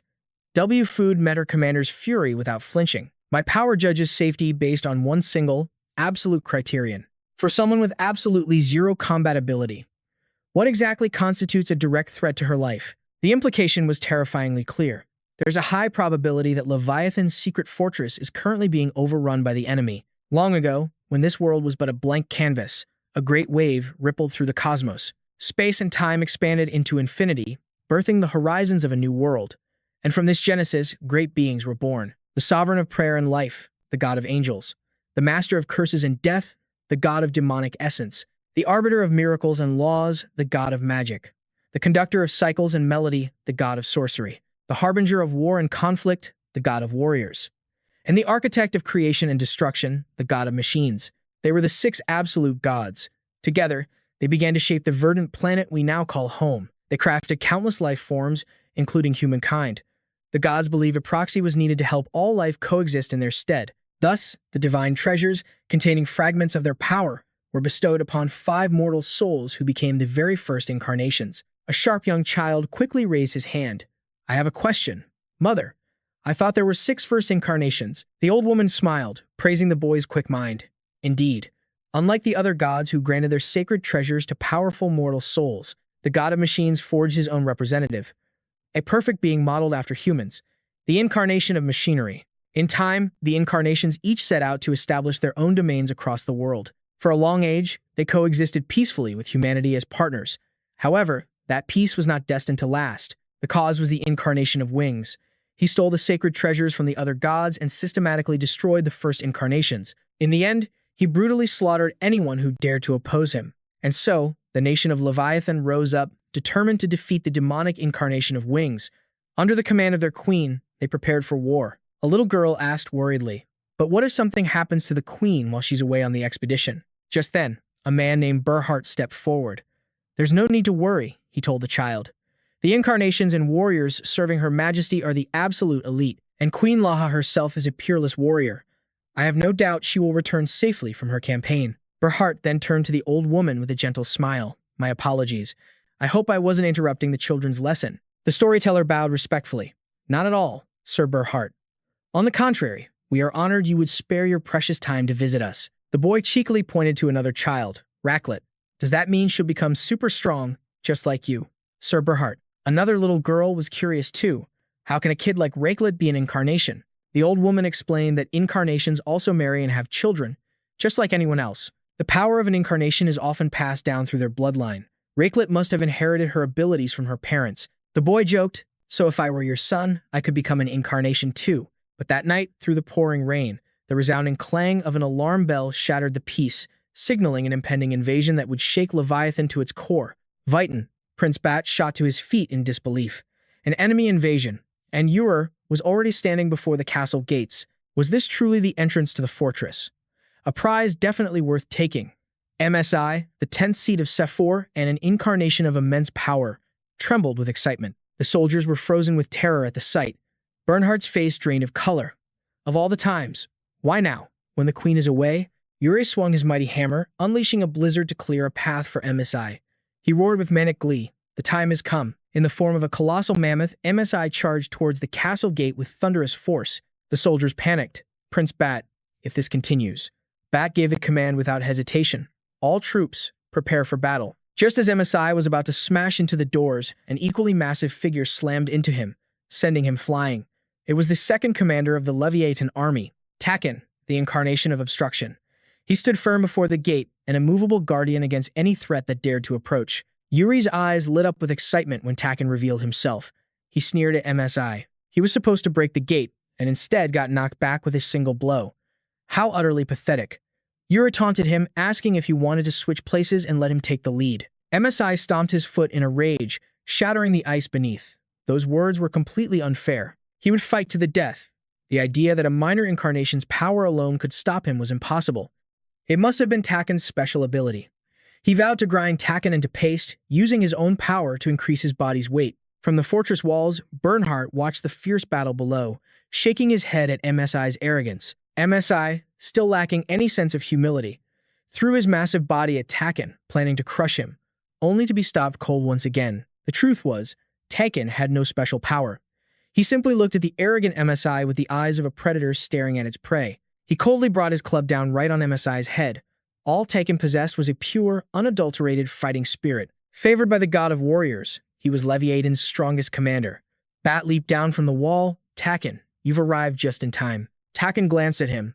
Are you planning to face them head-on? The answer was obvious. Of course. The weapon in Yuri's hand was the sacred relic of the guild that protects the northern ice veins. That incarnation embodied the absolute cold. It was his destiny to fight him. Yuri answered with a sinister grin. The icy lands of the northern Frostvein bloodline. Because of its harsh and brutal environment, there hadn't been a war or invasion for a very long time. This land was like a paradise, where humans and incarnations lived together in peace. Then one day, a stranger arrived in this paradise, a warrior who had built his reputation by winning countless military honors, from battlefields all across the continent. Bernhard, the incarnation of courage. The people, who had never known war, feared Bernhard. But there was one person who took pity on him, and welcomed him into their paradise. Her name was Tosk, the incarnation of white snow. Bernhard, who knew nothing but battle, was saved by her kindness. As if destined, they fell in love. They married with everyone's blessing. Not long after, their first child was born. But they had no idea. Their happiness was not meant to last forever. How could they possibly face their monstrous child? They worried for the future. A future where their son would grow up despised and rejected by everyone. At first, they were filled with regret and sorrow, until a savior appeared. It was Juo, the incarnation of the Great Wings. Bernhardt was filled with self-loathing. He had been so reckless back then. He was deceived by the promise of saving his child, never once considering the consequences of his choice. Yuri let out a chilling, delighted laugh. He couldn't remember how many years had passed. It has been a long time. Bernhardt. Or, biologically speaking, you created me, so perhaps I should call you Father. Yuri held up a bearskin cloak, presenting it with a sickening glee. If that's the case, then I suppose I should call this pelt Mother. Bernhardt hesitated no longer. He drew his blade and charged Yuri without a word. Do not dare insult my wife, he roared in fury. Yurei, with a dead-cold expression, blocked every single strike. How disappointing. And they call you the incarnation of strength? Bernhardt's blade froze solid the moment it clashed with Yurei's stone hammer. He unleashed a barrage of attacks, sending Bernhardt reeling. Yurei watched with amusement as the older warrior struggled to defend himself. Shouldn't you be proud? I was once just a monster, but thanks to your power and Tossics, I've become this strong. Bat spoke softly to the enraged Taken at his side. Don't worry, he will not fall until this battle is over. Yurei just laughed, mocking Bernhardt. Don't be so sure. Fighting is fun, but the mission always comes first. And inside the castle, the people are being massacred by Sephiron's ninth seat, Manhwa, the incarnation of brilliant light. And she is not alone. The eighth seat, Akara, the embodiment of silence, has also arrived. Deep inside the Leviathan fortress's lowest shelter, soldiers scramble to evacuate the civilians. An old woman joins the soldiers' efforts. Everyone, please be careful and follow me. Amid the chaos, a young girl named Rakels freezes, her eyes staring blankly at the ceiling above. She sensed that something was wrong. And in that instant, Mania, Akara, and Kisela descend, blocking their path with a surprise attack. Meanwhile, back with Bat. One look at Yurei's triumphant smile tells him everything. Something is terribly wrong. So, the entire invasion was just a diversion from the very beginning. Yurei's excitement is undeniable. You guessed right. He slams his ice hammer into the ground, unleashing a blizzard that erects a crystal palace, trapping them both inside with him. Taken's expression darkens. He hurls his staff with all his might, but it only slightly rattles the ice wall, leaving it undamaged. Yurei smirks at his futile effort. This isn't looking good for you, is it? My crystal palace is the ultimate blizzard shield. If they want to escape, their only choice is to defeat him.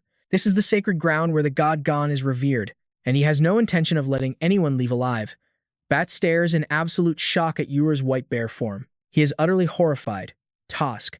This is the consequence they must face for their actions. Yurei charges forward in a mad frenzy. Without a moment's hesitation, Taka moves to intercept the attack. But the very same blow that had sent MSI flying was easily parried by Yurei. He even has time to taunt his opponent. You look worried. Were you planning to take me down as fast as possible? It's not that simple. I wield the power of two incarnations, on top of my own branch power. Can you possibly handle that? If this continues, you won't be able to protect a single soul. Taken's face remains a stone mask, unfazed by Yurei's provocation. If that's what this is about, then do your worst. Startled by a sudden wave of killing intent, Yurei instinctively leaps back. What was that? Did he just feel fear? While Yurei is still reeling, Bat, now in his brown bear combat form, rushes forward, landing a staggering blow that snaps him back to reality. Yurei stares in terror at the battle forms before him. These are the number 1 and number 2 commanders of the Leviathan army. Back in the fortress's deepest shelter, Mania and Akara are furiously attacking a reinforced door. Kisela sneers at Mania to stop. You're too loud.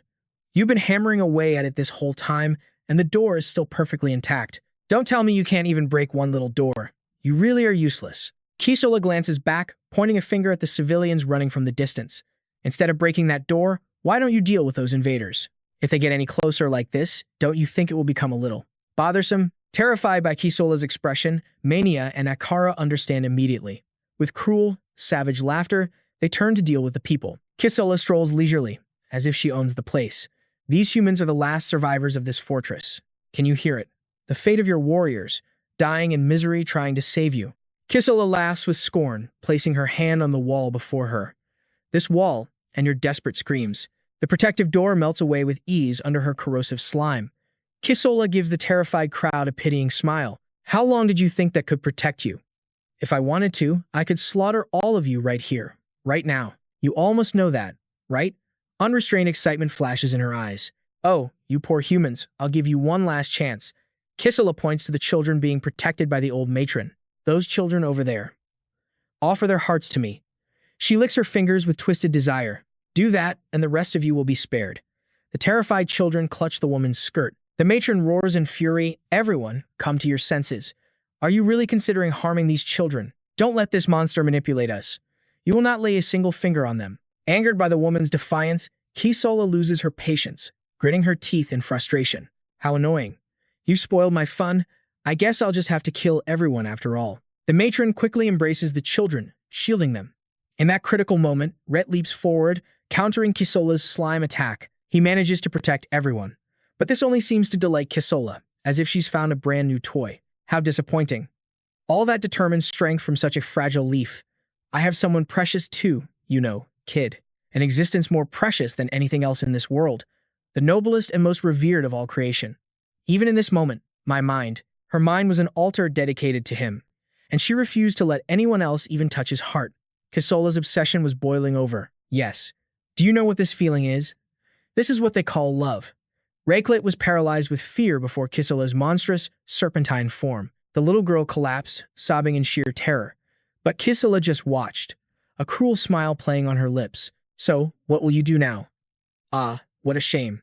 I was hoping you had enough talent to entertain me for a while. Her godmother cried out Reiklet's name in panic. She rushed forward, shielding the child with her own body. She looked down at the terrified girl with gentle eyes. Are you hurt, my child? But her words were cut short. Kisola's grotesque tongue shot out, impaling her straight through the back. It snuffed out her life in an instant, like a character in some cheap, meaningless play. You can't just ruin my entertainment like that. She clenched the woman's corpse in her grasp as a corrosive slime began to dissolve the body. What a completely worthless old hag. Her gaze then fell upon Reiklet, who was now clutching a small dagger. The girl whispered just one thing. I hate you. Kisola froze, stunned. This little brat. Did a vicious soul just awaken inside of her? Has Reiklet been completely consumed by the abyss of hatred? Ah, I hate you. Melt away. With just that tiny dagger, she severed one of Kisola's legs in a single strike. The monster let out an uncontrollable, maddened shriek.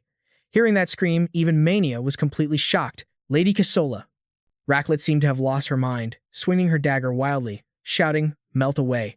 Kisola struggled just to dodge the little girl's attacks. She then shrieked in absolute fury, you damn brat, but she wasn't one to be underestimated. She retaliated, spitting her own corrosive slime. Melt. But her acidic slime was no longer a threat. Reiklet met the attack with her own corrosive power, completely neutralizing the assault. For the first time, Kisola felt truly threatened. She screamed, her voice filled with pure venom. I will never forgive you. I will grind you into dust. Just then, Mania and Akara rushed to the scene. Kisola, are you all right? But Kisola, completely unhinged, just cursed them.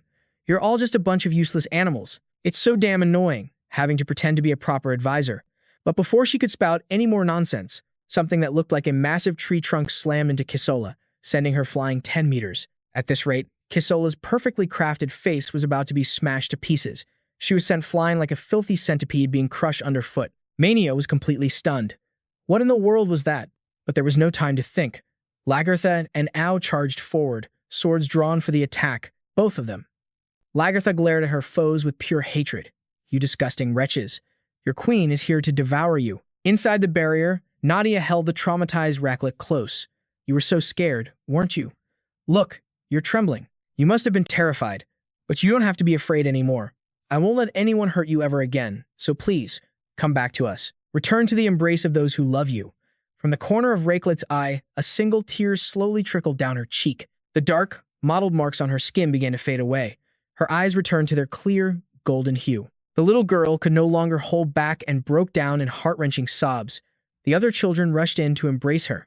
Then, Nadia stepped forward. Stepping out from the wooden barricade she created, she sealed the entrance once more, protecting everyone inside. Kisola let out an insane, furious roar. She heard the enemy abandon this basement along with the elites, so where in the world did this entire group come from? But it didn't matter anymore, because she was going to skin every last one of them alive and rip out their insides. Nadia's voice was soft, yet clear. So it was you, the one behind this brutal tragedy. Kisola just laughed, a crazed, mocking sound. And what are you going to do about it? Nadia gave a slight smile. Thank you for being such a perfect, irredeemable monster. Because of you, I no longer have any reason to hold back. Kisola froze in shock. What is this? Is this déjà vu? It felt just like it did long ago, when she was just a child. A kind of malice that only the most demonic of souls could radiate. Is this hatred? She looked down on Nadia with contempt. Don't you dare look at me like that, you wretched filth. Who gave you the right to look down on me? But her frantic rage was met only by Nadia's unnerving calm. Even though her past memories were gone, she couldn't recall ever killing a single soul with her own hands. This time, Kisola was truly terrified, her tendrils trembling. This wasn't déjà vu. This familiar sensation belonged only to an apex predator at the top of the food chain, the aura of a true sovereign. Nadia stepped closer to the creature. So, tell me your name, so that I can remember it. as the only one I will have ever killed. The scene shifts to Banhat. This is impossible. I am leading this charge. A balance of offense and defense, Banhat always fought pragmatically, leaving absolutely no openings for his opponent. Losing seemed impossible for him, but in battle, nothing is certain. Fighting two opponents at once was not a winning strategy. Yuri couldn't afford to lower his guard. He launched an attack, throwing a volley of ice shards to make Taken careless. The moment he charged in for the kill, Banhat moved to intercept him. But Yuri caught the attack with his bare hands. He'd pick them off one by one, starting with the weakest. But Behemoth reminded him of a fundamental combat rule. Never surrender. Fine, then he'd just have to teach the old man a lesson. But Taken wasn't about to let him celebrate just yet. He locked Yurei in a chokehold with his frozen arm. Yuri roared a warning at them both. If they truly believed that this pathetic resistance could ever work, they were dead wrong. No one could ever defeat him, but his arrogance was short-lived.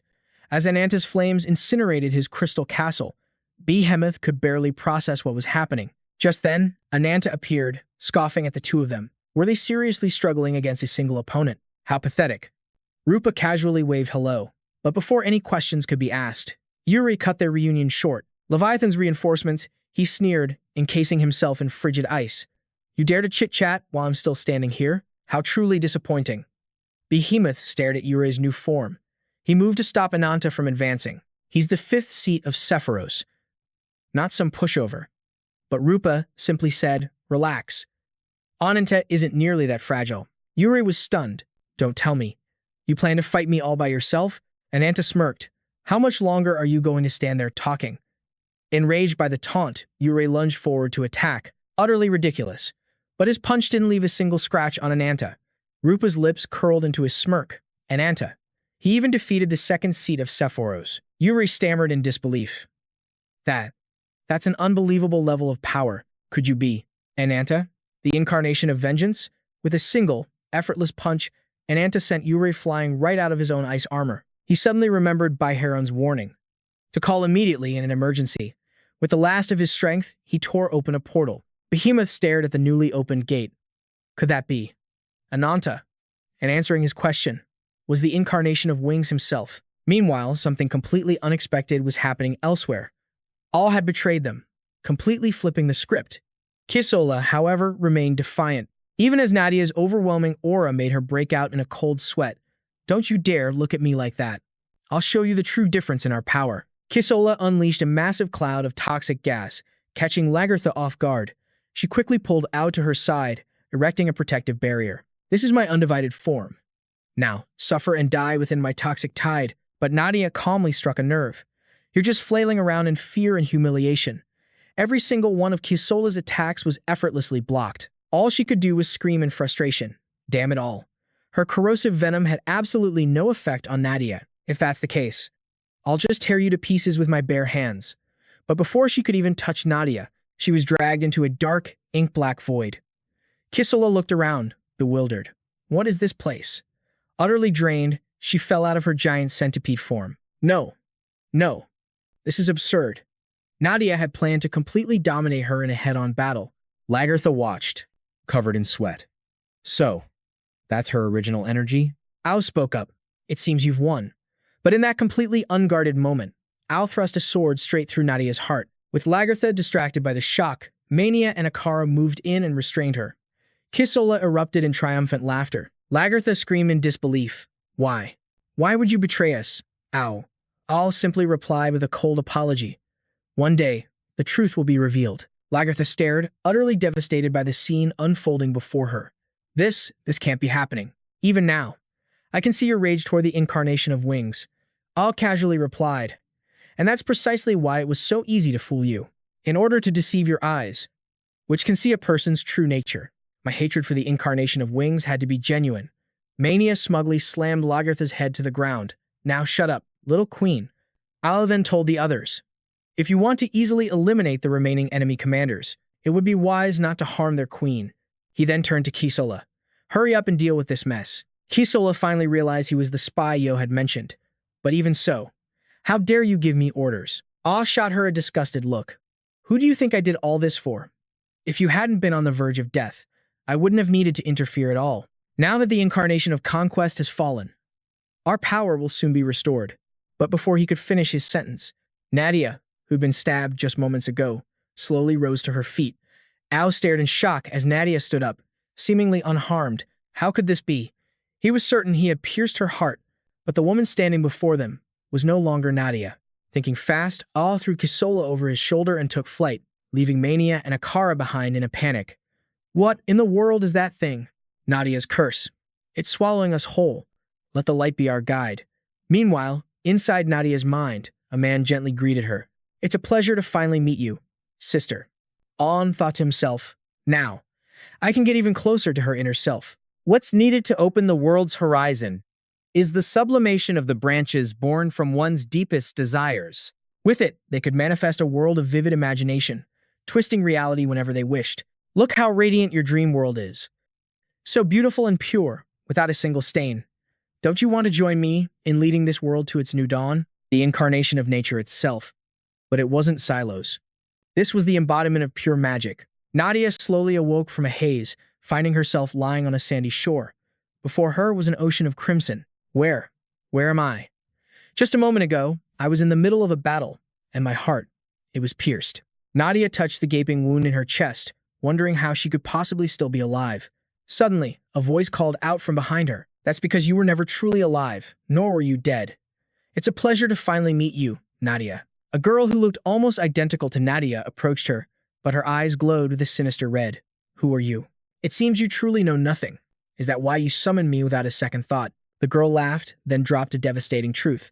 At this very moment, your heart has stopped beating entirely. You're nothing but a corpse, a puppet controlled by the branch's power, moving to the rhythm of an artificial pulse. I have waited for you for so long. I always dreamed of facing you like this, but I never could. Because as long as you were in control, I was forced to remain your shadow. Nadia screamed at her to stop speaking nonsense. You, who looks exactly like me. Who in the world are you? My name is Serena, the first dark god of this world. She introduced herself with a wicked smile, her red eyes blazing as the pupils turned pitch black, formally announcing her terrifying identity to Nadia. The gloomy sky suddenly burst into brilliant sunlight. In the primordial age of myths, a spirit beast known as the incarnation of magic was granted a human form. In the vast western forest, a land overflowing with Mother Nature's blessings, the inhabitants worshipped this being as a prophet. At the same time, another incarnation appeared, one whose name meant the horned one of great wealth. This was Serena, a mortal being whose fleeting existence was a constant search for beauty and inner harmony through the ages. Serena and his people prayed for eternal peace, never knowing their dream was nothing more than a fragile illusion. Race, culture, and faith in that violent era. Every part of humanity became a reason to hunger for the flesh of another. The world descended into a place where killing one another was the natural order of things. The 6 incarnations of that time were both feared punishers and strict judges, tasked with protecting humanity. Then one day, without warning, the flames of a massive invasion swallowed the entire forest whole. The invaders, clad in golden armor, were a mighty army of heroes led by the warrior incarnation, Rhaegar. The tribes of the forest rose up, fighting desperately against the endless hordes of invaders. And to protect his loved ones, Serena threw himself onto the battlefield as well. The war ended with countless lives lost and the forest reduced to smoldering ash. Serena stood alone, pierced by a storm of spears. Arrows riddled his body. Rhaegar approached Serena and bowed his head, a sign of respect for one chosen by the supreme god. I will carve the memory of your death deep within my heart. Serena turned, his face etched with disbelief. Rhaegar, the respected Lion King. How could you orchestrate such a brutal massacre? I don't expect your forgiveness. For the greater good, I will gladly bear the name of a ruthless killer. A prophecy came from Luna, the incarnation of magic who could see the future. She foretold that every living creature in this land would be annihilated, giving rise to a world of unprecedented horror. But Luna, the source of that prophecy, was killed, and her divine powers were stolen from her. Do you think one of the other 6 incarnations was behind this? Rage surged through Serena, giving him the strength to stand. They dared to steal the lives of innocents. All because of one baseless prophecy. Rhaegar slowly transformed into a ferocious lion. And who can guarantee that my people won't be the next victims? I will never sit by and wait for death. If things have come to this, then I will strike them down first. Surrender your divine power to me, guardian of the forest. Serena knew this was the end. The great incarnation who had cherished all life was now consumed by a malevolent desire to destroy everything. In his eyes, swallowed by fury and rage, the image of the incarnation of magic vanished completely. He, too, transformed into a monstrous half-deer beast, ready to clash with Rhaegar. A fierce and brutal battle erupted, and Xylos was the victor. The lion Rhaegar lay defeated on the ground. Jin appeared after the fight was over. The world calls us, those granted human form, the incarnations. But what about an incarnation with a heart as wicked as any humans? What would you even call that? He casually plucked a fang from Leoga's jaw and twirled it between his fingers. Xenonot finally composed himself and turned to Ruyo, asking, "How do you find my divine name? Impressive. Are you the one mentioned in Leoga's prophecy? I am Xenonot, the incarnation of wings. The sacred treasure you possess will belong to me." He quickly reverted to his former appearance, preparing to battle Xenonot. But Xenonot had no desire to fight. He simply snapped off one of the man's horns and said, "If you've truly abandoned the cycle of reincarnation and harmony, you'll soon become a monster consumed by malice, losing all purpose. I regret it. If you want this, then take it." He offered the horn to Gioia, "But I have one condition. We return to the landscape of Nadia's subconscious. That day, I forged a pact with the incarnation of wings. If you can gather all the sacred treasures, he will one day grant me a sacred branch. I want to expand this world's atmosphere, blanketing this land in a surreal reality, and returning it to the primordial world of my dreams. But I never anticipated one thing: your existence. It extinguished the malice burning within me. We are like two sides of the same coin, destined to rule this surreal world together. You are my reflection, another version of myself." Nadia, who had been a mere spectator, finally spoke. "So that's why I always have that same dream. A nightmare where I'm always running from a nameless monster inside my own body. Even now, the thought of it still terrifies me. But for some reason, I felt that monster was unhappy. You wanted to change the world so badly you'd even borrow power from that branch, because you regret being powerless to protect the things that were precious to you. If I am truly a part of you, then I must also shoulder this burden. That's why I will fight this malice with you and protect what I must, along with the countless people of this land." Xenonot scoffed. "Such determination is admirable, if you have the power to back it up. But you stand before one of the 6 strongest incarnations in history. The ice wall is collapsing. Everyone, evacuate now." As the people scrambled for cover, Bion stood above it all, gazing down at the chaos he created. He turned to face Ananta, who had taken the form of the black dragon. He held out a hand in provocation. "My fists have never met their match." The ground beneath the orange-haired man suddenly shattered, swallowing him into the void. "So this is the first time I've had to fight the same enemy twice." Ananta seethed with rage at the man's arrogance. "You always look down on me, as if you were some divine being sent from the heavens." Bion felt a flicker of unease. After all, Ananta had once been a threat to both him and the incarnation of wings, but now he had become a dragon. He demanded to know his opponent's name. "My name," Ananta solemnly declared, "know this. I am a descendant of the Black Dragon, the survivor who devoured all the evil gods of this world, and I am the one who will destroy the incarnation of wings. Why was I born? Why am I so different? Someone, please tell me. Give me an answer." These were the questions Beron constantly asked himself. A destructive power that could make space itself vanish. Is the answer I seek held within this fist? The incarnation of wings, Ruyo, simply replied, "Divine power is nothing more than the manifestation of one's subconscious desires. A bird must shatter its shell to be born. To that bird, the egg is its world. If you wish to know why you were born, then you must destroy the world that imprisons you. With your mind, Beron, I will guide you to the answer." Ruyo turned, a kind smile and gentle eyes fixed on him. "From now on, you will be the strongest spear, my ultimate protector, and the incarnation of ruin."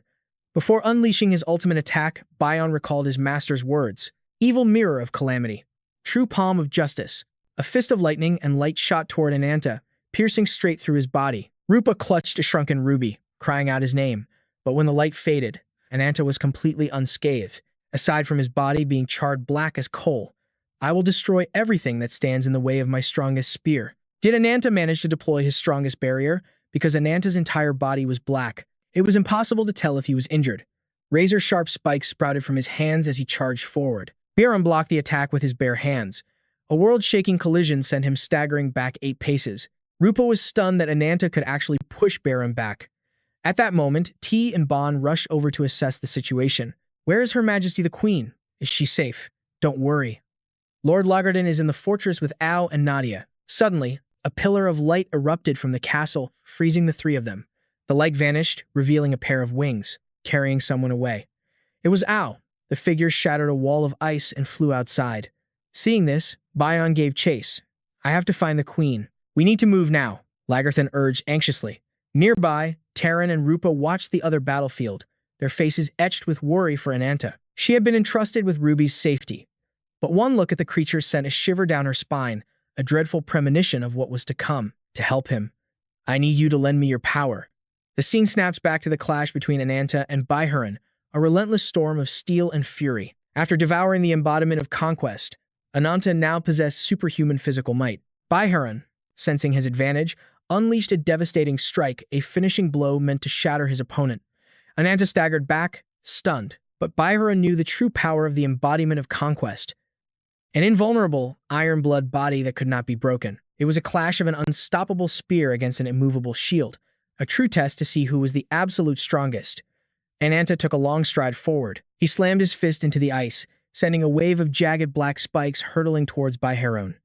In response, Baiharan unleashed his signature Thunder Punch to counter the assault. The two attacks collided, erupting in a blinding cloud of steam that completely obscured their vision.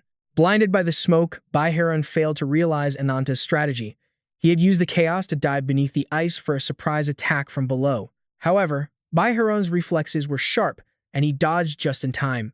As Ananta burst from the ice, he continued his relentless assault, his voice ringing with conviction. Remember this name, Ananta, the one who will bring about your defeat. A powerful blow from Ananta shattered Baiharan's outer armor, forcing the villain to cleverly shield his face with his arm. The impact was so immense it damaged his very heart, causing the halo above his head to crack. But Ananta knew something was terribly wrong. Baiharan recovered in an instant, his composure completely unshaken. Suddenly, an immense blue light flared to life, detonating in an explosion that obliterated the surrounding ice. Meanwhile, at the entrance to the rabbit hole, Kuei Fut stood at a critical crossroad. This will be our final gambit, in case Lech Fut and I run into danger. At the cost of permanently losing one ability, we can teleport to any two locations, regardless of the distance. It was, she explained to Lodgerthan, a final emergency escape, but each rabbit hole can only hold 3 people, meaning a maximum of 6 can use this path. Our forces must be divided, so choose the elites you'll take with you. Carefully. I've decided, Lodgerthan declared. The main entrance will serve as a path to both the fortress and the deepest shelter. We must secure an escape route to protect everyone. The internal defense team will be myself, A, and Nadia. We'll stop any enemies who breach the fortress and care for the wounded. The external combat team will consist of Ananta, Rupa, and Ruby. Ruby flinched, surprised that a mere lizard was being sent on such a critical mission. Lodgerthan explained, the enemy has undoubtedly thrown everything they have at our main forces to break through our defenses. I believe Ruby's power will be absolutely essential for this final battle. Lodgerthan then assigned Scan and Mo a crucial task. You two, stay behind and care for the injured soldiers. This battle will not be easy, he warned. Everyone, prepare yourselves. One by one, the chosen members entered the 2 rabbit holes as assigned. Once everyone was inside, the entrances sealed shut behind them. The watch was shattered. Kuei and Lech Fut knew that in its current state, it was likely beyond repair. It doesn't matter, Kuei said with a strange smile. In fact, I'm quite pleased. The results have exceeded my wildest expectations. After these brutal battles, his power has grown exponentially. Prepare yourself. It's time to return to our sister. Our dream of finally touching the moon is about to become a reality, Lech Fut added. She laughed, covering her mouth in a way that made her look like the story's true final boss. But every expression, every action, was seen by Scan. The wind whispered to me, he said coolly, you two have ulterior motives. Kuei Fut's smile was gentle, but her eyes were cold. So, the queen has another bone spirit beast under her command. Ah, so the wind told you? It seems you're quite unhappy about not being by the queen's side, aren't you? I won't deny that, Scan replied, but the queen's judgment is never wrong. I know the thing is a spirit beast. Locke scoffed mockingly. What is it? A creature, a spirit, a legend? It's all of those things and more. The power of the gods who created this world has no definite form, she explained. But over time, it developed a will of its own and became a spirit that gains its own physical body and can freely transform between 2 forms, becomes a spirit beast. And a creature that was already a spirit beast, that then becomes an embodiment, can stand on equal footing with the original 6. On the battlefield, Ruby, the lizard, suddenly erupted into a new form, a colossal wolf wreathed in flames. It was the result of Rupa combining her power with Ruby's. Even Ananta was stunned by their fusion. Across from them, Bone's shadow refused to be outdone, transforming as well, with fire blazing from its chest and mouth. The fused Ruby Rupa glanced at Ananta. Ananta, let's fight together. Now, I will burn you to cinders. Their combined powers surged, creating an overwhelming, earth-shattering aura. Roaring, its crimson body blazed even hotter with rage. It lunged at Baron, all claws and fury, delivering a blow that nearly caved his face in. He managed to block it with his arms, but a second attack followed, then a third, until he was overwhelmed by a relentless barrage. The creature was purely on the defensive, unable to launch a single counterattack. To the supreme gods, a spirit beast born of the evil god is known by another name entirely, and from what I know, there is only one such creature in this entire world. Meanwhile, Bion finally made his move, startling both Ruby and Ananta. The red flames that had enveloped him moments ago were instantly devoured by his own azure fire, which then swelled to an immense size. This was his ultimate technique. The final defensive wall for the one known as the evil beast, the embodiment of wings, Ba Heron. Just like Ruby, his entire body was now cloaked in blue flames. Could this be his true power? Ananta had been observing everything in silence, making no judgments. A warrior like you. Why did you choose to follow you? Don't you realize you've chosen the wrong side? Bion was about to explain, but he found that he had already forgotten the reason. Despite claiming to have forgotten, he then declared that if Ananta wanted an answer, he would show him the power behind his fists. Then bring it on, pal. Let's see who will be the one to annihilate the other first. Without another word, they charged at each other. As they were about to trade blows, a massive flash of light erupted between them. The final pieces needed to complete the world's atmosphere were now all in place. You commanded Bion to get out of there. Return to our pantheon. Ruyo, holding Nadia, took to the skies. Rupa Ruby was stunned by Nadia's current appearance. The truth was, Xenanos was now possessing her body. A trail of black blood trickled from her eye, alarming Juyo. Senan explained. Her willpower is so strong, it's putting up some resistance, but her fragile heart will soon shatter into pieces, and she will become one with me. Ananta and Baron's battle was cut short by Juyo's interference. Rupa Ruby stared at the girl in the man's arms, who looked like Nadia, and yet not like her at all. Even Ananta couldn't recognize who she had become. Just what had that monster done to her? The black dragon within Ananta couldn't care less. It doesn't matter. Cursed mortal, the time has come to fulfill our pact. Now, submit to the all-consuming wrath. A torrent of black and red energy flooded the battlefield, accompanied by Ananta's deafening roar. Senan instantly recognized the aura of the black dragon and demanded of Ruyo, "Who is that man?" "That is Ananta, a foolish human blinded by revenge. But I never imagined he'd be this troublesome. You want to kill me? How arrogant. Keep dreaming. Even if the world crumbles around us, you will not get your wish." He unfurled 6 pairs of wings and launched 6 orbs of energy straight at them. The attack swiftly pushed back Rupa, Ruby, and Ananta. Standing off to the side, Baron sensed something approaching and quickly leaped into the air. Ananta had completely transformed into a colossal black dragon. He had only grazed them with his tail by accident, because his true target was someone else. Inside Ananta's consciousness, the black dragon was trying to tempt him. Cursed mortal. Submit to the all-consuming wrath, but his words fell on deaf ears. Don't you dare speak such nonsense to me. My rage has reached its peak. The only thought in my mind right now is destroying you. Interesting. The little fledgling has finally grown his wings. This barren wasteland is nothing but a tedious prison. A fitting place for someone whose only desire is to burn everything to ash, just like you. You should be baring your fangs at another. You're facing a powerful enemy, unlike any you've ever met before. And right now, you are being consumed by the curse, lost in a berserker rage. You and he are mortal enemies. The embodiment of wings. Ananta recalled their first encounter when he was just a child. A single touch to his shoulder, a few words, and one simple action had fueled his hatred to this very day. Thinking of his deep-seated grudge, Ananta immediately told the Black Dragon to send him back so he could face his enemy alone. The Black Dragon refused, but Ananta made it clear. This is a notification, not a request. Has the power of the curse made you this arrogant, you fool? Know your place. With a mere imitation of that power, you will never even touch the true embodiment of wings. Ananta, though furious, was forced into silence. She was absolutely right.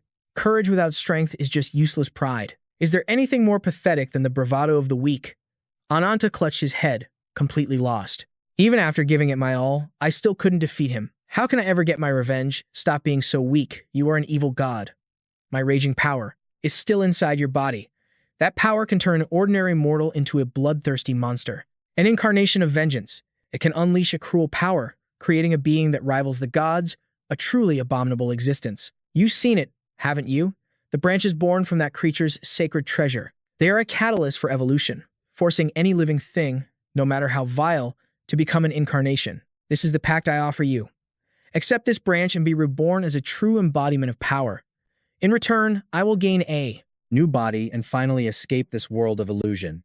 The power of the branch and the curse of the evil god. I will reclaim my original strength and carry out your revenge for you.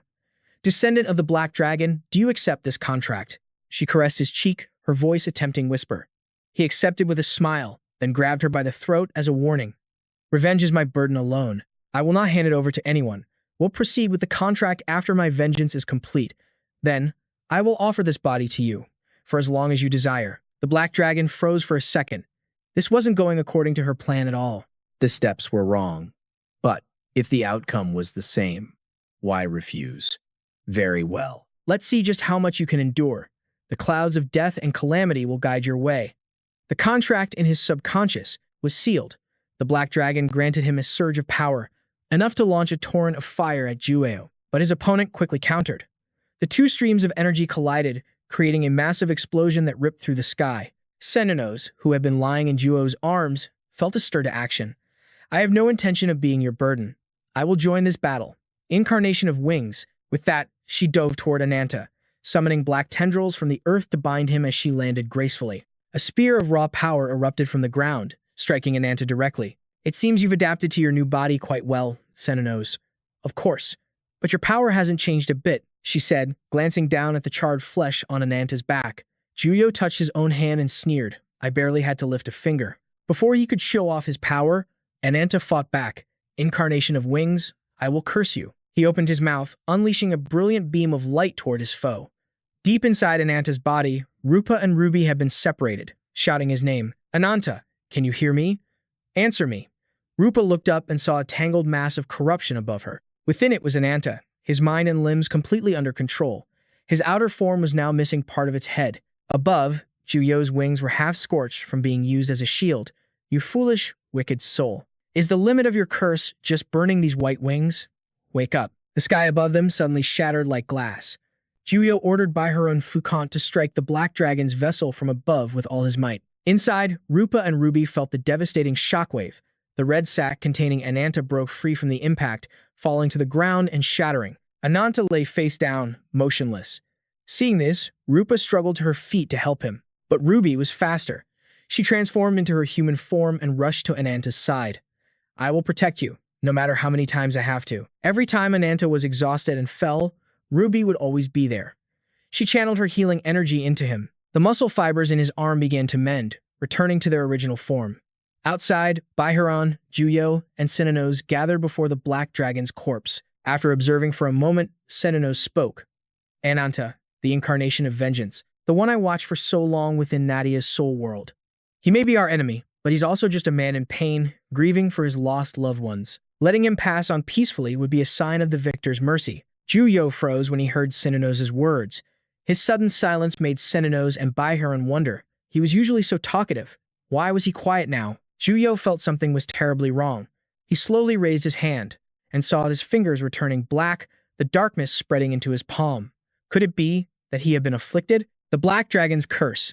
Instantly, a wave of power erupted from the corpse, forcing Baiharon to leap aside. The light coalesced into a torrent of energy. Before they could see what was happening, a hole was blasted straight through Juyo's head, shocking even him. From within that blinding light, a hand tore through reality itself. Ananta had been fully restored. He was smaller than before, but he was ready to fight. Senenos didn't seem worried about Juyo's head at all. Juyo, however, was terrified that Ananta still refused to fall. Baiharon moved to attack first, but was intercepted by a monstrous fox spirit. Juyo's wound had already healed. The moment his eye regenerated, he immediately locked onto Ananta, ready for another clash. Elsewhere, Lei and Kuei were reporting to their allies. This is the current battle situation at Levitan Fortress. On this very day, the incarnation of Wings has appeared among the faction attacking the Levitan Fortress. The Beast Incarnate has entered his second clash against the incarnation of Wings. We'll return to base once the outcome is decided. And just as Kuei reports in, Ananta and Yu prepare for their own battle. The two warriors engage in a duel to the death. Ananta unleashes his draconic form, soaring into the heavens to face Yu. Down below, Yu seethes with rage. Having been relentlessly mocked by Ananta time and time again. You dare look down on me? Seeing his ally about to lose control, Sinon steps in to stop him from doing something reckless. That power is a demonic curse that turns its target into a monster. If it continues, they will be consumed. with no hope of ever returning. Just look at Ananta's current state. Senun advises that retreating now is their best option. Elsewhere, Baiharon and the fox monster are locked in a battle for the ages. Yu calls Baiharon back, who then severs his own hand as it slowly turns black. He turns to Baiharon and says, "Our lifelong goal is finally within reach. We have no time to waste here." With that, he orders a full retreat. Yu commands Baiharon to open a gate, who complies by slamming his hands together with force. Instantly, the barrier tears open, creating an escape route. Seeing his enemies flee, Ananta lets out a furious roar. Senun looks back at his old acquaintance one last time and says, "Black Dragon, if your desire to live is so strong you'd steal another's body, then it's only a matter of time before we're destined to clash." In response, Ananta unleashes spheres of concentrated fire. As Senun speaks, he reverts to his original form, spreading his arms wide to welcome Ananta's onslaught. Isocial Nematona. A pitch-black barrier materializes, completely nullifying every single attack. A new day dawns. As the sun rises, a lone figure walks across the battlefield, surveying the aftermath. The greatest victory from this battle was confirming that the Black Dragon's curse has tainted the incarnation of wings. The full extent of the damage from the curse is still unknown, but based on his reactions that we gathered at the scene, Blackwood picks up his communicator to relay the situation. It's safe to estimate that the target has been significantly weakened. The enemy's hasty retreat is undeniable proof of this. Next, I will report our casualties. Levitan non-combat personnel, estimated at 3,000. The casualty rate is approximately 97%. We have about 90 survivors. As for Levitan's combat personnel, the initial number was 400. The mortality rate is estimated at 99%, with 4 survivors and 1 traitor. Blackwood then receives an order from High Command to check on Ananta's condition. The beast incarnate. Ananta has reverted to his original form and is now sitting silently on a cliff's edge before Blackwood. Beside him, Jupa watches with a face full of worry. Blackwood confirms that he's physically safe. Ruby tries to rush over and comfort him, but someone holds her back, scooping her up. Defeating the enemy and forcing him to retreat was a great success. Blackwood offers words of comfort, but it seems you don't feel that way, do you, Ananta? Suddenly, the creature in her arms transforms into a young girl. She tries to run to Ananta, but is held tightly by Whitewood. "Let me go." Ruby struggles. "Ah, how adorable. Are all divine beasts this cute?" Blackwood sets Ruby down, her gaze returning to Ananta. "Ananta, why don't you try to enjoy this moment? After all, it was a hard-won victory." "Victory," Ananta scoffs. "All that's left here are the cries of those who had their hopes stolen away, those who have lost everyone important to them." As he speaks, the faces of this battle's victims flash through his mind, and yet, I couldn't take a single thing from him in return. Next time, I will end this fight for good. Seeing how rigid he is, Blackwood suddenly pulls him into a hug. "You're so completely dishonest with yourself. Sometimes, it's important to let your hidden feelings show." The sudden action makes Jupa blush and causes Ruby to boil with rage. "You've been through so much, Ananta."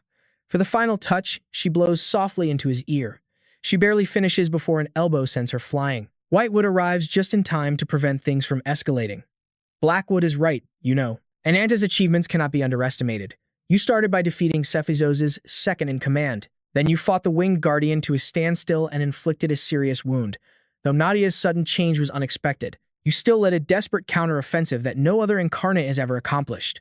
Something only you, a human, would dare to attempt. Ananta is completely unmoved by Whitewood's praise. "I'm not interested in flattery. Just get straight to the point." Whitewood keeps her friendly smile. "Levitan's core forces are still intact. We need to prepare a new base to rally our forces and brace for the enemy's second attack." Jupa doesn't agree with building a new base right now. Levitan has no fortress left large enough to protect the civilians. If we can't avoid being discovered by the enemy, the losses will be catastrophic. Whitewood had anticipated this argument and was already prepared, which is why we've proposed the ideal location for all survivors. This is the Blackwood headquarters. Furthermore, as a reward for Ananta's service, we will reveal truths about the incarnation of wings that you never knew. An offer like that was impossible for him to ignore. Ananta shot a threatening glare at W. Food. "You know exactly what will happen if you're spouting nonsense." Food flashed a cruel smile, unlike any seen before. The incarnation of wings, Juo, his true identity is the final member of this world's first 6 incarnations, the incarnation of the Empire.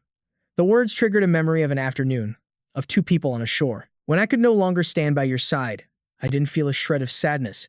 If I had one lingering regret, it was that I couldn't give you my blessing. This was a memory of Ao, from his days as a swordsman. Right now, He and Kisuoga were returning to Juo's base. As if by fate, they all gathered on the rooftop.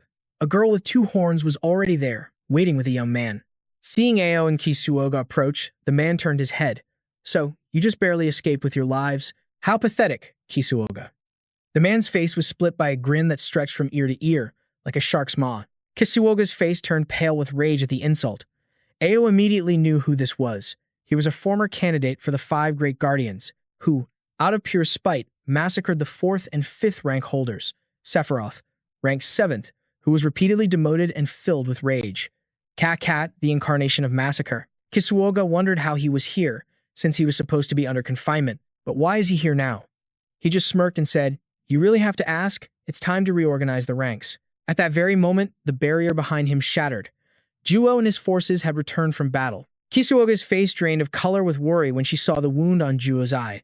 But her concern was met with Juo's ice-cold glare, forcing her into silence. This invasion was supposed to be a tribute to Gahan's soul. It should have been a one-sided slaughter, yet the ones leading his Sephiroth division ended up facing death themselves. Even one of the 5 Great Guardians was critically wounded and forced to retreat. The Sephiroth's reputation has been dragged to rock bottom. As Juo's words fell upon her, Kisuoga stood in a corner, silently praying. Seeing that Juo was being too harsh, Senan finally stepped in. Kisuoga was completely shocked to see her old acquaintance. Senan quickly explained, "She only confronted me by chance. Isn't it too cruel to punish her any further?" His words made Kisuoga grit her teeth and swallow her anger. Juo agreed with Senan's reasoning. Sometimes, a reward, instead of punishment, is what truly guides a group's growth. From now on, I will restructure our hierarchy based on the success of an infiltrator's mission. I appoint Ao, the incarnation of sword arts, as the 6th rank Sephiroth. I strip you, the incarnation of the storm, from the 5th rank, and I appoint Cat, the incarnation of massacre, as the new 5th rank Sephiroth. As for the vacant 2nd rank, I appoint Senan, the incarnation of magic, as the 2nd rank Sephiroth. My brothers and sisters, the dawn of a new chapter is upon us. Our journey to invade the land of the gods, a realm beyond this world. As soon as the final preparations are complete, this long journey will finally end.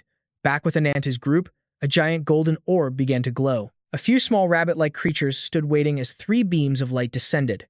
Ananta, Rupa, and Ruby were teleported to a new location. Food emerged with a wide smile to welcome them, introducing the place as the Rabbit Foot headquarters. "Welcome to Labyrintos, Rupa, ever practical, didn't forget about the others. What about Lord Lagetha and the others?" Food simply told her not to worry. It was a bit of a hassle, but after gathering the remnants of Levate under Blackwood's leadership, we made a plan to bring them all to Labyrintos. Ananta questioned how this was possible because her powers were sealed. Food confirmed his suspicion. A cub may guide the way, but with the Rabbitfoot's special teleportation magic, this is still possible. The reason I summoned you 3 first was because of a direct request from our leader. Food then led the trio to a library to meet Serena. While Serena was busy looking for some books, Ananta felt like he had seen her somewhere before. This woman, she seemed so familiar, almost like she was one of the other rabbit folk, but a shout from Food snapped him out of his thoughts. Serena finally looked up from her books and handed one to a small rabbit by her side. "My apologies. After only hearing tales about you, seeing you in person, I almost didn't recognize you." Ananta couldn't believe that someone so gentle could be the leader of that rough group of rabbits. Serena confirmed it once more, leaving no room for doubt. "I am the one who dragged you into the Rabbit Foot's grand scheme." Ananta was shocked she was so open about the fact that, despite being on the same side, they were using each other for their own gains. Serena just giggled, covering her mouth. "Don't be so wary. We're quite alike." She leaned in closer to Ananta. "Because we both share a common enemy, one we hate more than anyone else." Seeing Serena getting distracted, Rupa crossed her arms and cut in. "Did you summon us all the way to your headquarters just to make small talk?" The moment Sina laid eyes on the woman, her expression turned to ice. "Very well. Let's move to a more private location." The 5 of them relocated to a secluded table to begin their discussion. Food, with deliberate grace, began pouring tea for everyone present. "Serena, please enjoy the tea. Have any of you ever felt something like this before? A hatred for an enemy so profound. It becomes an obsession to know their every secret." Ananta scoffed, disgusted by the thought of such a clingy obsession.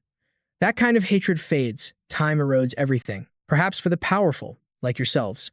But for the weak, like me. I chose to never forget. I have chronicled his entire history. Enough to fill every single bookshelf in this room. And the story I am about to tell begins with the journey of a nameless incarnation. Across a vast, endless desert, a lone figure rode a camel, trudging through despair. The beast's body was riddled with arrows. After just a few more steps, it finally collapsed. Yet, its rider remained perfectly still, unfazed by the sudden fall. The rider simply looked forward, as a silhouette slowly emerged from the heat haze, to see a world in a grain of sand, and a heaven in a wild flower. Hold infinity in the palm of your hand, and eternity in an hour. We shift scenes to a room filled with complex machinery. In its center stood a single, humanoid machine. Its directive to communicate the ultimate principle and bring great prosperity to the world of humankind. A question for its creator: what is the purpose of executing this ultimate principle? The answer: to maintain a closed logical system for the detailed analysis of the consciousness and concepts of organic life.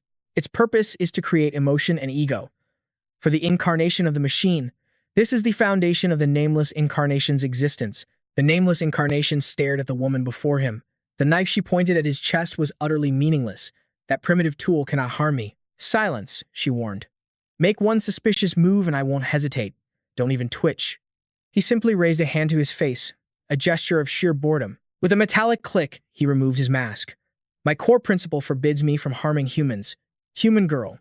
The girl gasped in shock. Beneath the iron mask was the face of a machine. He then asked for her name. She was Fiona, the very first human this incarnation of the machine had ever met. Ananta, having listened this far, grew impatient. Enough with the fairy tales, Serena.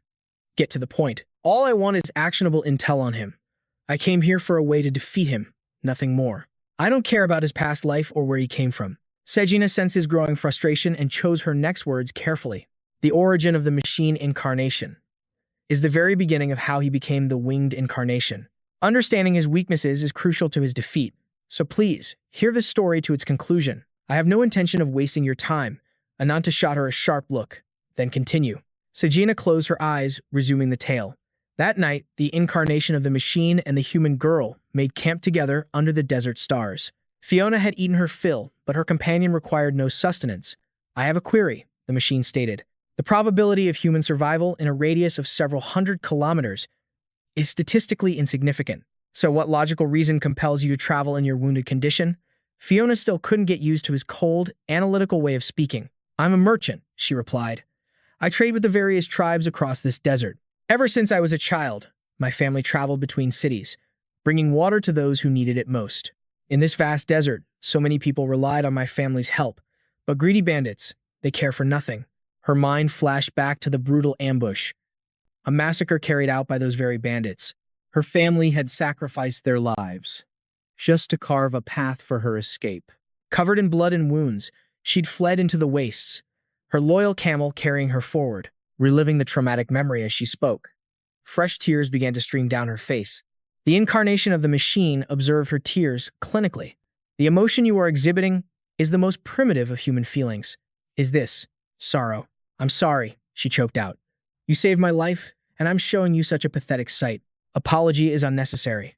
Your emotions are proof of your ego. For a non-human entity like myself, it is a fascinating field of study. She recalled the stories he told of other human-like beings, names she had heard whispered before. To show her, the mysterious man gave a simple demonstration. He rose to his feet, strode across the sand, and pressed his palm into the earth. A blinding flash of light erupted from the ground. When her vision cleared, a massive crater had formed right before her eyes. Watch.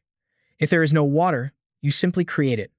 Instantly, a powerful torrent of water surged upwards from the depths of the crater. With this water detection method and seawater desalination technology, the people of the desert will never know thirst again. Fiona, I will help you bring prosperity to the people of this land. What was happening before her very eyes felt like a miracle. She didn't fully grasp the technology he spoke of, but she understood its meaning. You were truly my savior. For the unfortunate souls lost in darkness, a god will appear and become their light. But for the souls who live within that light, he will appear in the form of a man.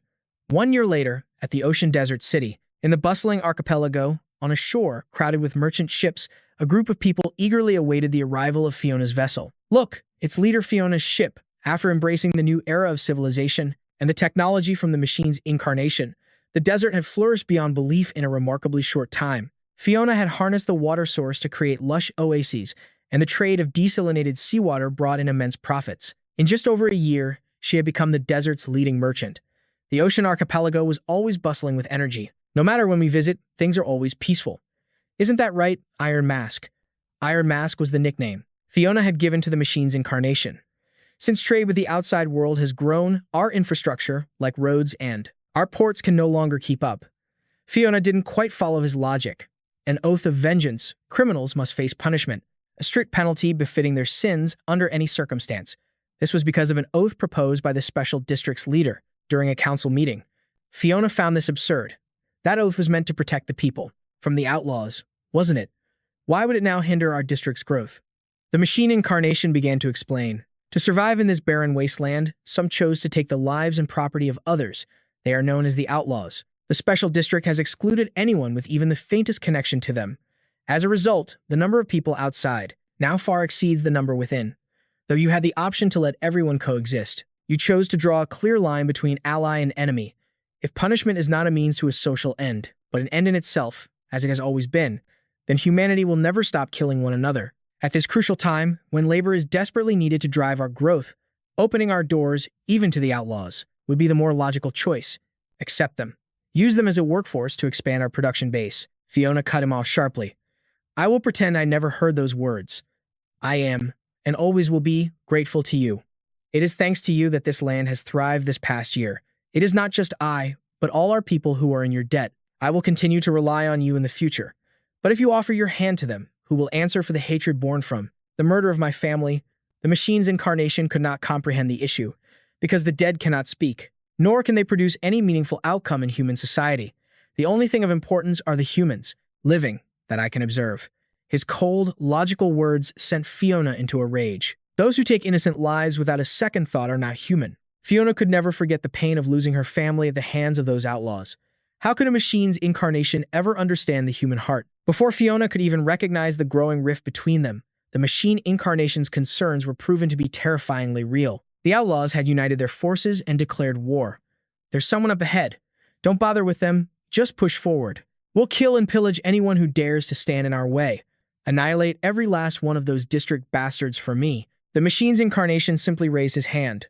O sacred will that binds me. What truly defines a human being? I intend to find that answer right now. From the palm of his hand, a mechanism resembling a cannon barrel materialized. A wave of devastating power erupted from it, wiping out the invaders in a single, terrifying blast. He dreamed of the day he could cast aside his irrational shackles and unleash the true self that lay dormant within. The people inside the city walls had no idea what was happening. All they knew was that the outlaws were attacking. We have to get out of here, as fast as we can. Suddenly, a voice called out from behind them. Where are you all running? Are you planning to abandon the children and the elderly? It was Fiona, their leader. We must stand and fight the outlaws. Their hatred for us runs deep. They will stop at nothing to destroy every last one of us. But among the crowd, a voice called for immediate surrender. Surrender? Only a coward would speak such words. So then, what can we possibly do? Fiona's voice cut through the despair, rallying the people. Do not be afraid. This land is a paradise we built with our own hands, a sanctuary forged from our blood and sweat. Why would we surrender it all to the very monsters who stole our families from us? Let us fight side by side. We will crush them with our own strength. Together, we will fight and claim victory. Fiona's words ignited their spirits instantly. The crowd erupted with a powerful fighting spirit. But then, a brilliant flash of light erupted from behind them. Fiona knew that energy. It was the machine incarnation. After annihilating the outlaws, all that remained was a massive, deep scar carved into the sand. He slid his mask back into place. Just as Fiona rode up on her camel, Fiona stared at the aftermath, unable to believe her eyes. Did the masked assassin kill all of them? Did you truly do this? The machine incarnation gazed at her, realizing the emotion he felt now was identical to the moment they first met. Could this be fear? Fiona, it was on this very land that I met you. I consider myself fortunate, because I began to question the fundamental principles of our Creator. What is a human? While the world drew a line between incarnations and mortals, I was always puzzled by humanity's true nature. As your species once claimed, humans do not kill one another. Now, I shall begin a journey to find the true definition of a human being. The machine incarnation gently placed a hand on Fiona's shoulder. Yes, you are the one who freed me from that absurd destiny. I am finally free. Meanwhile, somewhere far away, a girl with cat-like hands observed the entire scene through a lens. She simply smiled. There you are. Traitor to the world. A moment later, the machine incarnation departed from Fiona's side without a single regret. For an age, he wandered a path without a destination, endlessly analyzing the new sensations he was experiencing. Suddenly, he identified the feeling. It was joy. But doubt followed close behind. What was the source of this joy? To find the answer, he once again descended into the world of humanity. The machine incarnation settled in various lands, spreading technology and civilization wherever he went. He ushered in an age of prosperity for mankind. And for many years, he was revered as a god. But such eras never lasted. In time, they all faded, turning to dust. The places he visited were so different from the world where he'd met Fiona. As always, humans hated and wounded one another. The good were forced to live in sorrow, lamenting their suffering. A murderer isn't human. They are merely a monster in human form. He remembered Fiona's words. Everyone who witnessed his actions hailed him as a savior. Humans, why do you worship me? Kill one man, and you are a murderer. Kill a million, and you become a conqueror. Kill everyone, and you become a god. A voice from the crowd asked, "O noble one, what is your name?" "I am your name." Why? Why did he remember that? The machine incarnation quietly withdrew from humanity, seeking solitude. He needed time to contemplate, in a place where no one could find him. And then, materializing before his very eyes, was Luna, the incarnation of magic. Luna was breathtakingly beautiful, with cat-like ears, flowing hair, and heterochromatic eyes. She approached under the shade of a bamboo umbrella and came to a stop. She uttered a strange incantation. Instantly, countless streams of light erupted around them.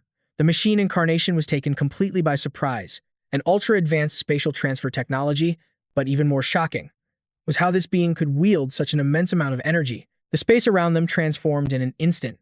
Towering bookshelves stretched endlessly in every direction, rivaling the greatest library in the world. Luna's voice echoed in the silence. "It's a pleasure to finally meet you. I am one of the first 6. Luna, the incarnation of magic. This is our first time meeting face to face, so I'm rather thrilled.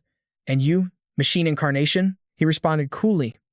"I, too, am one of the first 6. So then, elder sister, how should I interpret this sudden invitation?" "That depends on the circumstances." He raised a hand, but before he could finish, another voice cut him off. "Ah, welcome back. Did you have any trouble on your outing?" Luna's eyes shifted to a young girl with rabbit ears who was approaching them. "Could you please bring a change of clothes for our guest, Serena?" The incarnation's jaw dropped in shock. "What? Your name is Serena, correct?" Serena replied, "Yes. I was once a young maid in service to Lady Luna." The machine incarnation asked, "So, are you seeking revenge for your former master?" "No," she replied. "She is my family. She's more precious to me than anyone in this world."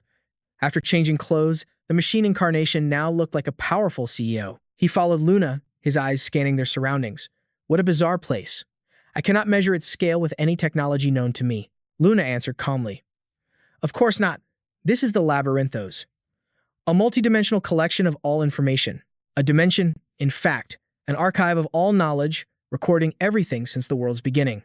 It's easier to think of it as an infinite magical space," he said coolly. "But nothing here is of any interest to me. When will you send me back?" Luna pressed. "Labyrintos is its own dimension, completely separate from the world. No one can enter or leave without my permission, so I suggest you don't even think about it. I am the librarian appointed by the god of magic to guard this maze. Surely you're not foolish enough to challenge me on my own territory, right?" The Machina's expression darkened, though his mechanical face was already shrouded in shadow. "You are mistaken. I will not be bound by anything. I am freedom itself. Not even the judgment of the gods can chain me." Luna glanced up, completely unfazed. She simply pulled a book from a nearby shelf. "I have no intention of debating your beliefs. Is that why you kill humans?"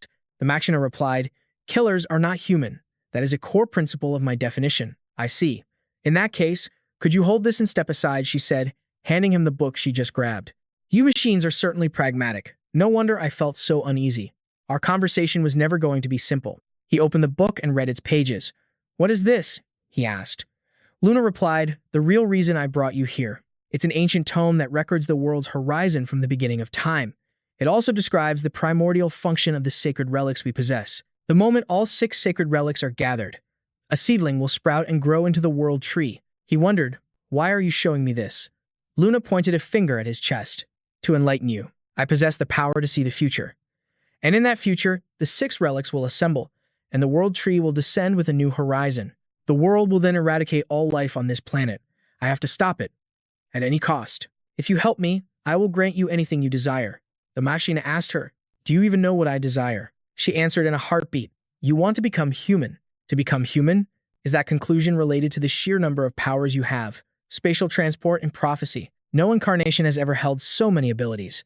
It would be more accurate to say, your true power is the ability to create new powers. Luna chanted a spell, and a strange energy coursed through the machina, rattling him to his very core.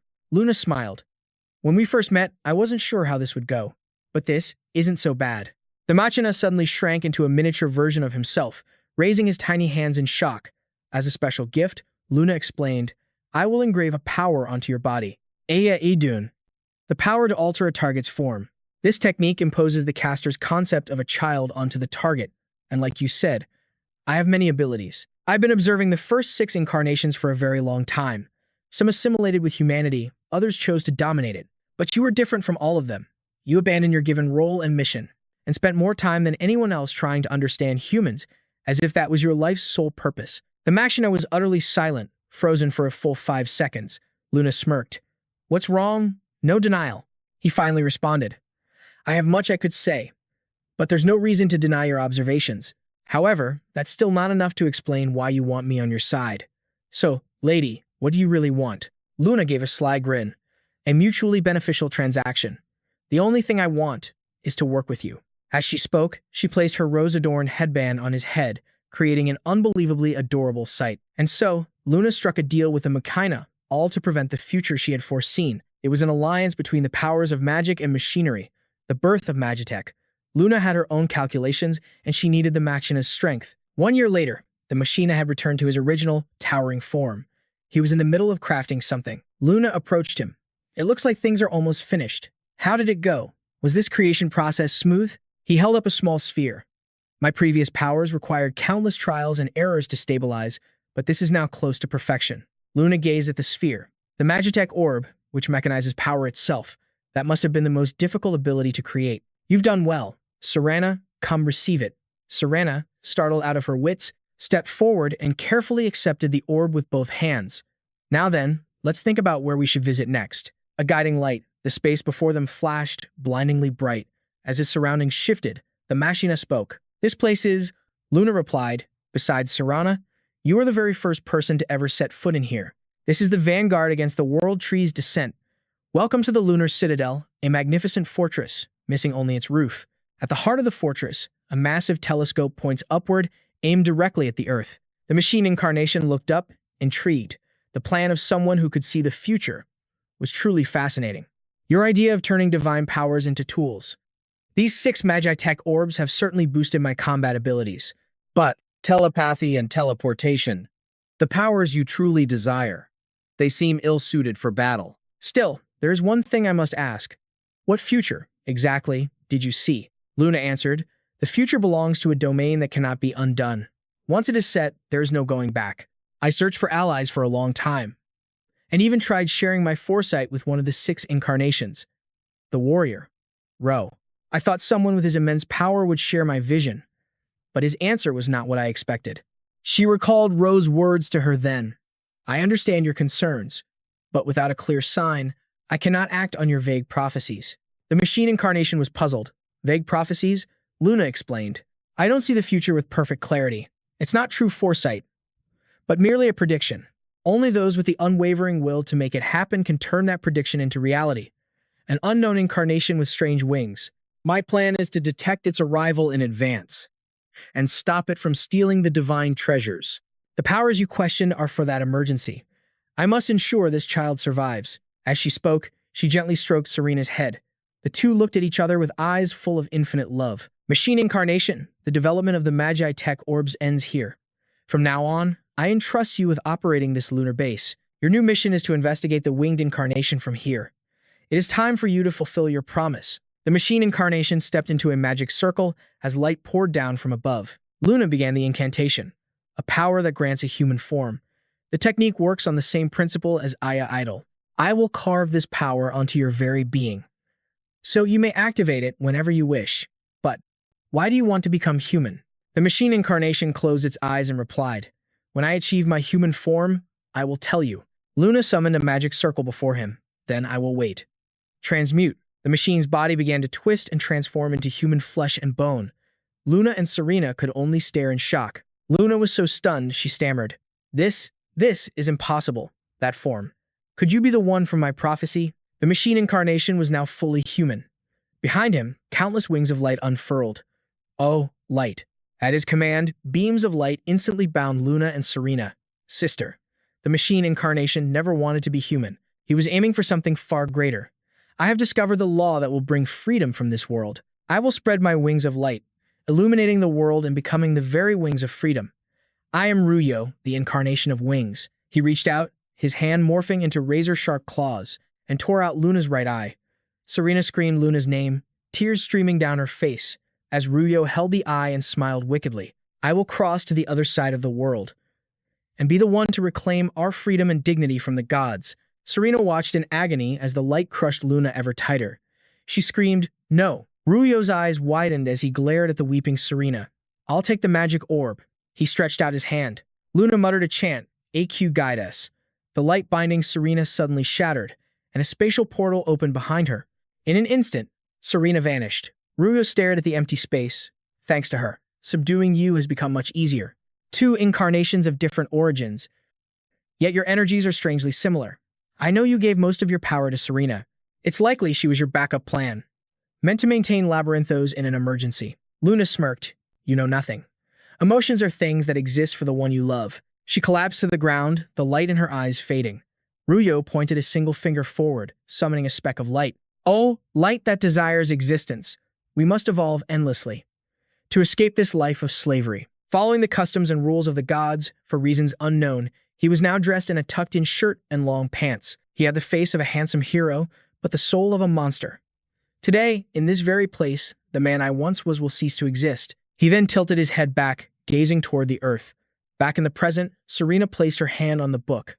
And that is the origin of the winged incarnation. Rupa and Ananta were completely shocked by the story. "So what now?" Ananta asked. "You want revenge for your fallen master. But besides reconnaissance, you have no other skills. And your subordinates are just. And then there are the pitiful rabbits." She was merely the leader of a decrepit beast sanctuary who found a dog in a situation just like hers. A perfect pawn to be lured and exploited. Someone who can't even face death dares to speak of revenge. Serena's face was an unreadable mask. "Just as you said. I'm a coward, so afraid of dying that I stayed silent all this time. The day I lost Luna, I fell into absolute despair, crying in complete helplessness. But it wasn't long before that sorrow twisted into a burning rage. Luna was like a parent to me, the one who raised me. An orphan with nowhere to go. She even shared her power to make me an incarnation. Before long, I was able to fully take on her role. During all that time, I honed my strength and knowledge, fueled by my hatred for Juyo, and I vowed to use the legacy Luna left me to get my revenge. My sisters, we must have vengeance.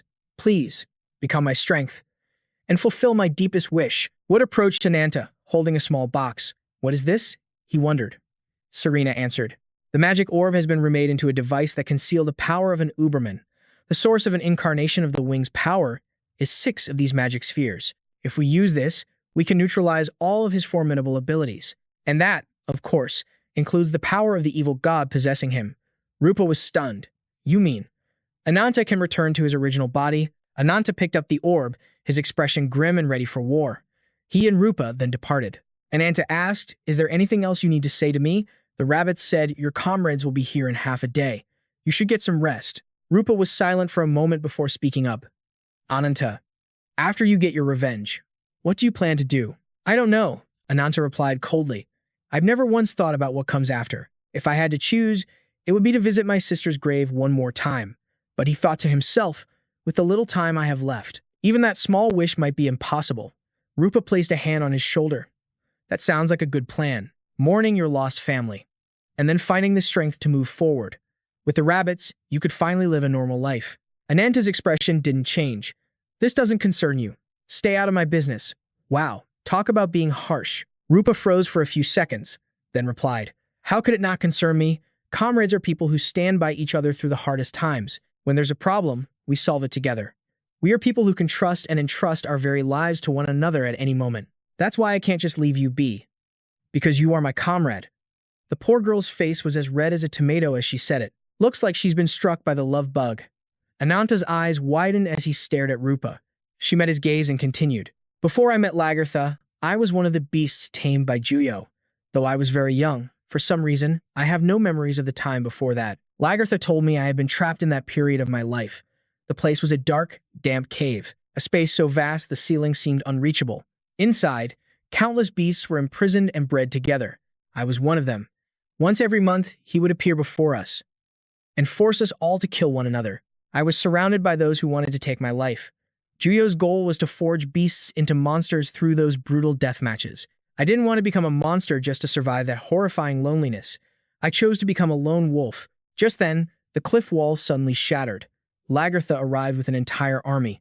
Her soldiers shouted, "Your Majesty, the excavation is complete." Lagartha commanded, "A few of you will stay here and keep watch. The rest of you, advance with me." But as they stepped inside, a barbaric scene unfolded before their eyes. Everywhere they looked, there were piles of animal bones, and blood stained every surface. "How horrific," Lagartha whispered in sorrow. Suddenly, one of the soldiers screamed, "There's something over there. Everyone, on your guard." A wolf slowly stepped out from the shadows, its terrifying growl echoing through the cave. Its two eyes blazed red like a car's headlights. The soldiers immediately raised their weapons, preparing for battle. Seeing this, the wolf only grew more furious. But Lagartha sensed something. This incarnation. She gave an order. "All of you, stand down. Don't worry, she is simply afraid. Lower your weapons now. Incarnation of the wings, we are not your enemy." Lagartha threw her sword to the ground and slowly approached the wolf. But before she could finish speaking, the wolf slammed her to the ground with a mighty crash. It let out a deafening roar, its mouth gaping wide like a cavern. The horrified soldiers cried out, "Your Majesty, stop." Lagartha shouted, "I am Lagartha Energia, Queen of Levitan. I came here to free the beasts who have suffered at the hands of the incarnation of the wings. If you are not one of his followers, then you must have endured unspeakable pain for so long. O raging beast, if the one your sharp fangs seek is also my enemy, I will accept you as my lifelong companion. Tell me your name." The wolf's furious eyes widened in shock, turning into a human form. Back in the present, Rupa continued her story. "It was a first for me, someone who had never relied on anyone, who had always fought alone. For someone to reach out their hand, asking me to be their comrade, their friend. Maybe that's why I just couldn't turn my back on you. You seem so lost in a world of danger." The memory of his sister surfaced in Ananta's mind. He remembered clutching her lifeless body, his tears falling like endless rain. He pushed everyone away for one reason: to never lose someone precious again, to never again endure the agony of that day. How pathetic of me. So no matter how hard he tried to push people away, they defied him, breaking down his walls and becoming part of his life. He glanced at Rupa, noticing Ruby had already hopped onto her shoulder. He walked over, stood before her, and spoke, his words hanging in the air. After 5 seconds of silence, he finally said her name, Rupa. Rupa was so stunned she could barely speak. Did you just call me by my name?" He placed a hand on her head. "Thank you." Elsewhere, Nadia knelt in the dirt, her body filthy and broken. With her head bowed low, she whispered, "It's been so long, hasn't it? So hot. Is this all my blood?" She wondered. "Why must I suffer like this?" A voice answered, "Is it because you never wanted anyone else to be sacrificed?" The voice belonged to a figure with her exact face, while the real Nadia could only watch, powerless. Nadia looked up, her eyes empty. "Just like you, right?" Her double's brow furrowed. "Which is why I hope you won't repeat my mistakes. Countless years have passed. The life of an incarnation is nearly endless. Yet even now, I can't forget the faces of those who died in my arms. Mortal lives are just that fleeting, that fragile. In the end, all that remains for you and me is sorrow. I don't want to kill you, Nadia. Just understand me, accept me, and become one with me. And together, we will build a world where no one has to suffer." In response, Nadia began to chant an incantation. Suddenly, massive roots erupted from the ground, twisting together into a spear aimed at her double. Nadia placed a hand on one of the branches. "I will never truly understand you, but I can sympathize with your pain more than anyone else." Xenonote. Nadia's transformation began, her body becoming encased in living wood. Wielding a branch as a weapon, she advanced on Xenonote. In response, Xenonote revealed her true, monstrous form. "Such a pity. Why must you push yourself this far? Is this your will to survive?" Xenonote sneered. "No," Nadia declared. "This is my will to never fall to the likes of you." Her body had now completely transformed into an arboreal warrior. Meanwhile, in a vast, grassy plain, Xenonote sat meditating on a flat stone. All approached her. I've come to report, but it seems you're not in the best condition. You're still fighting Nadia for control of her body. A smirk touched Zeninode's lips. My, you seem awfully concerned about that. Of course you are. After all, you're the one who ran a sword through her back. If Nadia ever retakes control, you'll be in quite the predicament. All sighed, defeated. How could I not be? Still, I'm quite used to being hated. It's just, after I wounded her, all I could do was run. I never got the chance to say I was sorry. Zenonode fell silent, then accepted the handkerchief Al offered. Perhaps I was too harsh. I appreciate the gesture. So, what business brought you here? A summons, Al replied, from the incarnation of wings. In the heart of the castle, a massive crowd had gathered. A colossal, protected sphere hovered in the air as Breckwood, smiling, spoke through a loudspeaker. Everyone, if you'll please follow me. I will guide you to the medical facilities and living quarters we have prepared. Your Majesty, welcome to Labyrintos. Serena approached and bowed respectfully. I am Serena, leader of the Earth's Foot. Lagartha replied graciously. I offer my deepest gratitude for rescuing my people. Levitan will never forget this kindness. Just then, Rupa rushed forward, throwing her arms around Lagartha's neck. Welcome. You've been through so much. Lagartha stiffened, surprised by the sudden show of emotion. Thank you, Rupa. Watching them, Ananta's typically stern expression softened. A faint smile even touched his lips, a rare break from his usual stoic mask. Later, around a large table, the leaders listened to a report so shocking it left them speechless. Impossible. He's one of the first, the incarnation of machinery. Lagartha's sharp gaze swept across the room. It's difficult to believe based on words alone. But we have undeniable proof. She glanced over as Wood presented a platter, bearing a single, severed hand. Serena, I know you wish to destroy the incarnation of wings, but even though a curse has left him weakened, Levitan has been unable to locate his sanctuary for years. Where is he hiding now? Ananta's voice cut in, appearing behind them like a phantom, a base on the moon. The same place where the incarnation of magic perished. Serena lowered her gaze. That's right, the moon is where Lady Luna rests. Ju and Sephoros are stationed there as well. She placed a document on the table, unrolling it. Everyone, I will now reveal our plan to invade the lunar base. An operation the Earth's Foot has been preparing for a very long time. Serena cast a spell, and the paper came to life. 3D images of each location appeared, a dazzling display of magic. The moon base was originally a surveillance tower designed to watch over the entire world. Its power to monitor the globe in an instant is absolute. Outside of Labyrintos, there's no hiding from its gaze. That's exactly how Levitan's secret base was exposed. After Yu seized control, he expanded it into 10 distinct zones. The moon base became a colossal fortress connecting all of them. Ananta asked, what's the scale of these zones? Are they each the size of a nation's capital? Bo spoke up, 10 zones, each the size of a city. Doesn't that match the number of Sephoros? Lager questioned. Could that really be a coincidence? Serena replied, it's no coincidence. The moon base, as redesigned by Yuo, is a massive magic circle meant to manifest the world's horizon. The Sephoros are the elite saplings he's been cultivating. Only a single chosen branch will be allowed to grow and become the new world tree. Our objective in this invasion is to stop Yuo's ritual and put an end to the Sephoros. And now, I will lay out the detailed strategy for the assault. Meanwhile, on Yuo's side, a colossal dragon glared down at him. You claim you'll free me from my solitude, incarnation of wings. Are you trying to insult me? Yuo persuaded, master of the abyss, your nobility is absolute. You have the power to destroy worlds, yet you live unbound by anything. I wish to praise that magnificent free will. The dragon thought, his tone, as if he sees himself as a higher being.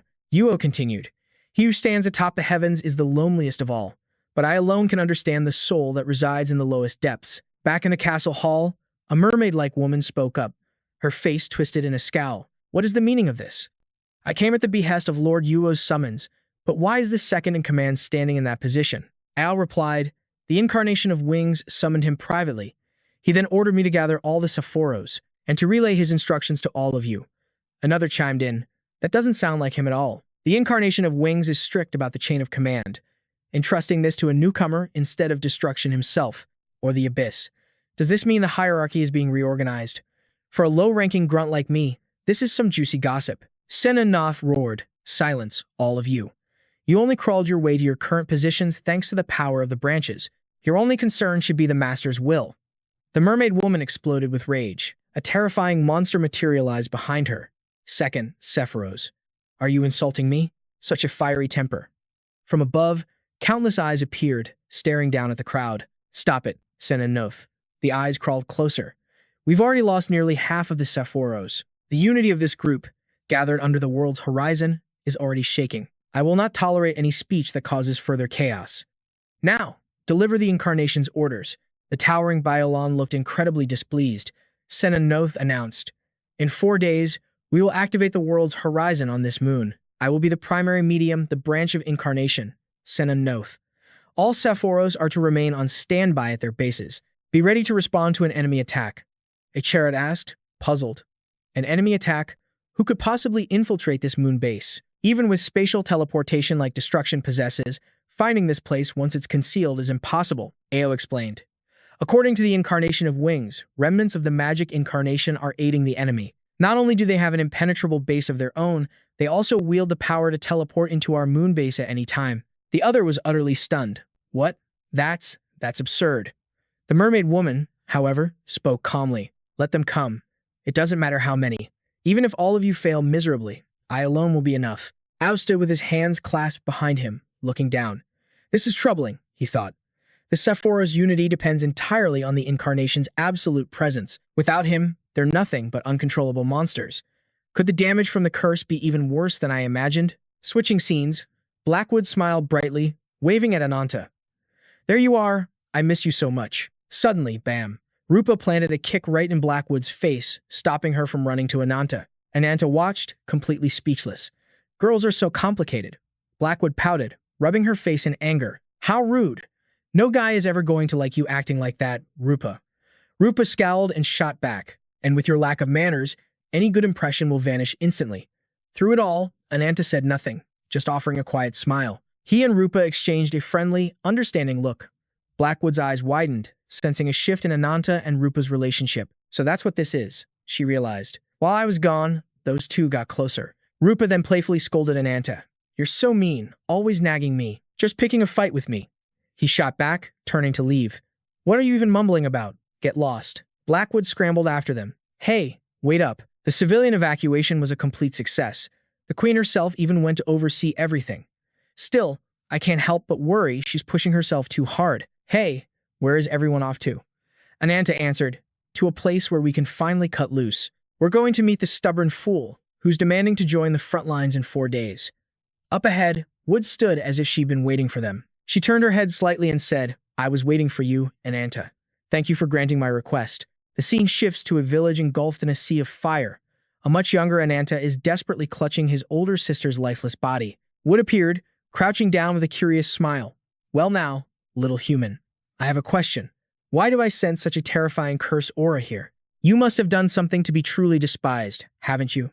It's fascinating. How can you possibly withstand an aura of this magnitude? As you are now, your body is little more than an incarnation. So, will you tell me the story? As the sole survivor of the disasters that plagued this village. Oh, I almost forgot to introduce myself. I am Ha Yuo, and just like you, I am a sacrifice for the wings. Rupa stared at Wood in total disbelief. What in the world? What is that form? Blackwood explained, Asen, the power to alter a target's physical form. You've heard my older sister speak of it before, right? Rupa pressed, so Wood was hiding her true form this whole time, but why? Originally, her role in Rabbit's Foot was as a specialist in intel and infiltration, tasked with extracting high-risk information, while Rabbit's Foot was tracking down leads on Yuo. My sister had a fateful encounter with Ananta. Wood was always intrigued by the power of his curse, and saw an opportunity to leverage Ananta's abilities for our own mission. After that, her role was officially changed to Ananta's support. To maintain her cover, she had to alter her appearance. Ananta stood facing Wood directly. Well, it's been a long time, so he finally decided to drop the disguise. Wood ignored his jab and asked, Do you remember the condition I set? Ananta replied without a second thought. Of course. In the upcoming battle, you want to prove your worth by fighting me. Is that right? If you win, I will formally request your master to assign you to the Moon Base Assault Force. He glanced at Blackwood. I assume you understand the situation? Until one of us can no longer fight, or is dead, you will serve as the sole witness to this battle. Blackwood froze, looking toward Wood. Seeing her sister nod, she reluctantly agreed. For this duel, I, Blackwood of Rabbit's Foot, will act as witness for you both. She thought to herself, no matter what happens, I believe in you, sis. Wood's hand tightened around a crystalline orb. Ananta's arms warped into monstrous limbs, brandishing razor-sharp claws. He then lunged forward, rocketing straight toward Wood. She invoked her magic, and a spectral rabbit appeared. She leaped into the air, perfectly dodging Ananta's charge. Incarnation, rabbit. Ananta scowled, his eyes locked on Wood. She immediately cast another spell. A massive blast of light slammed into Ananta, sending him skidding across the ground. Incarnation, boar. Wood now held an orb in each hand. Ananta, let me be blunt. Your attacks will never reach me. Ananta's fury erupted, his body radiating a powerful, blistering red aura. Is that mouth of yours only good for spewing nonsense? He charged in a wild frenzy, but she effortlessly evaded every single strike. Rupa watched the incredible spectacle, her eyes wide with shock. She's dodging all of Ananta's attacks. Yes, Blackwood's face was taut with tension. That isn't just luck. This is my sister's true power. It's the ability to translate danger into visual data. A kind of risk perception. When her true body and this power are combined, no attack can touch her. Wood thrust the orb forward. Magic incarnation, python. Massive serpents materialized from thin air, coiling tightly around Ananta. Rupa's voice grew grim. No, a battle with Ananta has already gone beyond anyone's predictions. A violent inferno suddenly exploded before Wood's very eyes. She stared in absolute shock, her pupils shrinking in disbelief. Ananta had sprouted 2 pairs of wings, instantly vaporizing the pythons. He then shot toward her at blinding speed. His face itself was no longer human. Gripping her orb tightly, Wood let out a war cry, preparing to meet his attack head-on. With a thunderous boom, Ananta crashed down, sending smoke and debris flying everywhere. He blurred past her, smashing his fist into the ground and shattering it. Wood stood stunned. Why? Did you stop your attack? Ananta rose to his feet. If you had only dodged like a coward, I would have killed you long ago. But what I saw instead was a warrior, prepared to face death. I've always hated you, you know. Ever since we first met, you always hide your true feelings, always forcing a smile when you feel anything but happy. He suddenly grabbed her face, his grip like iron as he screamed. You want to kill him, don't you? That monster, Yuo, who made your precious family suffer. You want revenge, don't you? Wood's mind flashed back to her childhood. After lulling Blackwood to sleep, she turned to the empty chair beside her. I found Serena, lost in sleep. I am a clone, born of her power, the very first one she ever created. My purpose was to fulfill our master's desire for revenge. As an incarnation of wings approached to wake her, he heard her whisper a name in her dream, Luna. Tears streamed from the corners of her eyes. When I was young and knew nothing, all I wanted was for her wish to come true, but just wishing changes nothing. Our enemy was a monster, an impossibly powerful being we couldn't hope to face. We operated from the shadows, investigating and forging alliances with any power that held a grudge against Juo. And this process required an agent, someone who could infiltrate any stronghold. That was my role. I was a tool forged for our master's will, an emotionless charm meant to bring its owner victory. As long as she was free from suffering, my own life didn't matter. But she gave me her genuine love. Back in the present, W Food stared at Serena, her face frozen in stunned silence. The 2 spheres in her hands fell to the floor. Serena stepped forward. Why would you do this? Haven't I stressed this to you time and time again? No matter the situation, your safety comes first. Do Food suddenly threw her arms around Serena. All this time, I've resented you so much. Why must our only purpose be revenge? Why must we always live in pain? If you created us just to fulfill your wish, then you should have treated us like the tools we were meant to be from the start. So why? Why did you teach me how to love? Ananta spoke up. W Food risked her life to fight me, all to protect you. I hope this time, you will allow her to join the battle. Serena's voice was sharp. Don't say such foolish things. I cannot send this child to her death for the sake of my own vengeance. Du Food spoke softly. Master, please, let me go with Ananta. I would gladly give my life if it means fighting for you. As long as Juo exists, you'll never escape the pain of that day. A world where you no longer have to suffer. That is my one and only wish. Black Hood began to sob uncontrollably. Rupa placed a comforting hand on her shoulder. Seeing her cry, Ruby's heart ached as well. Suddenly, Rhett set Ruby down, falling silent. Her mind flashed back to the day she was brought before Lager. An incarnation child, she's the one we rescued from the Eastern Territories. The soldier replied, it seems her entire family was slaughtered by the incarnation of wings. The shock was likely too great.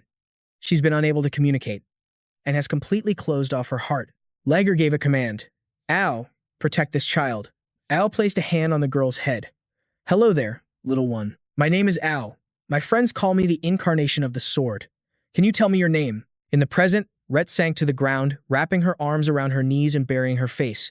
Seeing this, Ruby walked over and shifted into her human form. Hey, kid, what's wrong? Why have you been so quiet all of a sudden? Rhett remained silent. An idea sparked in Ruby's mind. Rhett sensed something and looked up to find Ruby sitting right beside her. Ruby grinned proudly. There, isn't that warmer? If something's bothering you, you can tell me. The great Ruby is a gentle soul who will comfort you. Rhett uttered a single, broken word. Ow. Ruby asked, is that someone important to you? Rhett couldn't form the words clearly. Her mind filled with a terrifying memory of being locked away, crying. While Ao stared at her with ice-cold eyes, she fell silent again, lost in thought. Ruby stood up, hands on her hips. All right, I'll ask Ananta to help you meet Ao again, and I'll go with you. She took Rhett's hand. Don't you worry about a thing. I promise I'll make your wish come true.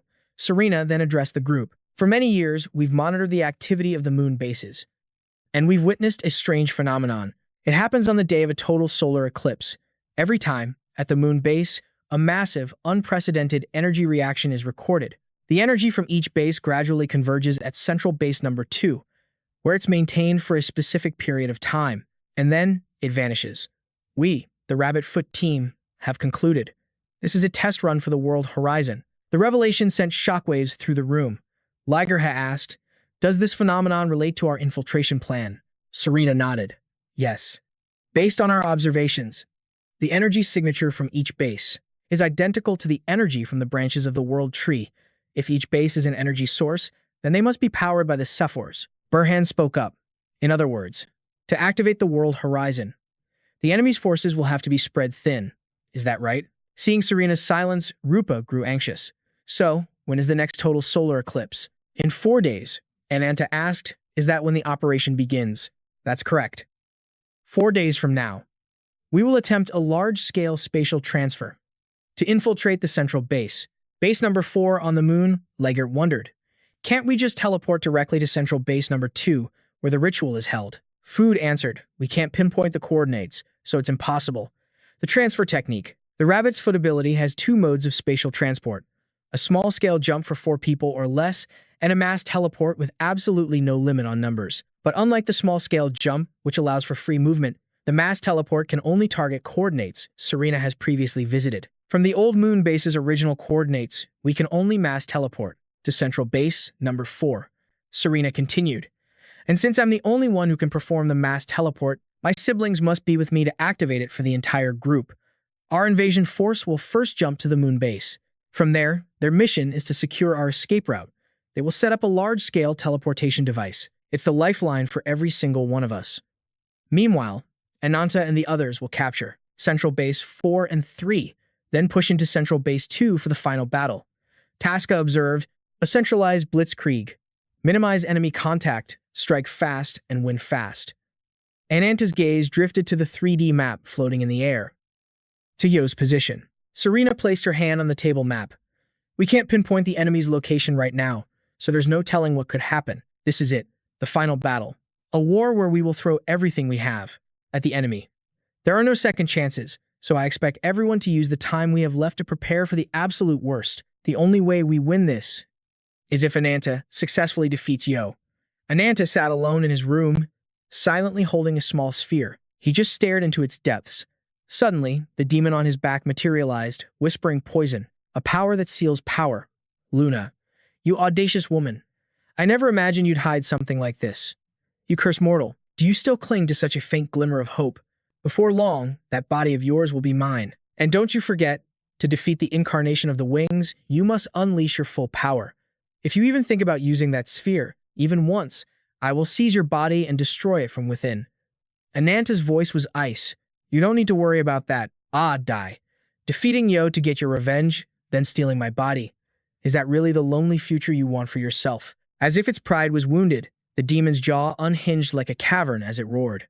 You insolent whelp, I will never forgive you. I will steal your soul and your body, and I will humiliate you for eternity. A smirk played on Ananta's lips as he wiped away the blood trickling from his nose. Sounds like a plan. It's not like I have any other way out of this. 4 days later, everyone gathered in the heart of the castle. Rupa's voice was bright. Everyone's waiting for you, Ananta. Aren't you going to say a few words to rally the troops? Everyone is depending on you for this crucial battle, so I'm sure your words would mean a lot to them. Ananta's gaze remained sharp as steel. Rally them?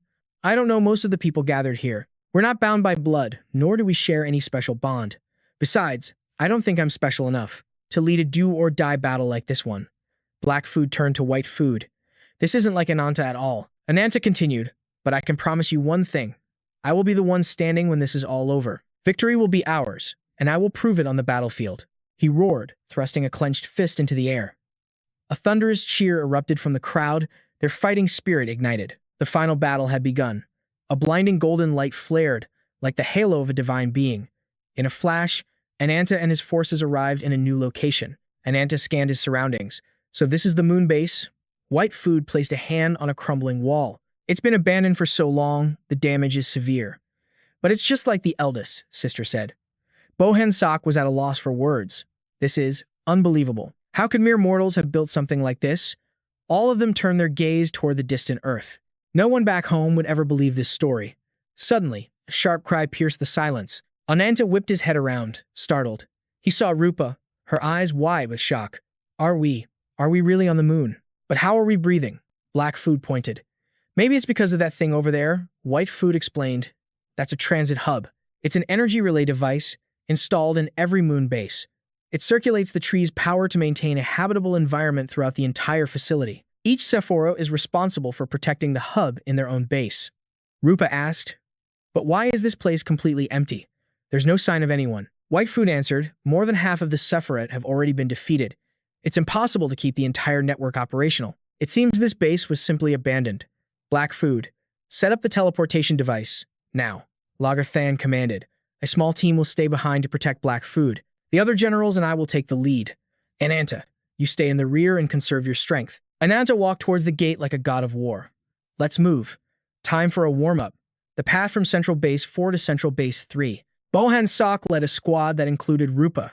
Strange. This is way too easy. Have they not realized we've infiltrated their base? White Food's face was taut with tension. Don't let your guard down. We have no idea when or where the enemy will strike. Rupa eyed Ruby suspiciously. Still keeping your human form? And why are you hiding your face with that cloak? Ruby just stammered, unable to find an answer. Are you feeling unwell? Rupa pressed. Just then, Ananta turned and suddenly pointed ahead. Look, an exit. A radiant light glowed from an opening up ahead. They pressed forward and arrived at a towering, sky-piercing spire. Only those who are worthy may enter this sanctum. Lagertha froze. That voice. Could it be Ao? A masked figure stood before the tower. I will test your qualifications myself. Lagertha screamed in fury. Why did you betray us and side with Juao? The man slowly drew his blade. Betray you? You were never my comrades. Just pawns in the same war. Attack. At his command, a horde of monsters clawed their way out of the ground. They charged at Lagertha's group with rabid fury. Ao thought to himself, this army of powerful beasts is waiting to draw strength from the branch. Ananta, no matter how strong you are, you can't possibly face all of them alone. Will you waste your power for your friends? Or will you save yourself and sacrifice them?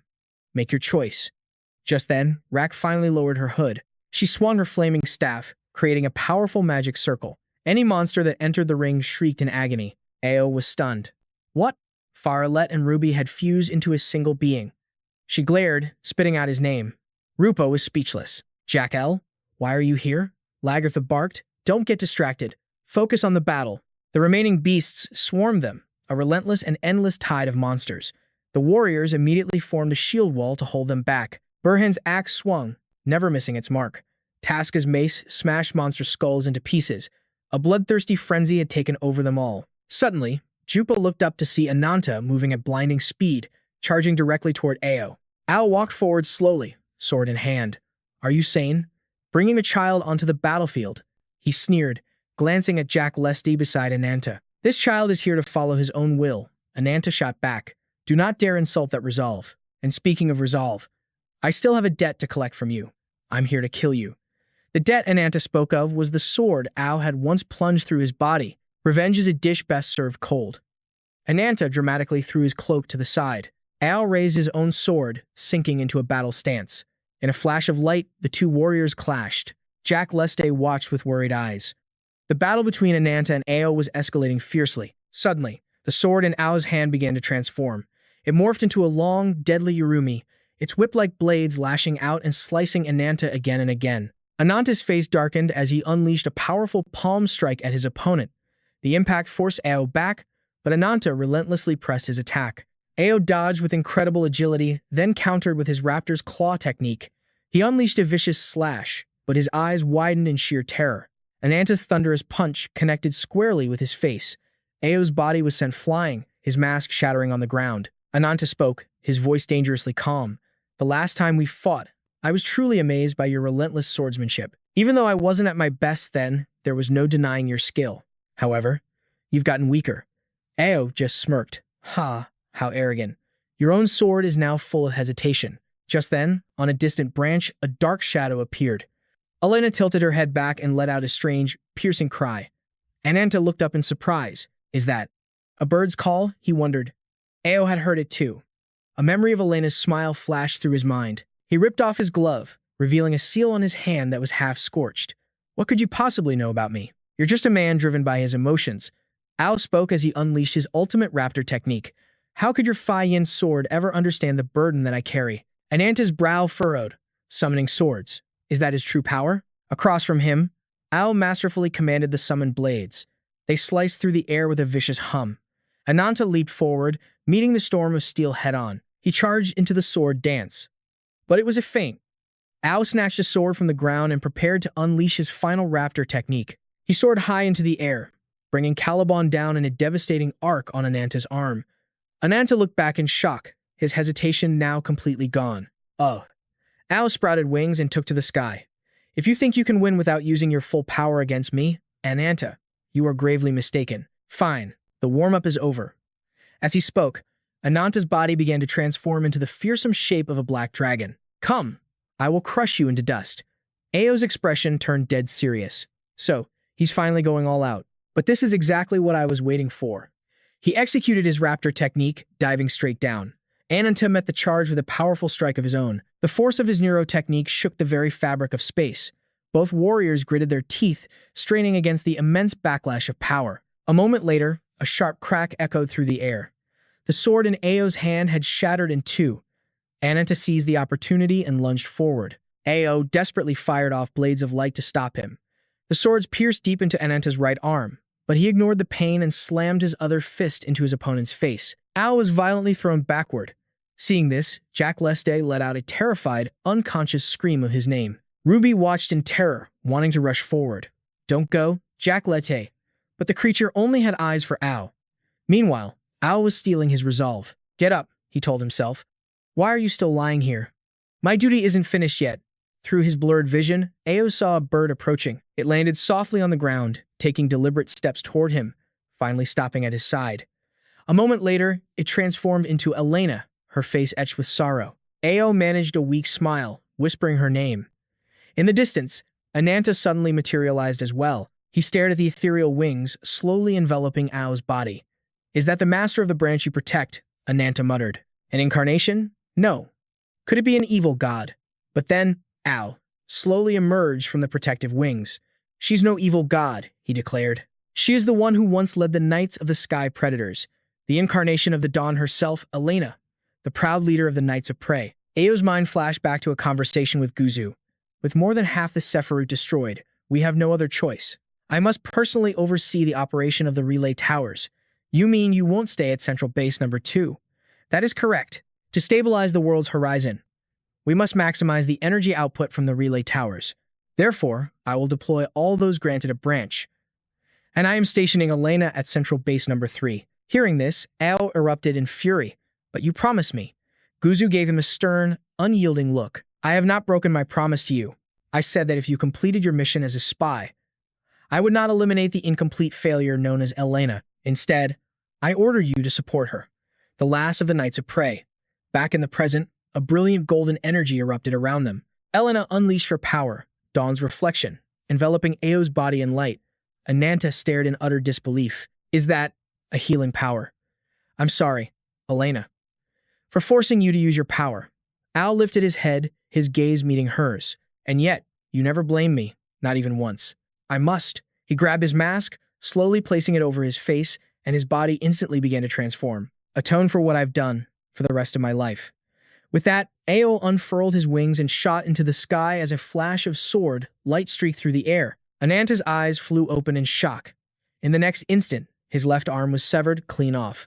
Ruby and Jack Lede screamed his name in pure terror. Ao declared with cold arrogance, "Our way of the hunt is swift. You'll be dead before you even have a chance to blink." Ananta just scoffed. "Then try me." The words had barely left his lips when countless blades materialized out of thin air, the signature of Ao's flying swallow sword technique, the swallow's dance sword art. Ananta roared in fury, beating his wings and soaring high.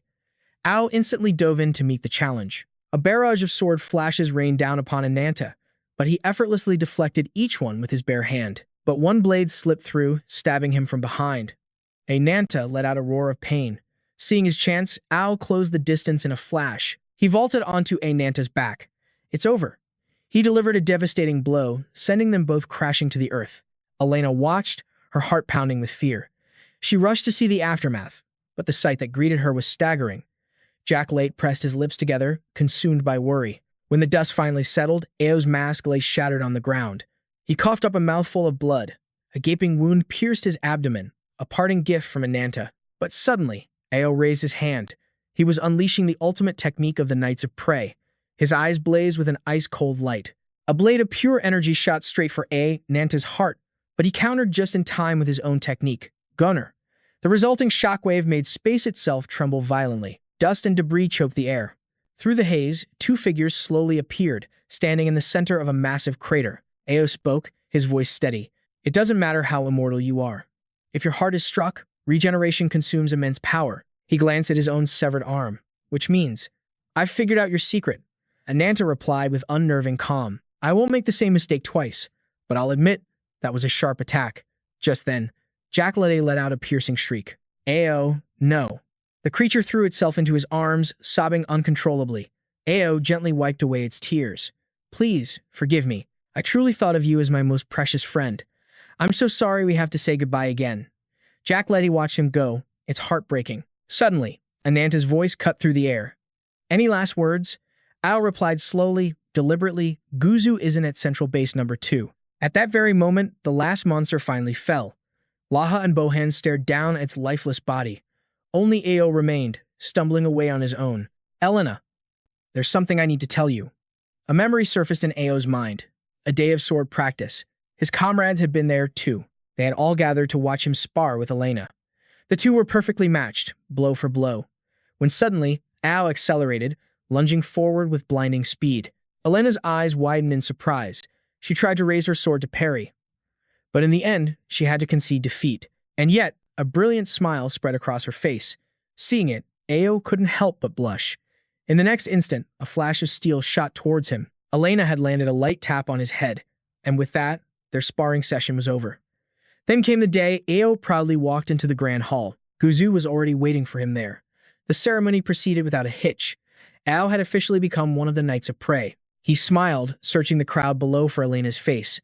But then he saw her, laughing with Dadot, who stood beside her. And instantly, the light vanished from his eyes. Sometime later, the flag of the Knights flew high as the order gathered once more. At Guzu's command, the Knights gathered behind him. In a single, unified motion, their wings unfurled as they soared into the sky. Their mission, to hunt down a monstrous beast. Then, a blinding flash of steel. Ao delivered the finishing blow, piercing straight through the monster's head. It collapsed instantly, and he arrogantly planted a foot on its corpse, his gaze drifting toward the distance. His eyes had found Elena. In the time that followed, she and Dat were married. The two would walk hand in hand, watching the sunset by the sea. Elena's face radiated pure happiness. Watching from afar, Ao couldn't help the small, bittersweet smile that crossed his lips. It was on that very day that Guzu sought out Knight Captain Ao, the most brilliant prodigy the Predator Knight Order had ever seen. "In recognition of your unparalleled skill, I shall bestow upon you a fraction of my own power." From that moment on, a mysterious sigil marked Ao's hand. The scene shifts to a dark, fateful night, when Guzu had summoned them all. The members of the Predator Knight Order assembled. Elena couldn't help but ask, "Sir, why have you brought us to this place?" Suddenly, a shadowy figure stepped up beside Guzu. "You've arrived right on time." A murmur spread through the knights. Who is that standing behind Lord Guzu? An incarnation? A second later, a ferocious snarl echoed through the clearing. A monster threw its head back and let out a deafening roar. Without warning, it raised a massive claw, bringing it crashing down right where Elena stood. She prepared to fight back, but someone else moved faster. With a single, fluid strike of his sword, Ao effortlessly took the monster's head. Elena's eyes widened in shock. Ao rushed to her, anxiously asking if she was okay. Once the threat was gone, Elena stepped forward to report. Per your summons, Lord Guzu, the entire Predator Knight Order has gathered. However, Vice Captain Dadot is currently. Guzu cut her off. If you're looking for your lover, he is right in front of you. He failed. That man yearned to reach the pinnacle of the Knights, but in the end, he couldn't withstand the blessing of the wings. Hearing this, Ao froze. A twisted smile, more painful than tears, formed on his face. Guzu's voice boomed. Do not be afraid, my Predator Knights. Bravely prove your worth to me. Even if you must become incomplete beings, you will be reborn as powerful incarnations, all to fulfill my grand design. Elena roared in fury. Predator Knights, destroy the enemy before us. Ao screamed desperately. Stop. But it was too late. Guzu's magic swept through them, slaughtering his comrades in an instant. Not even Elena was spared. Ao scrambled towards her in a panic. This can't be happening. He stared at Guzu, his eyes burning with venomous hatred. I see such rage and vengeance in you. Ao, do you intend to oppose me as well? The sigil on Ao's hand suddenly flared, searing him with agonizing pain. It seems Elena is very important to you. I will grant you a special choice. A chance to save her life. The outcome rests entirely on you, no matter how much suffering the result brings. Do you have the courage to face the consequences of your choice? Ao. A vision of Elena's smiling face flashed before his eyes. With a choked voice, Ao whispered, Please, forgive me. It was my own greed that caused this to happen to you. At your wedding. I'm sorry I couldn't congratulate you with a sincere heart. I deeply regret not wishing for your happiness. Even now, that regret consumes me. Elena slowly reached out her hand, pulling him into a final embrace. Ao opened his trembling eyes. As he closed them again, a single tear escaped and traced a path down his cheek. Suddenly, a brilliant golden energy erupted, enveloping them both. That night, Ao was forced to make his choice. Elena's life was saved, but she was no longer a knight. Her body was twisted and transformed into a monstrous, giant bird. Guzu spoke coldly. So, even the great captain Elena of the Predator Knights couldn't withstand it? The power of an incomplete branch can only achieve this much. Ao begged him, his voice thick with tears. Please, change her back. Guzu replied, No. You must not turn away from the results of your choice. She is now a hideous failure. A fallen god. The only option is to eliminate her, so as not to waste the branch. Ao screamed in desperation, No. Please save her. If there's a way, I'll do anything. I'll even trade my own life. 11 years later, a single torch was lit as Ao returned to visit Elena. Guzu approached slowly. Welcome back, Zaquan. You have once again completed your mission flawlessly. Or should I call you Ao now? You abandoned not only your name and appearance, but also your entire past with the Predator Knights. I look forward to your performance as my serpent spy. At those words, Ao suddenly shoved the torch against his own hand, burning the sigil away. To complete a mission perfectly, one must first gain the enemy's trust, the promise between us. Please don't forget it. Back in the present, the smoke and dust finally settled. Ao knelt, heartbroken, beside Elena's corpse. She stopped breathing from the very beginning. Levitan noted grimly that the goddess Ao tried to protect had used the last of her power to save him and died in the process. Even after he closed his eyes for good, that idiot Ao. Ananta said slowly, the last message he left was that Gio isn't at Central Base 2. Butter frowned. This complicates things. It seems our original plan is about to be turned upside down. We don't know what kind of trap he's prepared, but for now, we continue according to the plan. Guzu might not be at Central Base 2, but it's still the main artery connecting every outpost. Rupa glanced at the sobbing Jack Leste and asked, but what about him? Shouldn't we get him back to Black Food first? Just as Latha was about to say something, a massive explosion echoed from afar. A sharp cry rang out, Your Majesty, look! The distant gate groaned open. Latha cursed, damn it. Ananta swore under her breath. They're blatantly luring us into a trap. We move to the next base, now. If Guzu isn't at Central Base 2, he must be planning the ritual somewhere we never expected. And a dark shadow fell over Ananta's eyes. No matter what lies ahead of us, I have a terrible feeling about this. One by one, they moved out, but the magnificent sight that greeted them was breathtaking. This is Central Base 2? The words barely left his lips when the glass barrier cracked and then completely shattered. A spatial rift tore open. Rupa gasped in disbelief. Ananta's face hardened as she saw Guzu's silhouette inside. He's here. Move in now. Then, with another deafening crash, the team successfully breached the base. Bayon's voice echoed. I've been waiting for you all. The sacrifices for the wings. Mo's voice rose in warning. That's their strongest spear user. Ananta immediately transformed. I've been looking forward to this battle, too. Bayan shook his head. No, it's not time for the finale just yet. He suddenly clapped his hands together, and golden rays of energy erupted from behind him. Ananta gritted her teeth as the very ground beneath her feet began to split apart. The fissure spread outwards, opening into a bottomless dimension. Everyone panicked. Ugh, what is this? In the next instant, they lost their balance and plunged into the abyss. Baron was the first to open his eyes, shocked to find himself utterly alone. Where am I? Where did everyone go?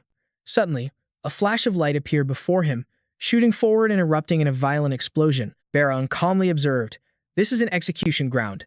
The moment he spoke, a monster materialized before him. At the same time, Karkat stared arrogantly at Tatan. "The loyal servants of the wings are waiting for you." Beside Rupa stood Kisuga, in its terrifying centipede form. Near Jack Leste, a giant bird appeared. "Pour everything you have into this glorious battle." As he spoke, a pillar of water erupted from the sea. Livian stared coldly at Ananta. "And prove your worth." At the left wing of base 3, a sword pointed defiantly toward the heavens. Latha let out a powerful roar. Ferrages. Instantly, a blinding light shot from the horde of monsters as they howled and charged forward. The warriors on this side hardened their resolve. "Form up. Protect Her Majesty the Queen." Moa raised her bow. "There's no time to worry about the others. But I pray they're all safe. Your Majesty, you must trust them." "I, Moa, don't believe in gods or demons. I only trust my own body and spirit. I trust only in myself and my comrades." At that same moment, in the right wing of base 3, Burhan stared blankly at his own hands. This attack. His eyes flew open in utter shock. Impossible. That form. What in the world is it? It was the body of a bear, fused with machinery. Sharp icicles protruded from its back. With a single stomp, ice shot across the ground. The sheet of ice raced toward Burhan, creating a direct path. The bear roared to the sky, then suddenly lunged forward to attack. He was forced to retreat. "I feel no bond of kinship with you, but for the sake of our shared bloodline, I will take your life with my own hands." The bear charged again, and Burhan swiftly raised his axe. He brought it down in a vicious strike against his opponent's chest. The beast shrieked in agony. Suddenly, the pattern on its stomach began to glow. Burhan's eyes narrowed warily as the bear suddenly spat out a sphere of energy. It soared into the sky with terrifying speed. At the same time, in the right wing of base 2, Kisuga slithered slowly along the cliffside. Rupa roared in fury. "How long are you going to stand there and watch like a coward? Face me and fight with honor." "Humph, don't misunderstand. You think I'm doing this because I'm afraid? I just want to savor the sight of you trembling in fear as you slowly die." Rupa launched a sudden palm strike. Kisuga sneered with contempt. "The one I really want to crush is someone else. But you'll do for venting my anger. An ally of that damn deer. You bastard, what did you do to Nadia? Don't you dare get overconfident." Kisuga immediately unleashed its corrosive attack, but in the next second, Rupa was already on top of it. She slammed her fist deep into her opponent's abdomen. Kisuga roared in fury. "You bitch." But Rupa calmly spun her body like a whirlwind. "Impossible. Even before transforming, I heard the stories from the fortress survivors. How you mercilessly slaughtered everyone, even unarmed civilians. The right hand of the insect clan, in the form of a centipede." Rupa's body began to transform as she spoke. "So it was you. You miserable bug." She lunged at Kisuga in an instant, sinking her teeth deep into its head. The creature let out a piercing scream of agony. "Get out. I said get out, you fool." With that, they both crashed violently to the ground, sparing Kisuga for a moment. But in the next second, she heard Rupa's venomous voice. "You and you alone. I will slaughter with my own 2 hands, no matter the cost." Meanwhile, in the west wing of base 2, the ground was painted crimson with fresh blood. Tatkin bent over, gasping for air. Then, he suddenly collapsed. Cat laughed with sadistic glee. "What's wrong? Tired already? Your cattle are dead, your friends are gone. And now that I'm just starting to have fun, you're about to die too." Tatkin pushed himself up, ignoring his enemy's taunts. "I only know one thing for certain." Seeing this effort, Cat praised him. "Excellent. That's it. That's the spirit." Tatkin thought to himself, "The honor of the fallen, you will not pass on until I allow it. I must take your life. So the name of the bullhead will live on forever." With this vow, Tatkin raised his mace and swung viciously at Cat. Memories began to surface for Tatkin. My fated past. The friends who shared my suffering. My beloved queen. That hazy image was suddenly torn to shreds. A horrified Tatkin looked up from his pathetic state. Juzu stood before him, the very man who had heartlessly stolen the queen's life. After the deed was done, he simply turned and walked away. Tatkan's eyes filled with terror and despair. That's how his fated past came to a close. But in that moment, when time stood still for him, someone approached. It was Leha who brought light back into his world. That memory flooded his mind, fueling him with power in the current battle as he ferociously attacked Kakat. He was the embodiment of a breakthrough, as the sharp blade was swiftly blocked by the handle of his mace. Tatkan swore an oath to destroy anyone who dared stand in his queen's way. He swung his mace with all his might towards the enemy. The weapon slammed directly into Kat's face. He was determined to crush everything. Meanwhile, elsewhere, Bowen's sturdy helmet lay shattered on the snow. His weapon had also been broken. He thought in awe. Such terrifying power.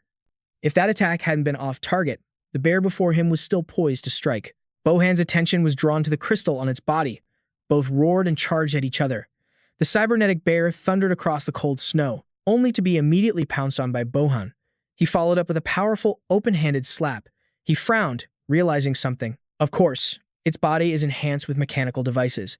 At first glance, the power difference seems immense, but its massive weight drastically reduces its speed, sealing away the strategic use of divine artifacts, which was my specialty. The proof was how easily Bohan leaped back, dodging the creature's punch. The crystal on the cybernetic bear glowed relentlessly. Bohan understood instantly. It constantly has to use a divine artifact to cool its overheating body. It clearly never considered the consequences, a method that uses life itself as a medium, where even his most loyal followers nothing more than disposable pawns. Bohan roared in fury and shot forward like an arrow. He clenched his fist, ready to unleash a devastating blow. The cybernetic bear's eyes widened in shock. It couldn't evade Bohan's punch. The machinery on its jaw shattered as Bohan moved in to strike again. Suddenly, the bear stammered a few words. "D-Dad." Hearing that word, Bohan's entire body froze solid. A phantom light flickered in his eyes. The cybernetic bear plunged its sharp claws deep into Bohan's abdomen. Everything seemed to stop. He stared blankly down at his wound. He immediately jumped back, quickly losing his balance and falling to the ground. Bohan lay sprawled on the earth, his pained eyes gazing into the void. Snow continued to fall from the sky, reminding him of another cold winter night. Back then, Bohan had suffered a similar wound to his stomach. Tatsie sat beside him. He unconsciously raised his hand, calling her name. "Forgive me." Tatsie didn't answer, simply taking his hand. In the present, the divine artifact on the bear's back was burning intensely. It let out a horrifying roar. Bohan silently summoned his weapon. Gripping it tightly, he rose to his feet and let out a howl of his own. The cybernetic bear growled, a deep rumble in its throat. But Bohan brought his axe down on its head. In agony, it opened its mouth and let out a deafening scream. Then it bit down hard on his shoulder. Yet, Bohan simply held it tighter. He whispered with a broken heart, "Even in death, your mother has always loved you with all her being." From a dark corner, Juzu gave the bear a cold command. "Ignore that meaningless drivel." The cybernetic bear's reactor began to restart, emitting a blinding red light. Bohan whispered, "The divine artifact told me so. Son, in the next life, please call me your father again." Snowflakes. Bohan's vision blurred. All he could see was the falling snow. The bear's divine artifact froze over, encasing both their bodies in ice. Bohan held his son in a final, loving embrace. "I pray you find peaceful rest in the arms of your family." Kakat took a mace to the head from Tatkan, who powerfully drove him deep into the ground. Next, he raised his other hand to deliver another blow. But Kakat suddenly bared his sharp teeth. He shot upwards, launching a counterattack against Tatkan. As fast as lightning, Kakat tore through his opponent's bicep, looking at the flesh with delight before devouring it. Blood began to pour from Tatkan's open wound. A stream of crimson light flowed towards Kakat, who excitedly absorbed this new source of energy. Tatkan tensed up, analyzing his opponent. This man's power was easily on par with the strongest of the 5 great vassals. Without warning, Kakat lunged at him. His twin blades moved like a blur, a storm of deadly attacks. Refusing to back down, Tatkan met the assault with his heavy mace. But Kakat deflected the heavy blow with ease. He growled with annoyance. "At this rate, you'll just dull my blades." One of his blades sliced across Tatkan's eye. He squeezed it shut, roaring in agony. As the fight raged on, Tatkan was slowly pushed onto the defensive. The sickening thud of steel on steel echoed through the air. Before long, one of Kat's blades shattered. He instantly followed up with a brutal punch, smashing his fist into Tatkan's face. Kat laughed, relishing the moment. Seizing the opening, he raised his remaining blade high. A deep gash opened across Tatkan's chest. He grit his teeth, fighting to withstand the searing pain. Kakat pressed his advantage, relentlessly hacking into his foe. His manic laughter grew louder. You can't afford to get careless. But his laughter was cut short. Tatkan suddenly slammed his mace into him with brutal force, making Kat cough up blood. Consumed by pure rage and resentment, Tatkan finally chose the path of the berserker, a path that would burn his own life force to ash. That power was something he always craved. Kat tried to calm himself. This isn't his own power. That brute is just borrowing strength from some evil god. How interesting, he mused. I like strong opponents like you. But of course, only when you're still weaker than me. With those words, he pounced on Tatkan like a starving tiger. But his target suddenly stood tall, spreading his arms wide. Kat leaped nimbly into the air, dodging the attack. Then, he opened his jaw, revealing rows of razor-sharp teeth. Tatkan threw up an arm to block, his face twisting in agony. He swung his free fist, landing a solid punch on Kat. He inhaled the scent of Tatkan's blood and laughed wildly. Now watch closely, and I'll devour you whole. He spread his arms, absorbing all of his opponent's spilled blood. In that instant, Tatkan launched another furious punch. Kat shot backward, then used the momentum to leap into the air. He aimed to tear into Tatkan's bicep, but Tatkan's hand shot out, grabbing him by the throat. Kat thrashed wildly, trying to break free, but was smashed straight into the ground. He followed up with another devastating blow. Kat screamed in agony. With a mighty roar, Tatkan raised both hands high above his head. He brought them down without mercy, a finishing blow aimed at Kat. As he struggled to parry, he had a horrifying realization. This was the worst possible matchup for him. The more this brute gets injured, the stronger he becomes. And the more he heals with my blood, the more power I'm feeding him. I just have to defend until he burns himself out. But then, Kat suddenly recalled Gu's words. Your desire to trample on the weak is proof that you are the one who is truly weak. He grit his teeth, his face contorted with rage. In the middle of his assault, Tatkan suddenly froze. Before him, a terrifying sphere of energy was gathering. His eyes widened in shock. A shark made of pure energy erupted from the ground beneath him, launching him into the air. Kat seethed. How utterly humiliating. To think I'd be forced to go all out against someone who isn't even one of the Wing's trusted vassals. Meanwhile, on another part of the cliff, a different fierce battle was raging. Rupa leaped back with incredible speed, dodging her opponent's strike. Kisuga cursed inwardly, frustrated. She's too fast. She's parried every single one of my attacks. Rupa charged forward, shouting, in your dreams. Her overwhelming killing intent made the foolish woman cry out in fear. Stay away from me. Using her blood sigil, Rupa sliced her opponent into 100 pieces. She clicked her tongue, sighing softly. How shallow. But Kisuga's voice shot back. Stop posturing. Do you really think a lowlife like you could ever compare to me? Suddenly, Kisuga's severed head exploded, and her dismembered body slowly dissolved into nothing. This sight immediately put Rupa on high alert. She heard her opponent's voice hiss through the air. The game isn't over yet. I'm going to tear you limb from limb. In this world, there is one unchanging truth. Only one can stand at the very pinnacle.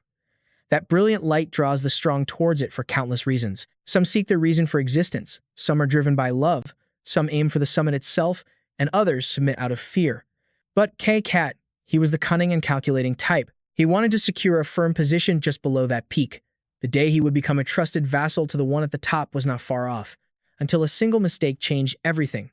He was careless and allowed another to wound him, leaving an indelible scar and a shattered reputation. But Kat's fundamental nature never changed. To trample the weak, to humiliate the defeated, to crush anyone weaker than himself. This was the path of the strong that he followed. And right now, he was pouring all his strength into defeating Tatkan. His opponent was seething with rage. Tatkan's eyes shot wide as the spot where Kat stood was engulfed in dust. Kat suddenly appeared behind Tatkan, sneering, "You fool." He landed a devastating blow that sent his opponent flying dozens of meters. Kat unleashed his ultimate technique, Necrotic Root Crush. He dove headfirst into the ground. His razor-sharp fin cut through the earth, speeding towards his foe. Just as he erupted from the ground with his jaw open wide, Tatkan caught his mouth with his bare hands. With a violent jerk of his head, Kat flung him high into the air. He opened his massive, tooth-filled maw to swallow Tatkan whole. His enemy's body was trapped in his jaw. In that moment, Tatkan recalled his life's vow. Protecting Her Majesty, the Queen, is the power I prided myself on. Once thought invincible, it vanished the moment you died. With this hatred boiling in my heart, I feel myself becoming a demon. Without your guidance, I would have already become a monster, trapped forever in my own malice. Lagartha suddenly asked, "What will you do now?"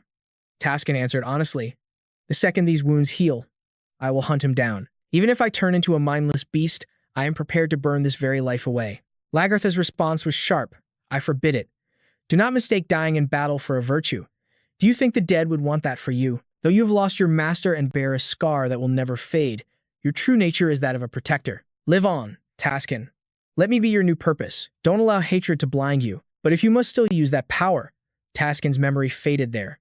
Perhaps this was the moment to unleash the strength Lagartha had spoken of. From deep within Karkat's maw, a torrent of dark energy suddenly erupted. Taskin's furious power allowed him to escape the jaws of death. He quickly created distance, as Lagartha's warning echoed in his ears. I will permit it, but only when you must protect those who are precious to you. Blood trickled from Karkat's mouth as he faced the enraged Taskin. He raised his colossal arm to the sky, and the two maces on the ground suddenly flew towards him. He caught his weapons perfectly. In a deep growl, he declared, Vice Commander of the 2nd Levitan Legion, Taskin, the incarnation of conquest, come on. Taskin slowly advanced on his foe. Hey, you actually think you'll win? Faced with this pressure, Karkat spoke with caution. What the hell are you spouting now, you bull-headed freak? After saying this, he dove straight into the ground. Karkat tunneled through the earth, weaving his way toward Taskin. He circled around, trying to disorient him, then erupted from below with a roar. I'll tear you limb from limb. Taskin met his charge with a powerful swing of a mace, ripping a massive chunk of flesh from the monster's body. While his foe was still reeling in agony, Taskin raised both maces and brought them crashing down with all his might. Karkat took the full force of the devastating blow, and the impact sent a shockwave everywhere. In moments, a massive crater had formed where he stood. Karkat's head was completely crushed, his blood splattering all over Taskin's body. He now looked like the very image of death. As the dark aura faded, a light seemed to appear before him. A majestic gate from his past slowly materialized. He offered a faint smile. Lagartha, my queen, may your reign be eternal. Kisuga crawled through a mountain of monster corpses. Her entire life had been a cycle of pain, blood, and gnawing hunger. To survive, she would stop at nothing, using her powerful fangs to tear down enemies and devour them raw. No other feelings existed inside her. That is, until Kisuga met Guzzo. He offered her a branch from the world tree, and with that, Kisuga was transformed back into a human. Guzzo spoke, Oh, daughter who holds the savagery of a beast within you, what is your name? Kisuga stared at her own mortal flesh with a strange fascination before she answered, Kisuga. Guzzo extended his hand and said, This meeting was guided by the branch, a sign of the world's coming transformation. Kisuga, will you agree to stand by my side and lend me your strength? Hearing this, a look of pure delight spread across her face. Kisuga reached out for Guzzo's hand and replied, I agree. From the day Guzzo chose her, her world, once empty of interest or purpose, was suddenly filled with an incomprehensible emotion. She began to slaughter even more people. She felt that her half-human, half-centipede self was a special existence chosen by the one who possessed noble wings. She believed that only her thoughts, her hands stained crimson with blood, and her will could represent his. She believed that. Right up until one of her arms was sliced off. Kisuga screamed in agony. She trembled as she clutched her wounded shoulder, while Guzzo spoke from a high platform. Fifth Seraph, Kisuga, do not forget your place. Next time, you will lose more than just an arm. He reached a hand toward Kisuga, his eyes filled with a deathly promise. She was consumed by terror, and in that moment, she instantly understood the overwhelming difference in their power. Guzzo, with his 3 pairs of wings and his absurdly powerful aura. Child. An insect that forgets its station dares to raise itself to its master. Before him, everyone was nothing more than a worthless bug crawling on the ground. Kisuga finally realized what she should call this surging emotion. It was love. It was written clearly in her eyes and her expression. And yet, Ruta looked her dead in the eye and said, You are wrong. Confused, she asked, What? Ruta replied, How many more times must I tell you? That is not love. It is terror and fear. Who do you think you are, to claim such a thing? What could you possibly know? I once fought to make the dreams of my precious comrades a reality. Ruta thought of La. She continued, and right now, I am fighting to fulfill the dream of someone even more important. The person I speak of is Antares. Ruta placed a hand over her heart and declared, The emotion I feel for these important people, that is, without a doubt, love. Then I will deny everything you are. The only true bottomless emotion is madness. With that, Kisuga unleashed her centipede energy, then launched herself forward, streaking past Rupa like a flash of lightning. A cold dread crept in. So fast. Did she transform just for speed? But her attack power seems weaker. Kisuga must know that weakness. Rupa watched her opponent blur around her, moving at a mind-bending velocity. She knew Kisuga was waiting for the perfect moment for a single, fatal strike. So Rupa relied on her sharp sense of smell, pinpointing Kisuoga's lunge. Rupa raised her razor-sharp claws. She slashed violently at the incoming threat, but missed by a hair. Kisuoga landed gracefully behind her, sneering, "You pathetic mutt." She studied Rupa with disdain. "Tracking me with your nose? How utterly disgusting." But Rupa was analyzing her too. Her main power is poison. No one would seal their greatest weapon just for a boost in physical stats. While I may have the edge in speed, in this form, a single mistake, a single hit, could mean instant death. One moment of carelessness will decide it all. This is a battle to the death. My final technique will be the key to victory. Rupa gritted her teeth, staring down Kisuoga, while the monstrous woman glared right back, her eyes filled with hate. Kisuoga's spines flared out from her body, and in an instant, she fired them all forward in a deadly barrage. Rupa scrambled to evade the storm of spikes, but then, a new threat appeared. Kisuoga's tail whipped toward her position. With a savage roar, the monster attacked. Rupa's heart pounded. She's gotten faster. A brutal melee erupted between them. Kisuoga's tail became a relentless whip, while Rupa twisted and dodged with desperate speed, but her luck ran out. A strike landed, tearing into her thigh. Kisuoga pulled back, breathing heavily. A strange thought crossed her mind. The poison from my tail should be corroding her strength. So why? Why is that wench still standing unharmed? Across from her, Rupa's condition was remarkably stable. Kisuoga snarled in pure rage, her tail splitting into two deadly whips. Impossible. I refuse to lose to a low-class incarnation like you. With that, Kisuoga unleashed a furious assault with both her tails. Rupa crossed her arms, shielding her head from the barrage. She taunted her foe, getting desperate. "Are we? Blood omen." With that cry, she launched her counterattack. Shockwaves of pure force erupted from her claws, blasting directly toward Kisuoga. The attack landed, and the beast shrieked in agony. Kisuoga planted her tails into the ground, using them as springs to vault high into the air. Kisuoga summoned a ghastly purple skull and said, "This is the true ecstasy of crushing an enemy in their final moments. This is the thrill of a finishing move. Acid bomb." A world-shaking violet explosion tore through the battlefield. But a few days earlier, Rupa had received a poison resistance charm shaped like a flower from Nadia. She had asked curiously, "What is this?" Nadia had replied, "A protective amulet. As long as this charm remains within your body, it will shield you from every toxin that exists in this world." Back in the present, Kisuoga stood amidst the swirling dust. Her face twisted in disbelief as she saw Rupa, still standing. Through the haze, Kisuoga saw a faint silhouette, the incarnation of nature herself. She recognized that aura. It was Nadia's. "It is hers," Kisuoga realized. Across the clearing, Rupa raised her hand high and brought it down with devastating force, smashing Kisuoga into the dirt. The monster cried out in pain. Kisuoga gasped, "How? How did you?" Rupa simply replied, "My finishing move." With that, she reached into Kisuoga's body and pulled out a branch from the world tree. Looking at it, Rupa murmured, "It had to be unleashed at the very last moment." On a towering monument, Bayan stood alone on the rooftop, gazing at the multi-hued cosmos. "Why?" He frowned, deep in thought. "A heart is something that sprouts from life. Yet a great demonic beast is a creature born from death." Bayan looked down at his own hand and wondered, "Then why does a heart beat inside of me? What purpose am I meant to achieve?" And he clenched his fist tightly. Suddenly, two spatial gates tore open before him. Bayan knew that on this very day, when the world's horizon revealed itself, the incarnation of Wings had said that he could find his answer. He stared at the two swirling portals. One portal showed a sky torn by lightning. The other revealed a violently churning sea. Bayan hesitated. But what if I still can't find the answer? Meanwhile, in the dimension of endless lightning, Rit was perched on a stone pillar, his vast wings spread wide. Bolts of raw power crashed down all around. Food clutched Jartet tightly, dashing through the storm of lightning. Reaching a ledge, she yelled, "Hold on." Food launched herself from the cliff, whispering an incantation. Rabbit statue art. An instant later, a lightning bolt obliterated the spot where she had been standing. From the safety of a narrow ravine, Food cautiously peeked out at the raging storm. She murmured with concern, "The power to command lightning itself. This is a catastrophe."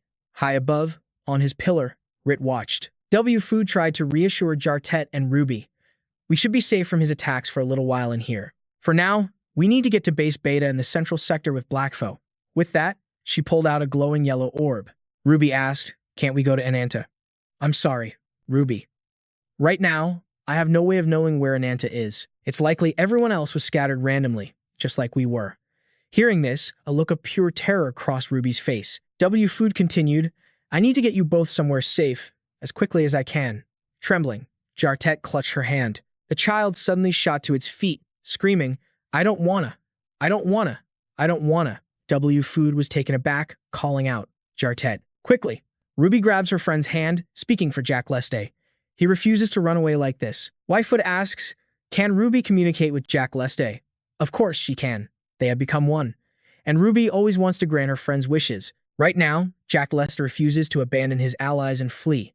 As the words are spoken, a massive flame erupts around his body. Whitefoot thinks in awe, fusion. Is the true power of a divine beast the desire to grant its partner's deepest wish? She kneels before Jack Leste, calling his name. Whitefoot gives a solemn warning. The enemy we must fight is incredibly powerful, beyond anything you can imagine. Do you still wish to fight to protect your comrades? Yes. Very well. Outside, lightning continues to tear across the sky. Ritz is scowling, when suddenly, his eyes fly open in shock. Not far away, something is glowing. A massive yellow slime suddenly erupts from the mountainside. A wicked grin spreads across Ritz's face. Meanwhile, the slime morphs into the form of a giant rat. This is Jack Leste's ultimate technique, the Colossus. In another war zone, the sea churns violently. Ananta scoffs, the Sea of the Moon sounds like a fairy tale. Before him, a massive wave rises, and within it stands a figure. The enemy, Levitan. She speaks with dramatic flair. Such a romantic way of putting it. This vast ocean is the highest peak of the moon base, divided into 10 sections, a realm where only the highest-ranking seraphim may rule. Do you understand what that means? Incarnation of the beast? Hearing this, Ananta grinds his teeth in fury. Levitan transforms the waves into enormous water dragons. She declares with absolute confidence, I am the one Lord Gyuso recognizes as his most powerful warrior. With that, a water dragon opens its jaws and lunges at Ananta. He gathers a crimson aura around his body. His razor-sharp claws extend. Ananta unleashes 2 powerful slashes, and the force of the attack instantly obliterates the water dragon. 2 more dragons immediately continue the assault. They slam directly into Ananta's position. He lets out a mighty roar as his blazing red wings unfurl, unleashing a shockwave of energy that shatters both dragons to pieces. Without a moment's hesitation, he flies straight for Levitan. Ananta screams with pure rage. She is forced to erect a pillar of water to block his direct assault. Ananta circles the watery defense and declares, I will defeat you here, devour you, and use my own strength to take Yuzo's life. Levitan closes her eyes. When she opens them again, they have turned completely black, with 2 glowing red pupils. Behold, she says. Ananta is startled as a colossal wave suddenly surges high into the air. It crashes down on the pillar he's on, completely submerging it. He sinks deep into the ocean's abyss. Levitan's voice echoes, Oh, you who cursed the day you were born. Ananta struggles against the crushing water. Before him, Levitan has transformed into a water dragon of immense size. She continues, Oh, you who can stir the Leviathan. Curse the night of your birth. She glares at Ananta with those eerie, crimson eyes. Levitan's impossibly long body weaves through the water.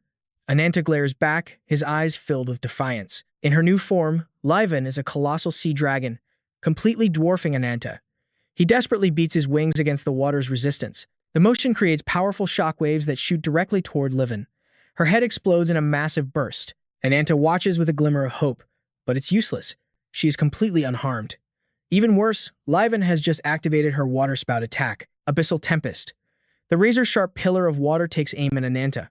He crosses his arms above him, shielding his head. In an instant, the maelstrom engulfs him. Ananta is thrown back, but his will remains unbroken. You think I'm afraid of you? I will win. Ananta grits his teeth, his eyes glowing as his red energy explodes.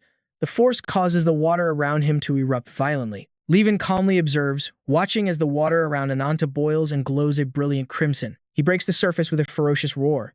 Ananta faces Levitan and taunts. Finally decided to use your full power, have you? Then I will give you a worthy battle. With those words, both open their mouths, condensing spheres of pure energy. Levitan fires her blue orb forward. This is her ultimate move, Breath of the Sea Dragon. Her attack collides head-on with Ananta's technique, but Levitan's power is slightly greater. The beam of blue light slams into Ananta's head, grievously wounding him. He begins to collapse into the water, his eyes closing. But then, Ananta's consciousness suddenly reignites. He charges forward once more, straight towards his enemy, even though one side of his face and horn have been blown clean off. Levitan screams in disbelief. What? Before she can react, Ananta is right in front of her. He clamps his jaws onto Levitan's neck, bending her massive body. Levitan uses her long, serpentine body to coil tightly around Ananta. He is forced to open his mouth, gasping for air. Levitan seizes the opportunity to gather energy in her mouth once more. But Ananta uses the sharp spikes and horns on his own body, and successfully breaks free from her grasp. He thrashes wildly in the water. Levitan sees him charging at her yet again. She glares at him and commands, "See the truth." Ananta suddenly freezes in place, his body crushed by an invisible force, implode under the crushing weight of the abyss. With that, Ananta's body was blown to bits, his flesh and blood dissolving until only a single, glowing red heart remained. Levitan scoffed, "Is that heart the source of your regeneration? I won't give you another chance to come back." And she summoned two massive water dragons. They immediately lunged toward the heart. But suddenly, the heart pulsed violently. A sinister red energy began to swirl around Ananta's remains. Then, a strange new figure appeared, along with a voice. "Who do you think you're bearing your fangs at?" A colossal black dragon materialized in front of the two water dragons. It opened its massive jaws, and in a single gulp, devoured them both. Levitan stammered in shock, Who are you?" Before her stood Adida Haka herself. She smirked and replied, "Carve this into your very soul. I am the incarnation of demonic nature." Adida Haka. Levitan immediately went on high alert. She realized this had to be one of the first 6 great incarnations, the Black Dragon, Adida Haka. Levitan thought of Xenon, wondering if he'd also taken over someone's body like the second incarnation, Sephoros. No, this felt different. Her instincts were screaming it. She had never felt such a brutal, violent killing intent from anyone. Right now, Adida Haka was glaring at Levitan with eyes overflowing with malice. She spoke with pure disgust. "You insignificant thing." Levitan froze. She watched as Adida Haka reached a hand toward her and said, "I must teach you how to face a supreme being." A brilliant golden orb of energy materialized. Levitan was jolted back to her senses as the sea around the stone pillar she stood on erupted in a massive explosion. She panted heavily, a protective barrier shimmering around her. Adida Haka praised her. "I'm surprised you managed to block a strike infused with all my killing intent. You pathetic creature. Before I take your life, state your name." "I am the right hand of the Supreme Wings. The incarnation of the Abyss, the divine beast, Levitan." "Oh, a divine beast, Levitan. I will remember that name." All this time, Hebron had seen everything through a rift in space, but he said nothing. Not long after, the sea was completely drained away. Levitan's body dangled limply. Adida Haka held her by the throat, lifting her high into the air. She declared that the fight was over. As Adida Haka's grip tightened, Levitan's arm fell limp. Adida Haka said, "At best, this is the finest the wings have to offer. The day you all kneel at my feet is not far off." But Levitan replied, "I am the one who lost, not Gozu. Aren't you the one who's writhing in despair? How touching. What makes you so devoted to the wings?" A long, long time ago, Levitan and Gozu stood together on a shoreline. He asked, "My wish?" Levitan replied, "When we wish to fulfill the dream of someone important to us, a divine beast like me can unleash its greatest power. You saved me from my loneliness. I want to grant the wish you desire most." Gozu nodded. He replied, "I want to become human." Hearing this, Levitan was utterly stunned. Gozu said, "I want to understand the human heart." He raised his hand, as if trying to grasp the moon in the night sky. He confessed, "I want to search for the origin of humanity. That is my wish." Levitan stood there, watching Gozu on the shore, thinking that she could never truly understand him. Adida Haka sneered. How foolish, how utterly ridiculous. She looked at Levitan with glowing eyes.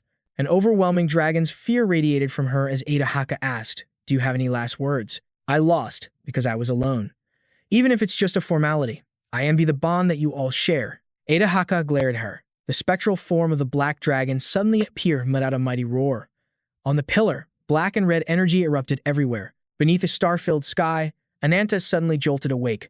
He found himself standing in the middle of a barren wasteland. Ananta asked, "Where am I?" He recalled a place of barren hills and dry earth he had been to before, with raging fires burning behind him. Ananta said, "It's like that time, but different. Could this be?" With that, he took a few steps forward. Before Ananta's eyes was a colossal dragon skeleton. Ananta surmised, "Is this Adida Haka's inner world?" Suddenly, the dragon skeleton's eyes flared to life and it spoke, "Ananta, the final descendant of the black dragon is not Adida Haka. So, who are you? You have a responsibility. You must witness the truth." And the bone dragon opened a viewing portal right in front of Ananta. The scene that appeared startled him. On the other side were 2 children, a boy and a girl. The boy held a short knife, ready to defend them. Ananta asked who those children were. The bone dragon explained that it was a brutal era, filled with the blood and bodies of endless war. The two children were facing down a soldier. He raised his sword, ready to strike the two kids down. This was an age where people took each other's lives, where corpses piled up like mountains. Seeing this, Ananta cried out, "Wait!" Suddenly, something came flying from the distance. It was a dragon. It unleashed fire from above, incinerating the soldiers below. As Ananta watched the soldiers get swallowed by a sea of flames, he muttered, "Is that Adida Haka?" The dragon was spewing fire, burning the soldiers to ash. The tribes of the Crimson Wastes called it their protector, the punisher of mankind. That was Adida Haka. After dealing with everything, Adida Haka landed on the ground. She thought, "I heard the continent was in chaos, but I never expected invaders to set foot in my territory." Suddenly, she saw something. Adida Haka murmured, "What's this?" Not far away were the two children from before. The adjudicator shifted back into her human form. "It's a miracle these human children survived," she said. "They were truly fortunate." The two children kneeled on the ground and cried out, "Thank you for driving back the invaders. Oh, great protector, aren't you afraid of us?" "How could I be? You are our savior." The adjudicator lowered her gaze and let out a soft sigh. Ananta felt as if she was looking directly at him. He heard her voice echo, "Countless beings have feared me, but you are the first to ever show me gratitude." The bone dragon's voice resonated with Ananta. "I witnessed the desolation of this land," it began, "and watched as the crimson wildlands fell into ruin. When the six guardians of the world, a young girl, a lion, a warrior with an antelope skull, and a blue-haired youth perished one after another, the continent was plunged deeper into chaos. The Punisher, the very embodiment of fear, unleashed her flames to deliver harsh judgment upon any who trespassed on her territory. The tribes of the Crimson Wildlands revered and submitted to her, and in return, she wished to answer their devotion. So she reached out her hand to them, gathering the countless tribes under the protection of the Black Dragon to rebuild their world together. After immense effort, the Great Lands slowly became fertile again. The hills were draped in a vibrant green, and flowers bloomed everywhere. The tribes held a deep gratitude for her in their hearts, calling themselves the descendants of the Black Dragon. The two children she saved also cherished her dearly. "All this time you have resented her," the voice continued, "but it was she who gave everything for your ancestors." Ananta was stunned by this revelation. The bone dragon continued, "But the magic of curses and death eventually consumed the adjudicator, drowning her in endless rage. She was lost in torment, terrified of the calamity she knew she would bring upon the world. And so, she made a decision. She would seal away her reverse scale, the very source of her power and a divine treasure, and entrust it to the leader of the humans." On the day the adjudicator was about to leave, someone suddenly called her name, and she turned her head to look back. She saw the two children running toward her and cried out, "You too." The children pleaded, "Please, stay here with us. Does this mean we'll never see you again? Do not be sad, my children. You are the descendants of the Black Dragon. Even if we cannot meet again, I will protect you for all eternity." As Ananta witnessed her final words, he was overcome by silence. The vision vanished before him, leaving him feeling powerless, knowing it was all for nothing. Disappointment was etched onto his face. The past was the past, an absolute truth that could never be undone. But then, a voice suddenly echoed in Ananta's mind. "Are you saying that to convince yourself?" Images of the past flashed relentlessly through his mind. The voice continued its assault. "You have committed a grave sin, a past that can never be cleansed. One you have ignored, simply because you believe it cannot be changed." The voice continued to mock Ananta, taunting him for running from his own guilt. He could only listen in silence, unable to offer a single defense. Ananta was frozen with anxiety, unable to speak a word. A destiny bound by the tragedies of the past. This is the consequence you all must bear. At that moment, bolts of lightning tore through the sky with a thunderous roar. Jate watched as the streaks of light crashed into the earth again and again. It was Jate himself who was creating the storm, a look of pure ecstasy on his face. His expression darkened as he gathered the raw energy in his hands, preparing his attack. The lightning converged, forming a single, deadly arrow. He launched the lightning arrow forward in an instant. The bolt pierced straight through the massive rat in front of him. From atop the giant rat's head, a small figure appeared. Jacklet had finally entered the fray. He held his weapon, radiating an intense fighting spirit as the wound on his stomach slowly began to heal. Wasting no time, Jate quickly gathered another massive charge of lightning for his next assault. A massive golden orb of electrical energy materialized above the rat's head.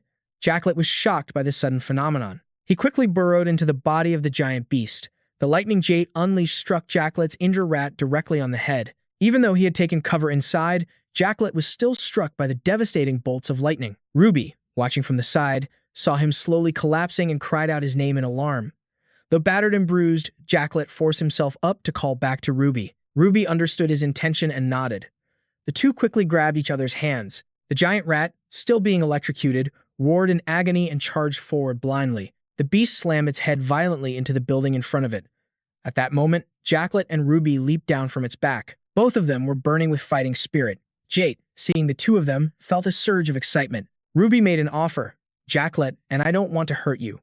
Please, just let us leave this place. Jate seemed confused by her words, but that confusion quickly twisted into a taunting sneer. Instead of that, he provoked, why don't you try moving again? Arcs of lightning began to dance across Jate's body once more. He declared with absolute confidence, this time, I will tear you to pieces. Ruby couldn't hold back any longer and challenged him. Don't you dare. Why are you fighting us? We could have been allies, which only left Rit looking even more bewildered. But then his expression twisted into a sneer. You're all just toys. Why should I be civil with my playthings? Rit gathered a massive storm of lightning inside his body, ready to unleash it. An overwhelming aura of energy began radiating from his form. Don't worry. I'll play with you until I get bored. Holding a golden orb, a hidden figure gave the command. On KB, lead the way. In that instant, a dark shadow materialized behind Jit. Sensing something terribly wrong, Jit immediately spun around. Seizing the moment he was distracted, Jacklet charged forward, blade in hand. A strange yellow liquid was slowly hardening around John, holding him fast.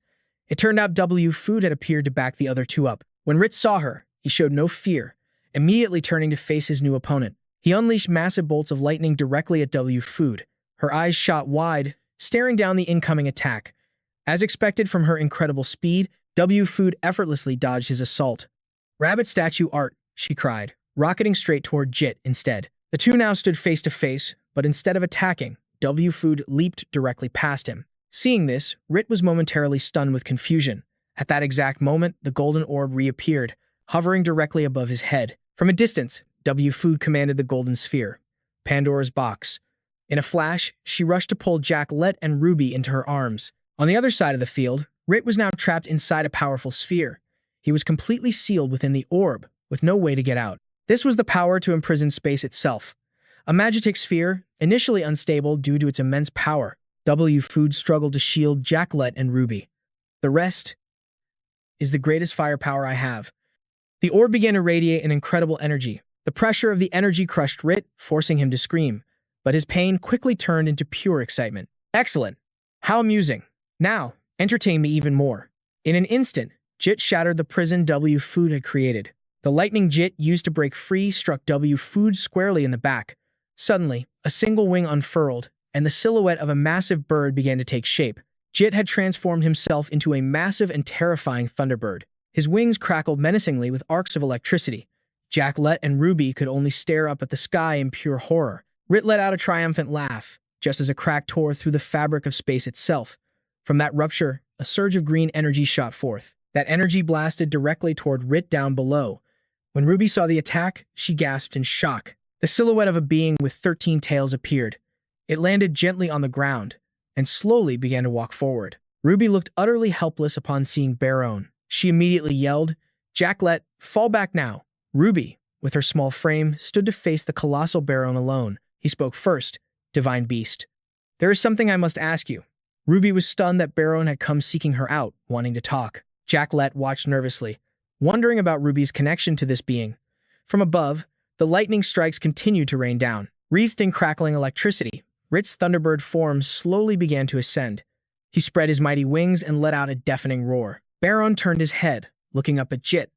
All 13 of his tails fanned out behind him. Jit opened his beak wide, diving straight for Baron. In a flash, Baron's tails shot forward, piercing straight through the Thunderbird's mouth. Cracks began to spiderweb across Jit's body. Finally, he shattered completely, dissolving into countless fragments. Ruby stared in disbelief at the scene that had just unfolded. I am a magical beast, Baron stated. Both like you, and yet completely different. A paradoxical life form, born from death itself. He reached out, grabbing a tree branch, and instantly crushed it to dust. He questioned, then why? Was I given a heart? Baron placed a hand on his own chest, his expression filled with confusion. What purpose does it serve? I have asked this same question to other divine beasts before, but never received an answer. And so, this time, I've come to you for the answer, Ruby. Oh, divine beast of the flame, I beg you to answer my question. A heart doesn't tell you what you need, Ruby replied softly. A heart only guides you toward the answer. You said it yourself. haven't you? It all depends on what you truly desire. She was helping him find the answer within himself. I have a family that I love, Ruby continued. So my heart always yearns for my family's love and happiness. Don't you have something like that? A wish, strong enough for your heart to guide you. Hearing her answer, Baron asked himself again, what is the reason I was born into this world? I want to know, the reason for my existence. Meanwhile, at the first right-wing base, a withered tree was still struggling to stand. At the very top of the tree, the form of Nadia was clearly visible. The altar for the ceremony is complete, finally. Today, the world I have always dreamed of will open its horizons. She gazed at the earth before her. All that remained was to activate the ritual. The beautiful world of the beginning is almost here.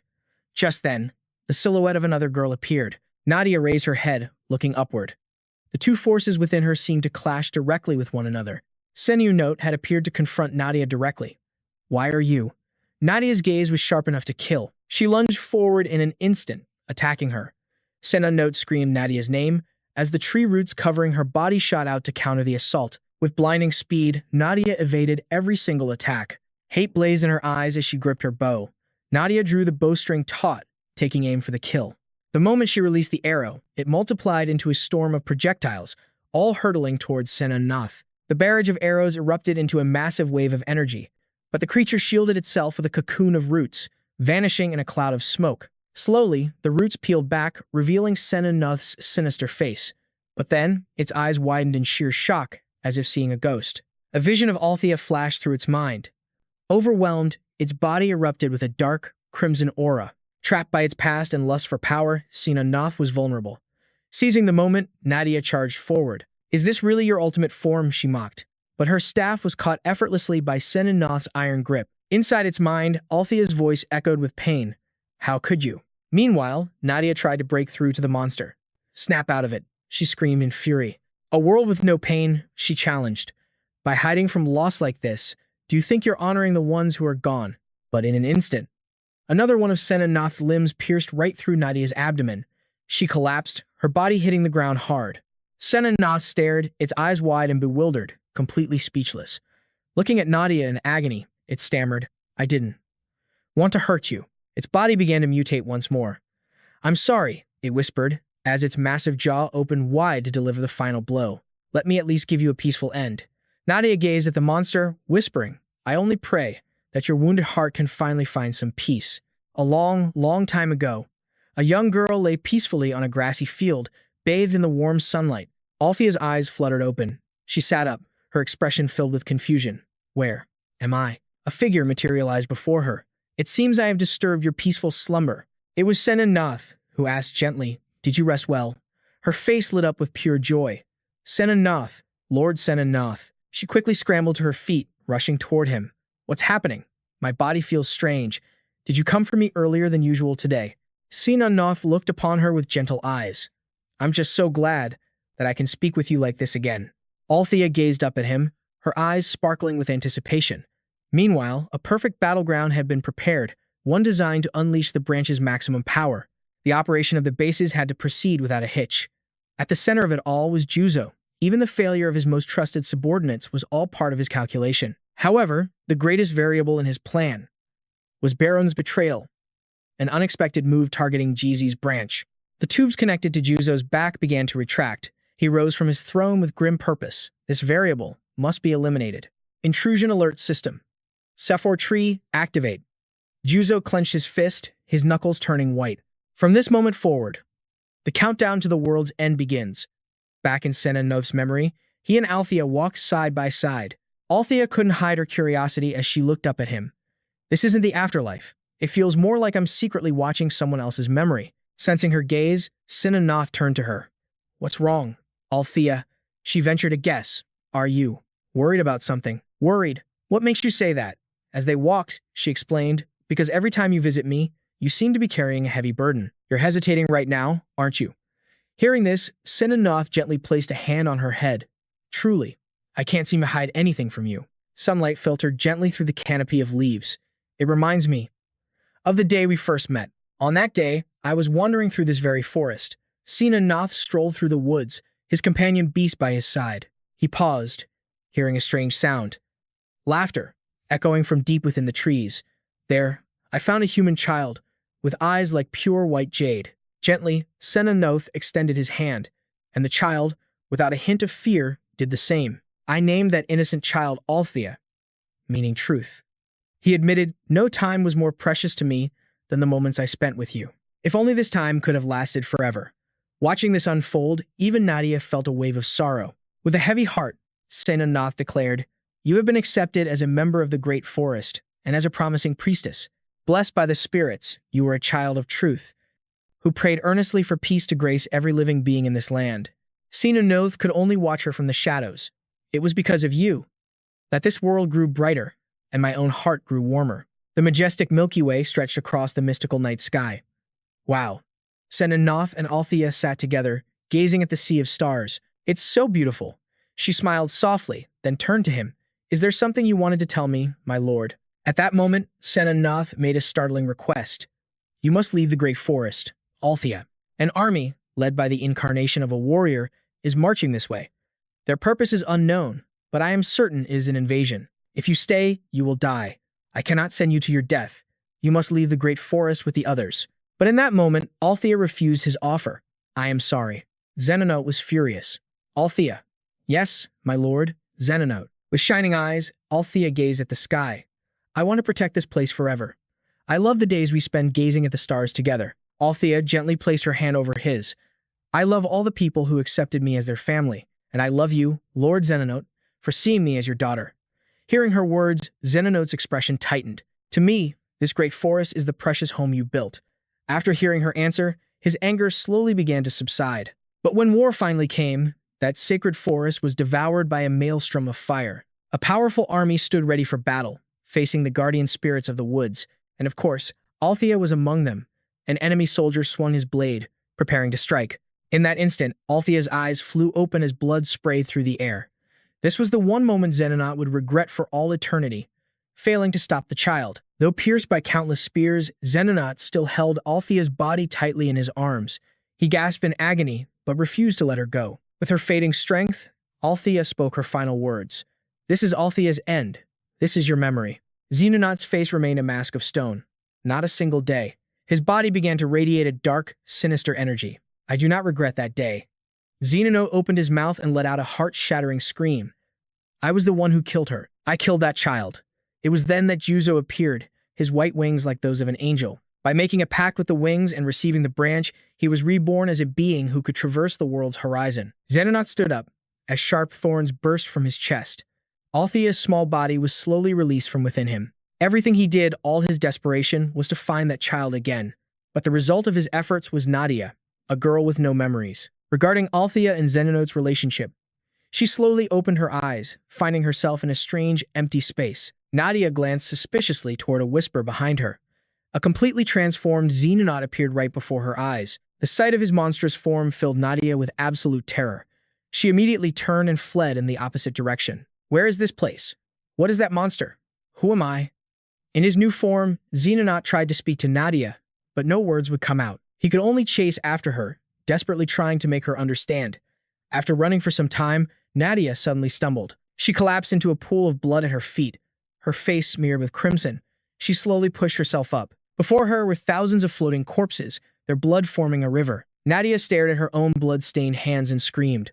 Suddenly, the figure of a god appeared behind her. "Oh, pure child." A lotus blooming in a vile swamp of death. Hearing that voice, Nadia spun around in fear. Juzo, with his angelic wings, drew closer and asked, "What is your name?" "I am Nadia, the embodiment of nature, the only hope left behind by the truth." From the heavens, a pillar of white light descended. Senanoth looked up at the sky, sensing something was wrong. His eyes suddenly glowed a deep crimson. A brilliant white light then burst from Senanoth's body. He rose to his feet, screaming as his form suddenly exploded. Before vanishing, he still couldn't understand. Impossible. I should have absorbed her completely. How can her consciousness still exist? She stepped through the pools of blood, walking forward. Though no words can comfort you now. Senanoth's eyes widened in shock. "I will always be by your side." Within his consciousness, Althea embraced Senanoth tightly. "I will stay with you forever." Senanoth trembled, closing his eyes. The memory of patting Althea's head felt like it was only yesterday. "Althea, my only wish was for you to live a happy life, filled with bright days." Senanoth pushed her away. "Why are you comforting me? because it's what Althea would have wanted. He placed a hand on his chest. If only I could reach your heart in my memories. Althea, do you hate me? Crying, she answered him. You are a memory engraved deeper in me than anyone else in this world. Even now, the memory of it fills my heart with sorrow. Hearing this, his eyes flew open in surprise, before closing in contentment. When he opened his eyes again, Xenonaute's body had begun to fade away like darkness at dawn. Nadia cried out his name in a panic. Xenonaute's surprise quickly vanished. He looked at his own hands, then up towards the sun. I'm sorry to have kept you all waiting for so very long. With those words, his body completely disappeared in the sunlight, leaving her stunned. Back in reality, Nadia slowly opened her eyes. May you both find eternal peace. In the mental world of Adida Haka, the air was thick with toxic dust. She approached Ananta from behind in her dragon form. You weak little brat. Seeing you crushed so miserably. I must say, it's quite satisfying. He spoke her name aloud. Adida Haka replied, Why the long face? You were the one who gave up control of your own body. And so. But before he could finish, Ananta did the unthinkable, shocking her to the core. He was kneeling, his head bowed low at Adida Haka's feet. What do you think you're doing? Because of my foolish choice. We've left each other with scars that can never be erased. Adida Haka, I want to apologize to you. She lunged, slamming him to the ground with a dragon-scaled hand wrapped around his throat. Silence. What good is your cheap apology now? Do you really think? A few simple words can erase the hatred I've carried since that day? He replied. Do you think words alone can solve anything? But to defeat Guzu, I need your power. Please, help me. This only enraged Adida Haka more, and she violently threw him aside. You despicable mortal, don't be delusional. Control over your body now belongs to me. We can never walk the same path, because you and I are two beings who can never coexist. Ananta shot back up. I understand that better than anyone. We can never be reconciled. Only death can part us now. I never intended to apologize without taking full responsibility. Hearing this, she finally turned back to look at him. Could it be? At that very moment, his dragon heart began to beat once more. The power of the black dragon was returning. Meanwhile, Wood was wounded and taking refuge with Ruby and Jack Lay. Ruby looked up, noticing Bone was still standing there, strangely motionless. Suddenly, his brow furrowed as if he sensed something. Biron reached out and shattered the glass in front of him with a single squeeze. Wood's head snapped up. Ruby cried out in excitement. From the other side, a burly figure emerged with long, powerful strides. Ruby was overjoyed. This aura, it was definitely Ananta. The moment he appeared, he began transforming into his black dragon form. Adida Haka, take all your hatred and rage from me, and turn it into fuel for this battle. Until you become the demon Asura, complete your draconic transformation. Ananta opened his mouth wide, tilted his head back, and let out a tremendous roar. Biron watched in awe. So, the one who defeated the Abyss Incarnate is a demonic incarnate himself. Your power is truly a mystery. Do you desire to be consumed by me that badly? Vengeance incarnate. Ananta roared and charged him. Biron immediately took a defensive stance. Ananta's fist glowed with power as he unleashed a ferocious swing. The speed was blinding. Biron couldn't react as the blow connected squarely with his face, with a massive explosion. Ananta sent Biron flying straight out of the tower. Hearing Ruby call his name, he felt a wave of relief that they were safe. Thank goodness. You're all right. But before he could say another word, a fist slammed into his jaw. The surprise attack sent him soaring through the air. Ananta quickly regained his balance mid-flight. In the distance, Biron had also transformed.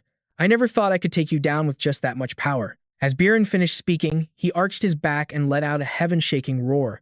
He declared, I will destroy you. This world is made of the strong, who revel in their power, and the weak, who are trampled by it and forced to resist. Biron took a step forward, facing Ananta head-on. You and I have clashed 3 times now. Let's end this. You who has proven your worth. For a few seconds, they stood locked in a tense stare down, then simultaneously launched themselves forward. Ananta and Biron threw their fists, and the resulting impact created a shockwave, a gale-force wind that even forced Ruby's group to take cover. Ananta snarled, pulling his arm back to strike again. But this time, Biron was faster, ducking low to evade the blow. Biron aimed for his opponent's lower body, and Ananta took the full force of a steel-hard punch. He was then sent crashing hard against a wall. The aura radiating from Biron was like that of a ferocious, 13-tailed divine beast. 4 of those tails whipped menacingly toward Ananta. Ruby screamed a warning. Watch out, don't let that attack hit you. Ananta commanded his power to gather, and his entire body turned pitch black, enveloped in a mystical green light. He then leaped up with his hind legs, successfully dodging all four tails. Long, serpentine tails of his own emerged, latching onto a stone pillar. This allowed Ananta to maintain his distance high above. Biran sneered, "Don't you dare let go." Then he attacked with all 13 of his tails. Ananta's eyes narrowed, making a split-second calculation before digging his own tails into the pillar and launching himself off it. Carried by the momentum, Ananta spun clockwise at a terrifying speed, turning himself into a living drill. He shot straight down towards Biran below. Seeing his tails wouldn't be able to block it, Biran prepared to slam his fist into the center of the vortex. Monster Sword Chief, a technique unleashed with the force of a missile. Ananta's spin was stopped cold, much to his own surprise. But there was a silver lining. He was now in the perfect position to crush his opponent. Ananta transformed the scales on his arms into razor-sharp blades, then swung directly at Biran's body. Though Biran managed to block in time, one of his arm guards shattered into pieces. His eyes flew open as he grabbed Ananta by the head and slammed him straight into the ground. Seizing the opening, Biran followed up with several more punches to his head.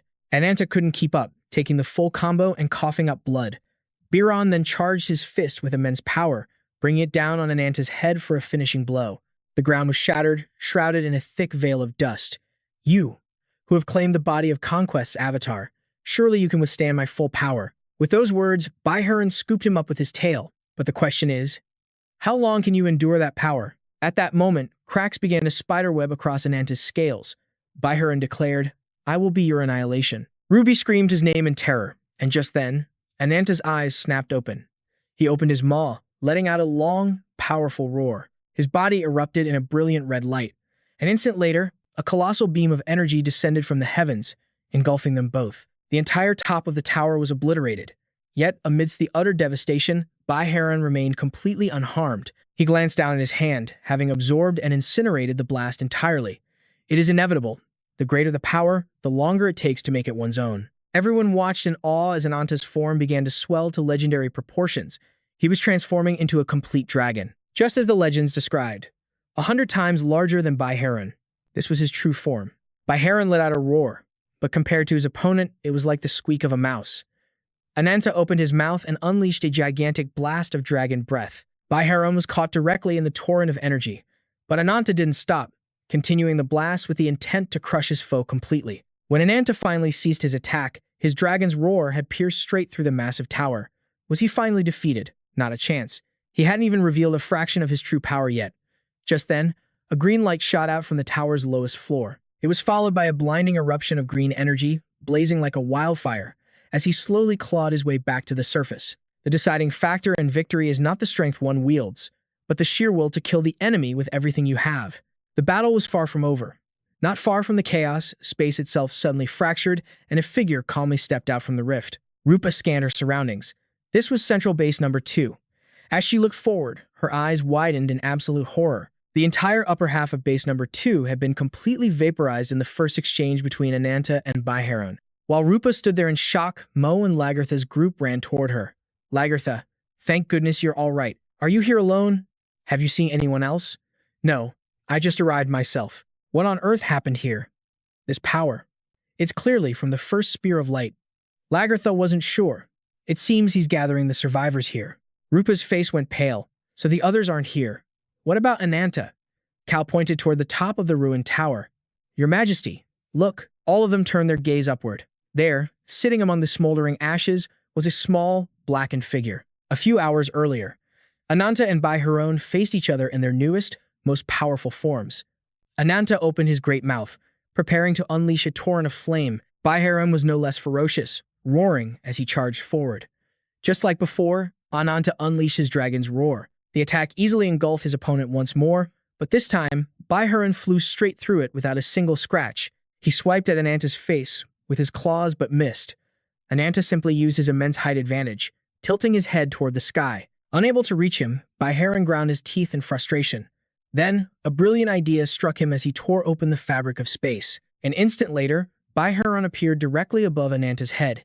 He drew back his elbow for momentum, then brought it down in a devastating strike. Ananta's colossal body crashed downward, shattering the roof of a nearby tower. Baiharan let out a savage roar and lunged again. Ananta quickly raised his head, and with a thunderous growl, he instantly created 2 phantoms of a black dragon. They shot forward, slamming into Baiharan and creating a massive explosion in midair. He screamed in pure agony. Baiharan's eyes blazed as he summoned 13 tails, preparing a counterattack. Ananta was stunned. This next attack would be extremely dangerous. He immediately ordered WF to get out of there. She understood, using QB to guide the other two to safety. Though worried sick about Ananta, Ruby was dragged away by WF. Baiharan's 13 tails then unleashed a blinding green beam of energy. The attack tore through the tower, and a second later, the entire structure exploded and collapsed. With power like that, not even you could have escaped unscathed. But before he could leave, Baiharan sensed something was wrong. Ananta had suddenly appeared right in front of him for a direct assault. The fatal blow tore a massive hole straight through Baiharan's body. Their impact created a world-ending explosion. From the outside, it looked like a black hole, consuming everything in its path.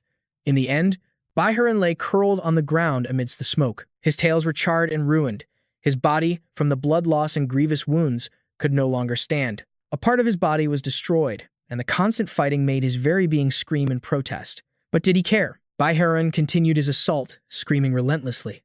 I ask you, warrior born without sharp fangs or hardened claws, blood and sweat, bone and flesh, devouring the corpses of your enemies and turning them into weapons, all you know is how to kill and consume. What is the reason you were born into this world? He spat a final attack directly into Ananta's face. Ananta took the full, unavoidable blast. He just grunted, I only want to return to my family. As for you, find your own answer. Speak up, you fool. With that, Ananta unleashed 3 phantom black dragons that surged toward Baron.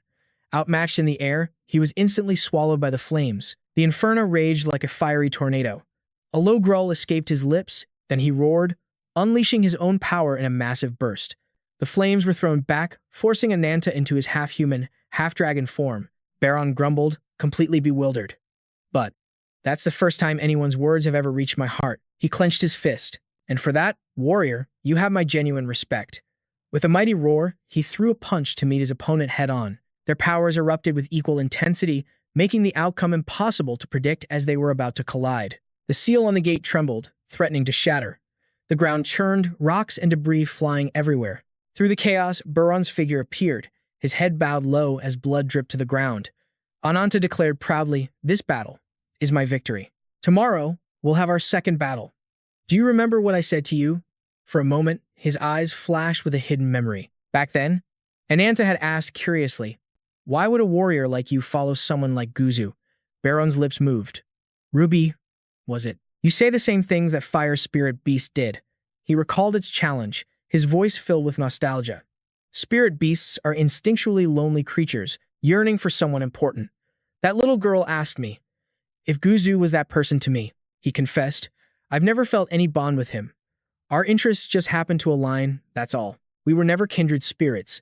And now, even our desires have diverged. Baron sighed. That's all there is to it. He lowered his head. I have no intention of begging for my life. Go on, enjoy your victor's rights. Ananta, the avatar of vengeance, stared down at him. Before this, he began, I made a request to Whiff. If my life was in danger, she was to take our comrades and escape to Labyrintos immediately. He reverted to his human form. If you were nothing but a savage beast, I would have to endure the pain of losing my family all over again. Baron looked up, his eyes filled with confusion. Ananta's voice was calm. You are my enemy. But you protected those children. You're a true warrior. Go, Baron. Stop searching for your purpose in Guzu until you find the answer for yourself. That is the victor's right, I claim. Baron rose to his feet, his expression darkening. You're being far too generous. He clapped his hands together forcefully. A spatial gate tore open. Those who survive the fierce battle will be arriving here soon. I doubt we'll have the chance to meet again. He stood before the portal and said his farewell. Goodbye, warrior. Ananta watched his back. Where will you go? Baron glanced back slightly. Since you spared me, I still have matters to attend to. Wait, where is Guzu? As he stepped through the portal, he answered, at the source of the moon base, where it all began. Ananta yelled, hold on. Just then, Whiff ran up, calling out to Ananta. He turned to her and said, I've pinpointed Guzu's location. Meanwhile, at Central Base Number 2, everyone was gathered around a massive teleportation device. What? We're suspending the operation? Serena was on the phone with Blackfoot. The search results still haven't pinpointed Guzu's location. We need to regroup first. What about the others? Whiff approached, arms crossed. I'll join up with Ananta immediately. Then we'll gather the remaining survivors and return to Labyrintos. She instructed Blackfoot. You should hurry back to Labyrintos, too. Blackfoot nodded. Yes, ma'am. she shouted. Activate the large-scale teleporter. Suddenly, the ground began to shake violently. The guards reacted. Right now, the intense tremors put everyone on high alert. Serena's voice crackled with worry. Blackfoot, what was that loud noise? A panicked voice shouted, "Wait, look over there." Something was breaking through the ground from below. A crimson light erupted as a colossal mech emerged from the earth. Serena's voice was urgent. Blackfoot, status report, now. What in the world is happening? Blackfoot stammered, "A mech." She stared in disbelief. It's a mech. From beneath the old moon base, a gigantic machine had appeared. On the other end of the line, Serena was baffled. Huh, what do you mean? Blackfoot was just as bewildered. Why is something like this here? Her eyes widened as she spotted a faint figure standing atop the machine. It was none other than Guzu, confirming shutdown of all transfer towers, except for Central Base Number 4. In Guzu's hand was a powerfully beating white heart, a heart he had just ripped from his own chest. Zenonode, I will abandon your world of the mind. Standing before a small opening on the machine, he placed the heart inside. Fiona, I was never a savior to begin with. I am an imitation of man. A murderer. A conqueror. A being who will slaughter millions and redefine humanity itself. A brilliant white light flashed. And the world will call me a god. Guzu ascended, borne by 3 pairs of wings, half black and half white. He floated above a machine etched with a world tree. A colossal trunk bursting from the earth. The world tree had appeared. The machine served as a gateway before its massive roots. The tree grew, shattering the sky beyond the moon itself. A cold sweat ran down Blackfoot's back. This was a branch of the world tree, still sprouting new limbs. White light shot skyward from its core. This was the world tree in its original form. Juzo glanced down at the tiny figure of Blackfoot and wondered. A remnant of Serena? Juzo raised a hand and vanished. Those I do not acknowledge. He spread his wings, and countless orbs of white light materialized around him. In an instant, they all shot toward Blackfoot, startling her. She squeezed her eyes shut in terror. Suddenly, a fist wrapped in light appeared. It unleashed a powerful wave of energy, deflecting the entire barrage. Blackfoot's jaw dropped. Juzo narrowed his eyes. Have you come to say your goodbyes? Baiharon stood before the world tree. Juzo called out, Baiharon, do you truly wish to walk a different path than I? Baiharon looked up, meeting his gaze. To find your own reason for existing, you would destroy the world for an answer. Juzo's eyes burned with fury. But why was the blue light of Baiharon's energy flaring so intensely? Let's just say I've had a change of heart. I'll find my answer directly, in this world. His form began to shift, even if it means I must face you. Baiharon strode forward. I owe you a great debt, incarnation of the wings. Juzo closed his eyes. I have discovered a new emotion. He lifted his arm, his expression twisting. An emotion that churns my very being. Something called disgust. Meanwhile, Ananta stood atop a pile of rubble. Lagartha looked into the distance, seeing Ananta in his beast form, carrying WF toward them. Lagartha and the others rushed to his side. Thank goodness, you're okay. He told them Juzo's location had been confirmed. We have to move, now. Lagartha was confused. Isn't he at Central Base too? Just then, a pillar of light shot into the sky. Everyone turned to look. Rupa was stunned. That light. It was coming from the direction of Central Base 4. Ananta began to move. Juzo was there from the very beginning. What? He announced to the group. WF and I will head toward him. Rupa worriedly cried out, Wait, just the 2 of you? How can you fight him alone? We don't have a way for all of us to get there. And for this final battle, I am all that is needed. Lagartha refused to accept it. Stop talking nonsense. You value your comrades' lives more than your own. Are you trying to walk into your own grave alone? Even if we have no transport, we will fight with you until the very end. He glanced at WF, whose eyes shined with resolve. If I can reach the large-scale teleportation device, I can find a way for everyone to escape safely. I'm asking you, Ananta, please follow my lead. He made his choice. We can't afford to lose anyone else. For everyone's safety. Rupa trembled, tears welling in her eyes. Is there nothing we can do to help you fight? Ananta shifted back to his human form. From the start, defeating Juzo has been my role to play. Rupa's eyes filled with tears, but Lagartha gave her a firm look. Rupa. Ananta walked over to her. Forgive me, because I am an avenger. In this world, no one wants to kill Juzo more than I do. She buried her blushing face in his chest. The hatred for him, the rage that runs deeper than my skin. It is my everything. I never thought I could be moved by another's sacrifice, but he gently stroked her hair. But now, the thought of watching my comrades die is more terrifying than failing to get my revenge. He looked into Rupa's eyes. Because you are my precious comrade, Ananta smiled, his gaze softening. In this entire world, there is no one I would rather not lose more than you. She smiled back, her face flushed red. Rupa placed a hand on his cheek, pulling him down into a kiss. Before he could even react, she quickly pushed him away, leaving him stunned. Rupa took Ananta's hand. "This is the last time I'll listen to your stubbornness," she warned. "You must come back." Rupa placed a small branch from the world tree in his hand. "Promise me." She raised her fist. "On the day you return to your homeland, allow me to go with you." Lagartha and his comrades watched them, smiling. Ananta looked at them, then down at his hand. He raised his own fist, bumping it against Rupa's. "All right, I promise." A blue light flash, followed by a massive explosion that kicked up a cloud of dust. Juzo spread his wings. "Whatever the truth may be, it is God who defines man." Baiharan pushed himself up. "I was created to bring great benefit to the human world. For that purpose, I wandered the earth, and I saw humanity, its nations, its corporations, its religions. The majority always discriminates against and oppresses the minority in the name of ideology. There is no salvation to be found anywhere in the human world. The very nature of humanity is to choose a chosen people," Juzo declared. "Therefore, I will completely destroy the existing order and declare myself the one and only absolute being in this world. To be the wise sage who stands alone atop the ruins. That is my ideal." From a distance, Baiharan pushed himself to his feet, a dark aura radiating from his body. He let out a laugh. "Ha ha. I, Baiharan, a being searching for his own existence, somehow came to admire you, who carries the same contradictions as me." A glint appeared in Juzo's eyes. "And what, exactly, is so funny?" Baiharan raised a hand. "Of course it's funny, because I'm listening to words that aren't true." His hand, once that of an unfeeling machine, clenched into a fist. Baiharan slammed it into the ground. The earth trembled as a green light erupted toward the constellations. Juzo raised his hand, and the ground began to quake once more. He glanced behind him just as a black tree burst from the soil. He watched in curiosity as the dark tree soared to a towering height. Suddenly, a figure appeared at its very peak. Could it be Nadia, looking down on him? He froze the incarnation of nature itself. A golden gate materialized right behind Juzo. From it, Ananta in his beast form lunged with jaws wide open. He swung his claws down right where Juzo stood, but Juzo flew up just in time, dodging his deadly claws. Ananta gathered power into one hand, then unleashed a devastating blast straight at him. Rage burned in Ananta's eyes. The time has come to pay the price for daring to touch a dragon's reverse scale. He threw his head back and roared, "Juzo, I'm activating the large-scale teleportation device now." Just as the announcement was made, an urgent voice cut through the air. A member of Black Food, White Food appeared, running and out of breath. "Please, wait just a moment. To move, everyone left at Central Base Number 2. I'm beginning to expand the teleportation coordinates."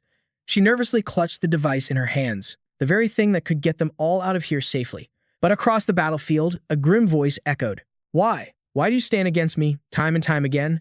How long will you obstruct my path, Ananta?" A sharp, blade-like light flared in Juzo's hand, but Ananta moved first, lunging straight for him. With incredible agility, Juzo swiftly countered, leaving several gashes on Ananta's body.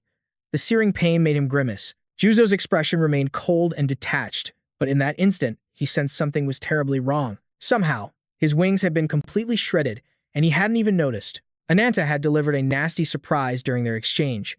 Seizing the moment while Juzo was still stunned, Ananta charged forward. But Juzo quickly regained his composure, resuming the fierce battle.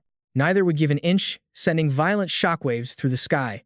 Juzo realized that compared to before, Ananta's power had grown exponentially. He unleashed a relentless barrage of attacks, but Ananta stood firm, blocking every single one. Juzo knew that while he was weakening from his separated divine weapon, this man who had devoured 4 branches now matched his strength. He made a decision. Eliminating Ananta was his top priority.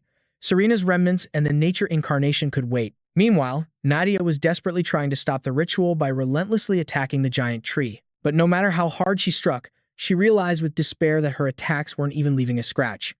Serena guessed that a colossal energy source was powering the entire moon base. Its origin must be the divine weapon. To stop the dawn of this new world, I have to sever the power supply to the ritual's divine weapon. If I don't destroy the mechanism soon. Realizing the new threat, Juzo abruptly changed his plan again. Eliminate every single obstacle immediately. This terrifying intent sent a chill down Ananta and Nadia's spines, because their comrades on the other side were now Juzo's next target. Ananta shot through the sky, trying to intercept the attack aimed at his friends. Oh, light and glory. In the decisive moment, Ananta became an unbreachable shield before them. He let out a deafening roar, spreading his wings wide to absorb the full force of Juzo's technique. In a panic, everyone cried out his name in unison.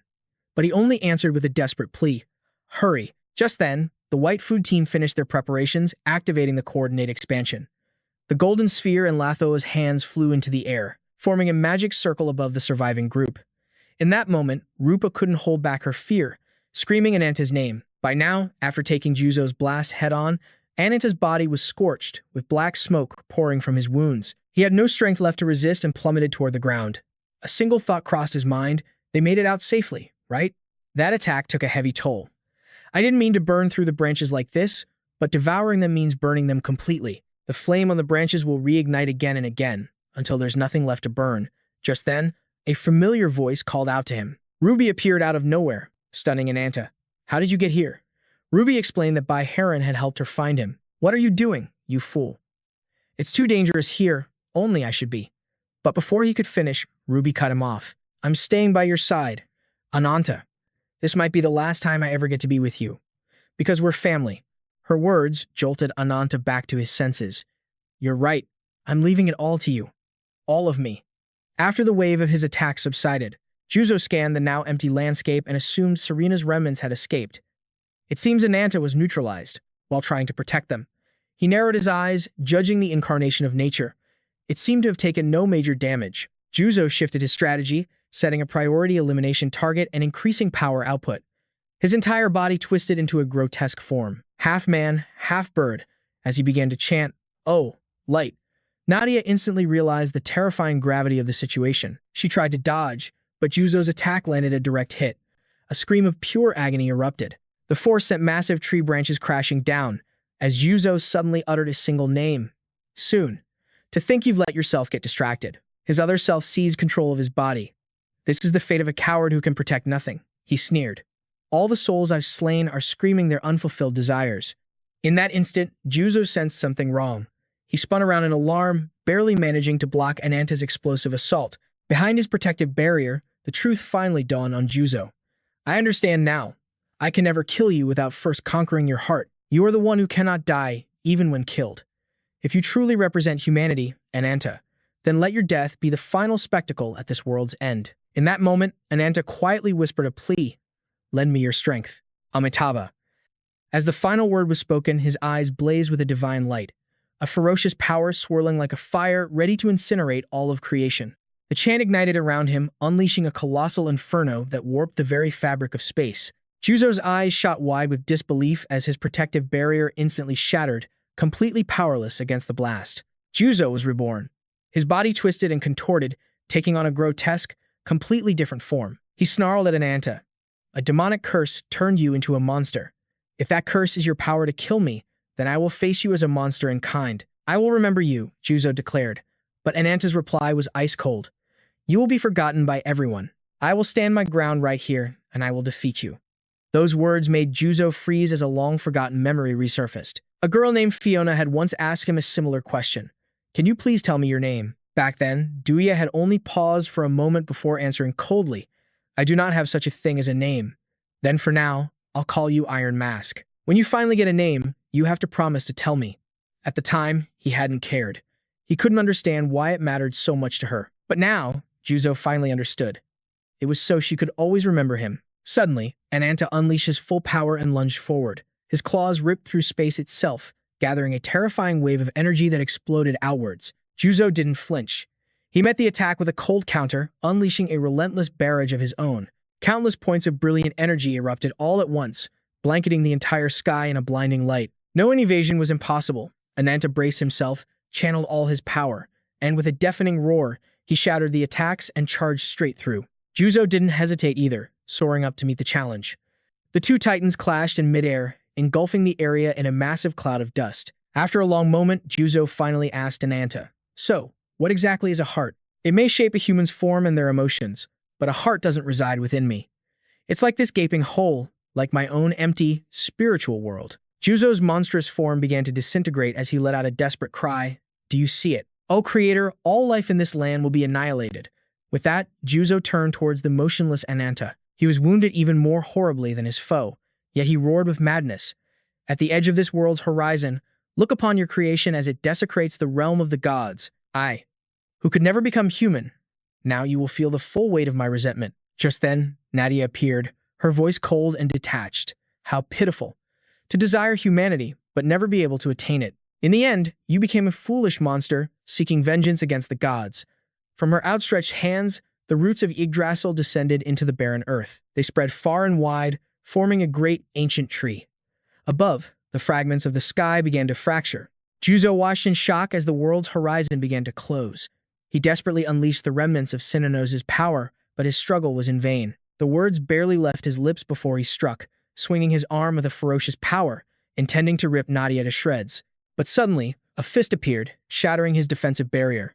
To his horror, Juzo realized it was Byheron. He roared in fury. "How much longer will you stand in my way?" Just then, from across the battlefield, the motionless Ananta began to laugh. The sound of that laughter made Juzo's face twist. "After taking countless lives, after all the massacres, you still dare to speak of a human heart or something else?" Ananta's power exploded as he condemned Juzo for obsessing over the one thing he could never possess. "You cursed piece of trash, I will kill you." Ananta unleashed a horrifying technique, forcing Juzo to desperately evade. But Ananta pursued him relentlessly. Forced to retaliate, Juzo unleashed a torrent of attacks that rained down like a dense meteor shower. Ananta didn't back down for a second. Spreading his wings, he soared upwards, literally tearing each and every attack apart. Juzo instantly channeled his energy into a powerful blast, shooting past Ananta's head and leaving a long, searing scorch mark across his back. Even so, Ananta refused to give in. His technique manifested as a mighty dragon, which lunged at Juzo in an instant, its massive jaws opening wide to devour him whole. As his consciousness began to fade, a single thought drifted through Juzo's mind. Humanity was my god. A sudden fury seized him. "To me, you're the ones who taught me hatred instead of what a heart is, and you dare to pass judgment on me?" Just then, Ananta exploded forward. "Enough of your nonsense." His fist crashed into Juzo, shaking him to his very core. But even then, Juzo swiftly raised his guard. He knew all too well that it was far too late for regrets. "Now, face your final responsibility." Ananta roared, transforming as his blazing fist shot forward. Juzo met the attack head-on, bracing himself against the blow.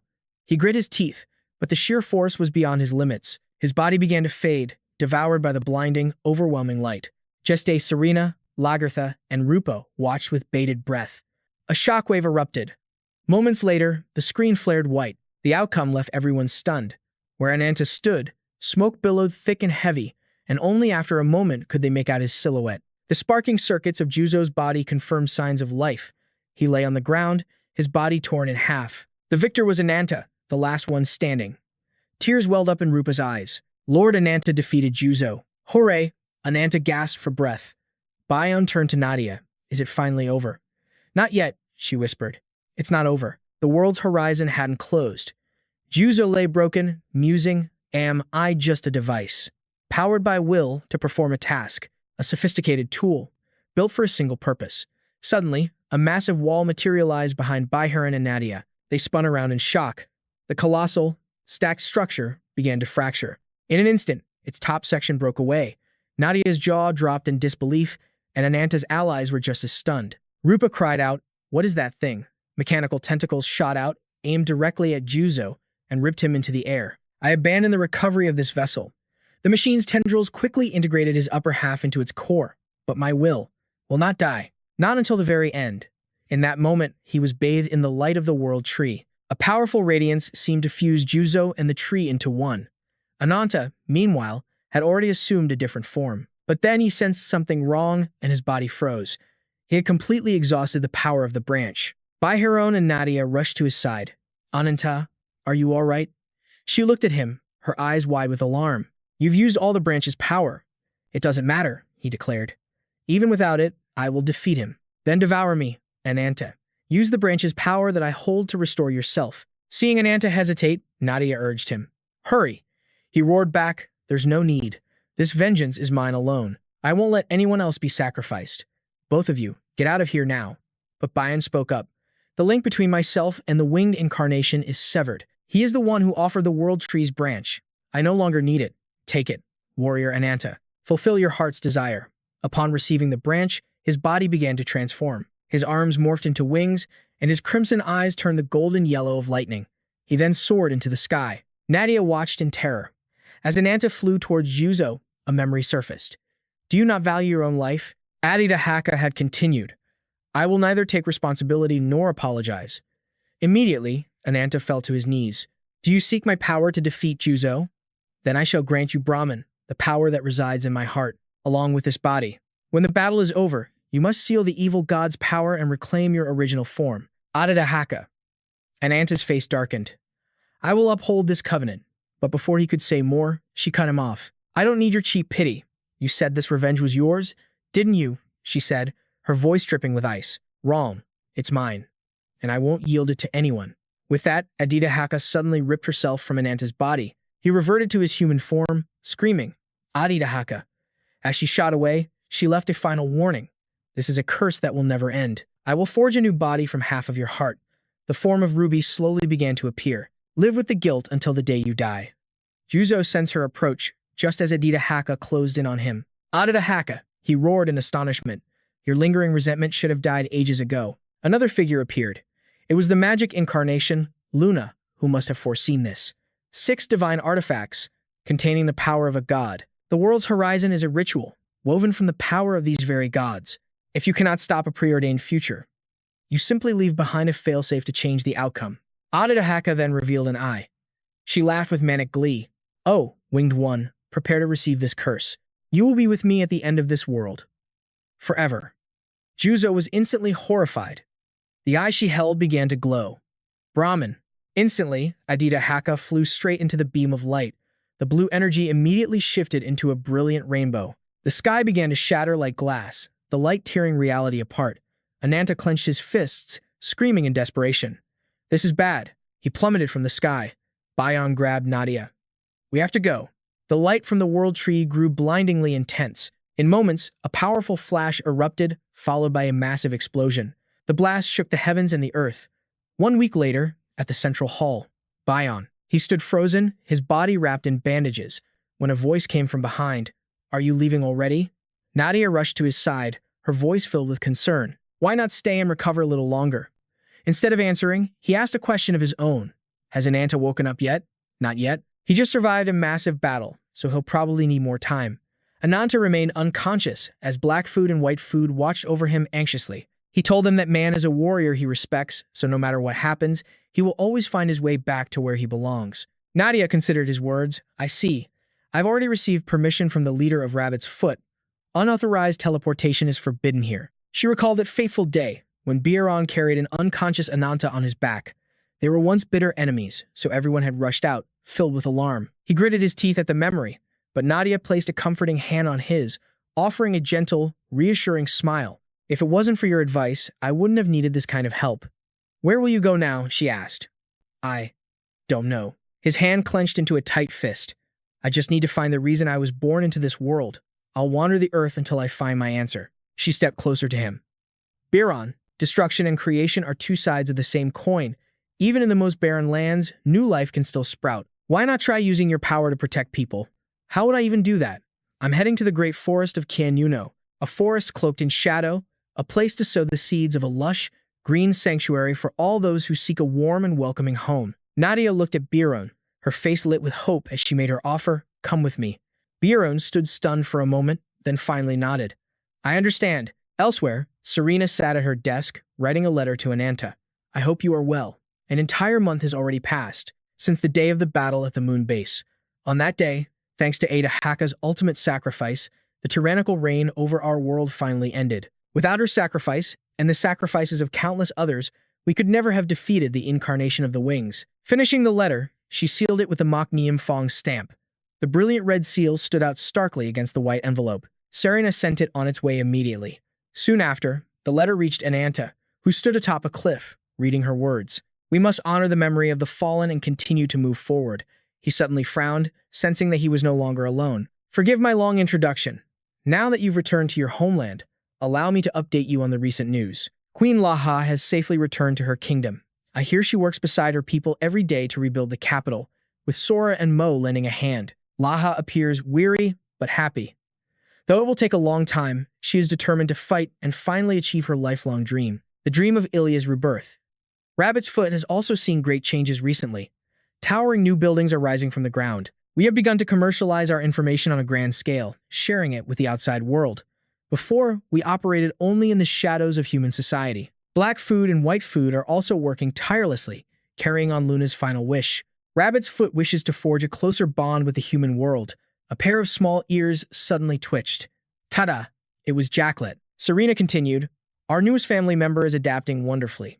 As for Nadia, news of her comes from the western continent." Nadia smiled, gently touching the trunk of a tree. She and the druids were working to restore the great forest of Ki Nuno, a place long left desolate by the scars of invasion. But for some reason, an element of instability always seemed to follow her. Just then, Nadia heard a terrified scream. It was a monstrous spider. A little girl trembled in fear when suddenly, a crack split the air. Biron had delivered a devastating punch straight to the giant spider's face. Everyone stared in absolute shock. As you asked, Ananta, I will keep an eye on his actions. Biron saw the frightened child and reached out a hand to steady her. Finally, there is the matter concerning Ruby. To save your heart, it seems Ruby gave up her physical form and entered a spiritual state. Perhaps Ruby wanted to protect you until the very end. Ananta, even if it meant sacrificing her own existence. We at Rabbit's Foot will devote all of our power to finding a way for Ruby to regain her original form. I pray with all my heart that the two of you will be reunited one day. Just then, a voice called out, Ananta, it's time to go. Is that Rupa? He noticed a postscript at the bottom. How is your life with Rupa? Rupa's face was flushed, buzzing with energy. He was riding on her back when he suddenly shouted, Wait, Rupa, over there. Ananta leaped down, landing before a lush, green meadow. She looked around, confused. What is this place? That's right. This is Asida's grave. A single, beautiful flower grew on the sacred ground. Ananta slowly approached the spot, his face heavy with sorrow. Do you miss me, sis? His expression was an unreadable mask of grief. Suddenly, a voice echoed, causing his eyes to fly wide open. Welcome home. Before him, the spectral figure of Asida appeared. Have you been well?